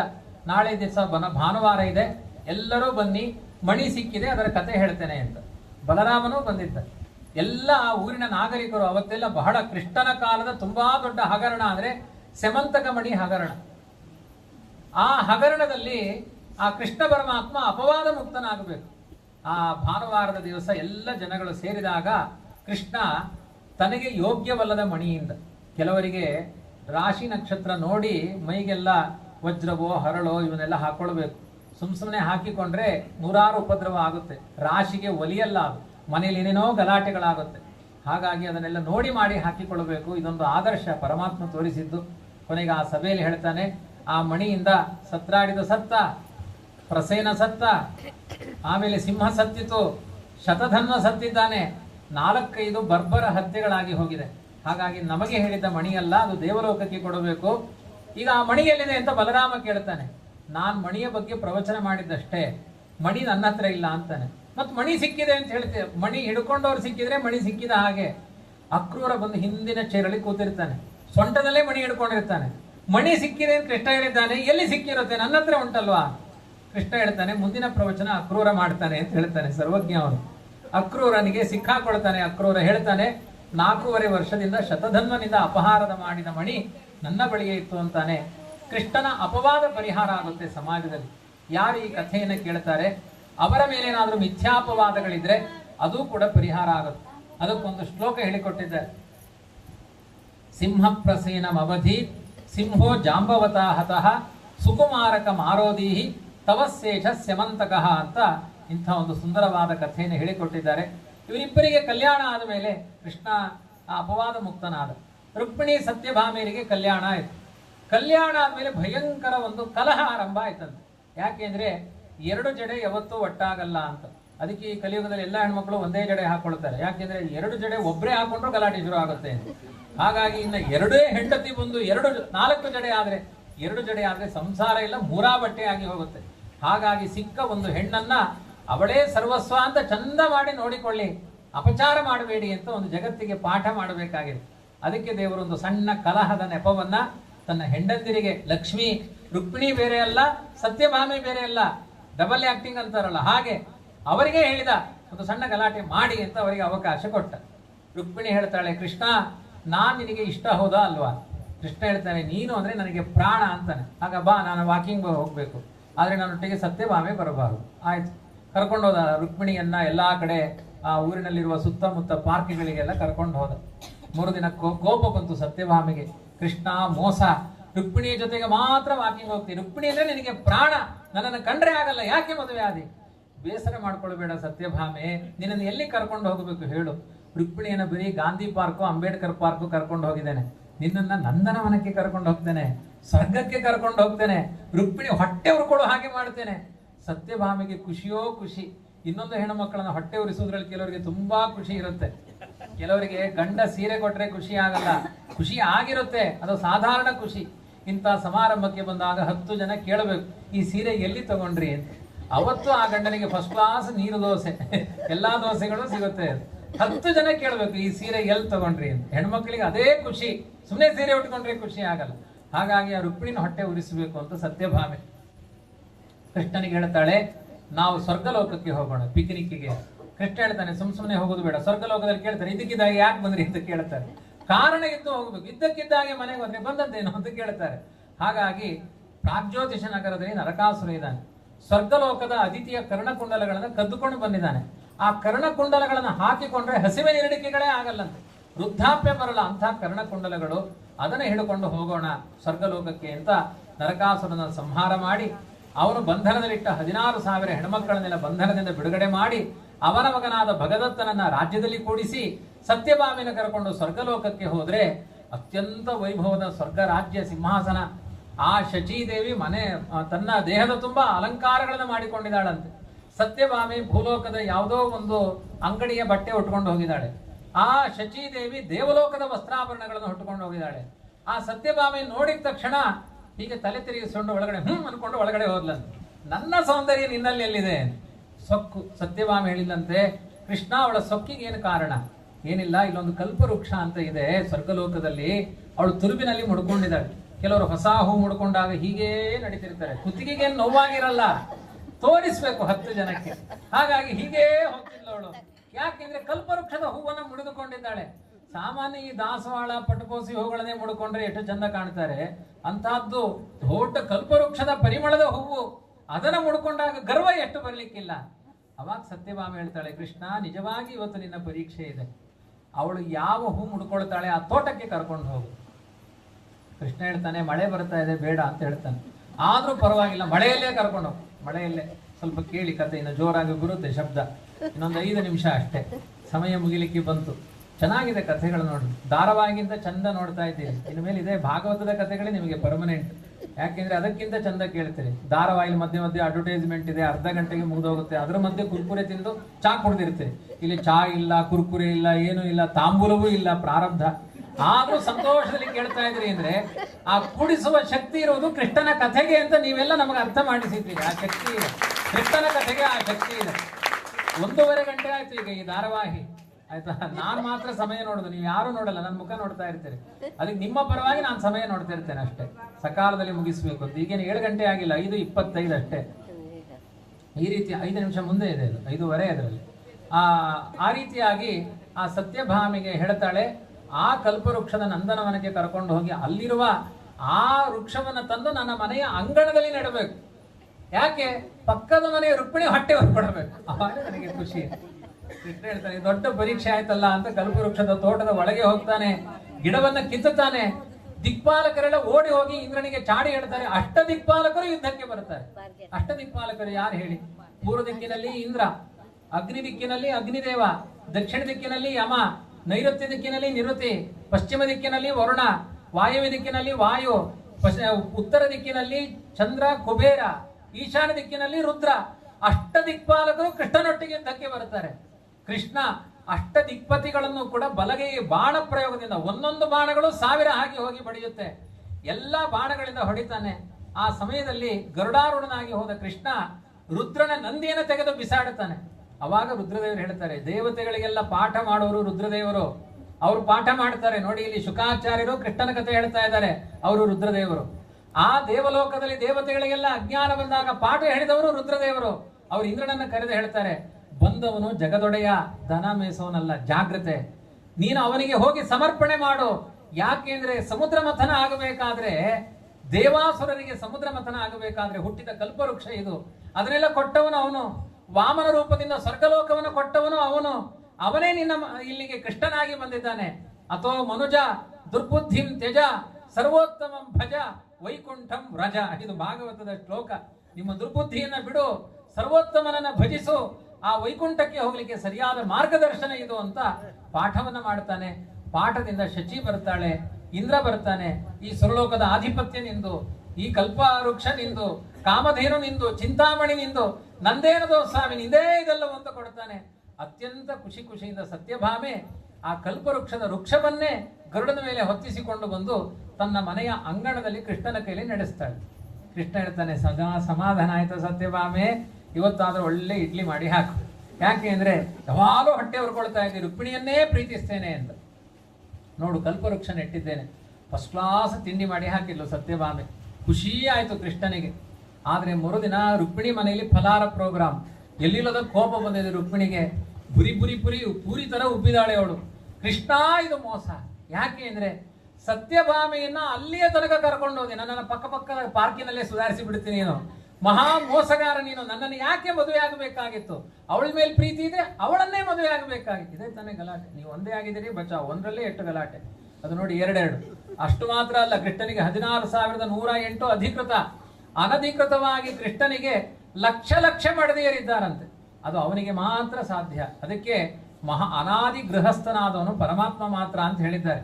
ಅವನ ಸರ್ವಶಕ್ತಿಯನ್ನು ತೋರಿಸಿಕೊಂಡಿದ್ದಾನೆ. ದೇವರು ನಿಜವಾಗ್ಲೂ ಸರ್ವೋತ್ತಮ. ಯಾಕೆ ಅಂದ್ರೆ 16,108 ಮದುವೆ ಆಗಿ ಎಲ್ಲಿಯೂ ಕಲಹ ಇಲ್ಲದೆ ಒಬ್ಬೊಬ್ಬರಲ್ಲಿ 13 ಮಕ್ಕಳನ್ನ ಪಡೆದಿದ್ದಾನಲ್ಲ, ಆದ್ರಿಂದಲೇ ಅವನು ಸರ್ವೋತ್ತಮ. ನಿಜವಾಗ್ಲೂ ಎಲ್ಲರೂ ಸೇರಿ ಸರ್ಟಿಫಿಕೇಟ್ ಕೊಡ್ಲೇಬೇಕು ನಾವು. ಯಾಕೆಂದ್ರೆ ಒಂದೊಂದನ್ನ ಚಪ್ಪಾಳೆ ತಟ್ಟಬೇಡಿ ಪಾಪ, ಅವಮಾನ ಅದೆಲ್ಲ ಬೇಡ. ಯಾಕೆಂದ್ರೆ ಎಲ್ಲ ಹೆಣ್ಮಕ್ಳು ಚಂದನೆ ನೋಡ್ಕೊಳ್ತಾ ಇದ್ದಾರೆ ನಿಮ್ಮನ್ನು, ಅವ್ರಿಗೆ ಬೇಜಾರಾಗಬಾರ್ದು ಅಷ್ಟೇ. ಆ ರೀತಿಯಾಗಿ ವಿಶೇಷವಾಗಿ ಭಗವಂತ ತುಂಬಾ ದೊಡ್ಡ ಸಾಮರ್ಥ್ಯವನ್ನು ತೋರಿಸಿದ. ರುಕ್ಮಿಣಿ ಮನೆಗೆ ಹೋದ, ಸಿಟ್ಟು ಬಂದಿದೆ. ರುಕ್ಮಿಣಿಗೆ ಹೇಳ್ತಾನೆ, ಕೃಷ್ಣ ಯಾಕೆ ಕೋಪಿಸಿಕೊಂಡಿದೆ? ಅಲ್ಲ, ಅಲ್ಲಿ ತನಕ ಕರ್ಕೊಂಡು ಮೆಲ್ಲ ಮಾತಾಡು, ಬಾ ಕೋಣೆ ಒಳಗಡೆ ಹೋಗಿ ಮಾತನಾಡು. ಸತ್ಯ ಹೇಳ, ಅಲ್ಲಿ ತನಕ ಹೋಗಿದ್ದು ನಿನ್ನ ಮೇಲಿನ ಪ್ರೀತಿಯಿಂದಲೇ ಅಲ್ಲ, ಮತ್ತೆ ಅವಳ ಮನೆಯಲ್ಲಿ ಇದನ್ನ ಮೆಲ್ಲ ಮಾತಾಡು.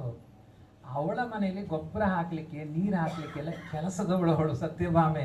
ಹೂವೆಲ್ಲ ನಿನ್ನ ಮನೆಗೆ ಕಾಂಪೌಂಡಿನಿಂದ ಈ ಕಡೆ ಬರೋ ಹಾಗೆ ಮಾಡ್ತೇನೆ, ಹೌದಾ ಅಲ್ವ? ನೋಡು, ಮರುದಿನ ನೋಡ್ತಾಳೆ ಸತ್ಯಭಾಮೆ, ಎಲ್ಲಾ ಹೂವು ರುಕ್ಮಿಣಿ ಮನೆಯಲ್ಲಿದೆ. ಯಾಕೆಂದ್ರೆ ಎಲ್ಲ ಆ ಮರದ ಬ್ರಾಂಚಸ್ ಎಲ್ಲ ಆಚೆ ತಿರುಗಿದೆ. ರುಕ್ಮಿಣಿ ಎಲ್ಲ ತೆಗೆದುಕೊಂಡೋಗಿ ಮನೆಯಲ್ಲಿ ದೇವರ ನಾಮ ಹೇಳ್ತಾ ಪುಡಿಸ್ತಾ ಕೂತಿದ್ದಾಳೆ. ಸತ್ಯಭಾಮಿಗೆ ಅನ್ನಿಸ್ತು, ಎಂಥ ಪಟಿಂಗ ಕೃಷ್ಣ. ನಾನು ಗೊಬ್ಬರ ಹಾಕ್ಲಿಕ್ಕೆ, ನೀರು ಹಾಕ್ಲಿಕ್ಕೆ, ಎಲ್ಲಾ ಹೂವು ರುಕ್ಮಿಣಿ ಮನೆಗೆ. ಸಾಯಂಕಾಲ ಫಲಾರ ಇವಳ ಮನೆಯಲ್ಲೇ ಬಂದ. ಸತ್ಯಭಾಮಿಗೆ ಎಲ್ಲಿಲ್ಲದ ಕೋಪ. ಏನು ಕೃಷ್ಣ ಅನ್ಯಾಯ, ನಿನ್ನೆ ಪಿಕ್ನಿಕ್ ಕರ್ಕೊಂಡು ಹೋಗಿ ಹೂವೆಲ್ಲ ಅವಳ ಮನೆಗೆ ಕೊಟ್ಟಿದೆಯಲ್ಲ. ಮೆಲ್ಲ ಮಾತಾಡೋ, ನಿನ್ನ ಮೇಲಿರುವ ಪ್ರೀತಿ ಅದು ತುಂಬಾ ದೊಡ್ಡದು. ಮಾಲೆ ಅವಳು ಕಟ್ಲಿ, ಪರಿಮಳ ಎಲ್ಲ ನಿನಗೆ ಬರುವ ಹಾಗೆ ಮಾಡುತ್ತೇನೆ.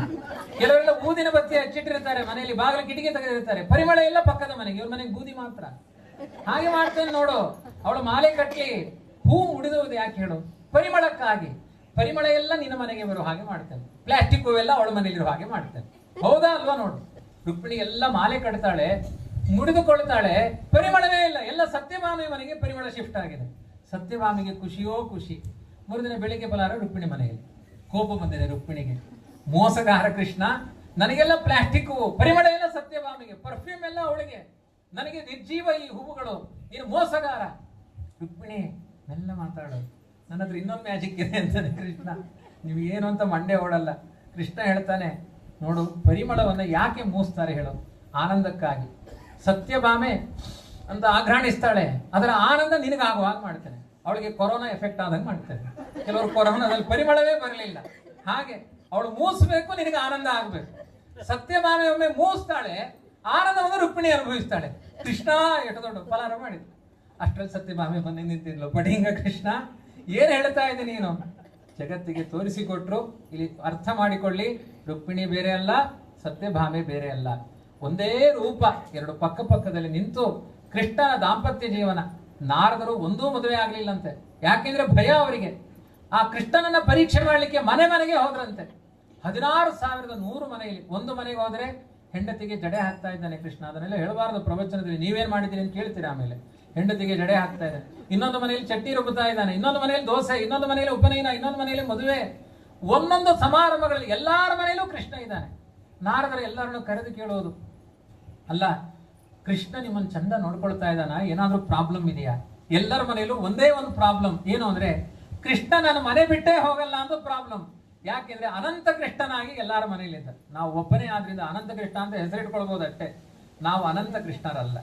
ದೇವರು ಅನಂತ ಕೃಷ್ಣ ಆದ್ರಿಂದ ಮನೆ ಮನೆಗಳಲ್ಲಿ ಪರಿಪೂರ್ಣವಾದ ದಾಂಪತ್ಯವನ್ನ ತಾಳಿ 16,108 ಪತ್ನಿಯರಿಂದ 10 ಗಂಡು 3 ಹೆಣ್ಣು. ಅದು ಹೇಗೆ? 16,108 ಅಂದ್ರೆ ಸರಿಯಾಗಿ ಒಂದೇ ಮುಹೂರ್ತ 6/6/26 ಅನ್ನಬೇಕಾದ್ರೆ ಇವನಿಗೆ 1000. ಏನು ನಾರ್ಮಲ್ ಡೆಲಿವರಿ ಎಲ್ಲರಿಗೂ ಏಕಕಾಲದಲ್ಲಿ. ಬೆಳಿಗ್ಗೆ 9 ಗಂಟೆ 20 ನಿಮಿಷಕ್ಕೆ ಲಗ್ನದಲ್ಲಿ ಮದುವೆ. ಎಷ್ಟು? ಆ ಮಕ್ಕಳು ಎಷ್ಟು? 16,108 ಮಕ್ಕಳು. ಅದಕ್ಕೆಲ್ಲ ತಂಡಗಳಿಗೆ ಹೆಸರಿಟ್ಟನಂತೆ. ಗೋವಿಂದ ತಂಡ, ನಾರಾಯಣ ತಂಡ, ಭಜನಾ ಮಂಡಳಿ ತಂಡ ತರ. ಆಲೋಚನೆ ಮಾಡಿ, 16,108 ಇಂಟು 13 1,72,000 ಮೇಲೆ ಆಗುತ್ತೆ. ಅಷ್ಟು ಜನ ಮಕ್ಕಳಿಗೆ ಬೆಳಿಗ್ಗೆ ಫಲಾರ, ಮಧ್ಯಾಹ್ನ ಊಟ, ರಾತ್ರಿ ಊಟ, ಅವರಿಗೆ ದೀಪಾವಳಿ ಬಂದ್ರೆ ಹಬ್ಬ, ಡ್ರೆಸ್ಸು. ಎಂಥ ಶಕ್ತಿ ದೇವರದ್ದು! ಈ ರೀತಿ ತನ್ನ ಸಂಸಾರವನ್ನು ಬೆಳೆಸಿ ಸರ್ವಶಕ್ತನಾಗಿ ಮೆರೆದವನು ಸರ್ವೋತ್ತಮನಾದ ಭಗವಂತ. ಅವನ ಕಥೆಯೇ ಅಷ್ಟು ಲೀಲಾಪೂರ್ಣವಾಗಿದೆ ಅಂತ ವರ್ಣನೆ ಮಾಡಿದ್ದಾರೆ. ಭಗವಂತ ಹೀಗೆ ತನ್ನ ಬದುಕನ್ನು ಅತ್ಯಂತ ಮಂಗಳಮಯವಾಗಿ ಚೇತೋಹಾರಿಯಾಗಿ ನಡೆಸಿದ ಅನ್ನುವ ಕಥೆಯ ಜೊತೆಗೆ ಪುಷ್ಪವೃಷ್ಟಿ ಆಗುತ್ತಾ ಇದೆ ಅನ್ನುವಲ್ಲಿ ನಮ್ಮ ಮಂಗಳವನ್ನು ಮಾಡೋಣ. ಹರಯೇ ನಮಃ. ಶ್ರೀಕೃಷ್ಣಾರ್ಪಣ ಎಲ್ಲ ಹೇಳಿ. ಶ್ರೀರಾಮ ಜಯ ರಾಮ ಜಯ ಎಲ್ಲ ಹೇಳಿ ಗಟ್ಟಿ ಹೇಳಿ. ಶ್ರೀರಾಮ ಜಯ ರಾಮ ಜಯ ಜಯ ರಾಮ. ಶ್ರೀರಾಮ ಜಯ ರಾಮ ಜಯ ಜಯ ರಾಮ. ಶ್ರೀರಾಮ ಜಯ ರಾಮ ಜಯ ಜಯ ರಾಮ. ಶ್ರೀರಾಮ ಜಯ ರಾಮ ಜಯ ಜಯ ರಾಮ. ಶ್ರೀರಾಮ ಜಯ ರಾಮ ಜಯ ಜಯ ರಾಮ. ಶ್ರೀರಾಮ ಜಯ ರಾಮ ಜಯ ಜಯ ರಾಮ. ಶ್ರೀರಾಮ ಜಯ ರಾಮ ಶ್ರೀರಾಮ ಜಯ ರಾಮ ಜಯ ಜಯ ರಾಮ. ಶ್ರೀರಾಮ ಜಯ ರಾಮ ಜಯ ಜಯ ರಾಮ. ಹರೇ ಹರೇ ಮೇ ಹರ ಪಾತಕಾನಿ ಹರೇ ಹರೇ ಮೇ ಕುರು ಮಂಗಳಾನಿ. ಹರೇ ಹರೇ ಮೇ ತವ ದೇಹಿ ದಾಸ್ಯಂ. ಹರೇ ಹರೇ ಮೇ ತ್ವಯಿ ಭಕ್ತಿರಸ್ತು. ಹರಯೇ ನಮಃ ಹರಯೇ ನಮಃ ಹರಯೇ ನಮಃ.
ನಾವೆಲ್ಲ ಪ್ರವಚನ ಕೇಳಲಿಕ್ಕೆ ಅಂತ ಬಂದಿದ್ದೇವೆ.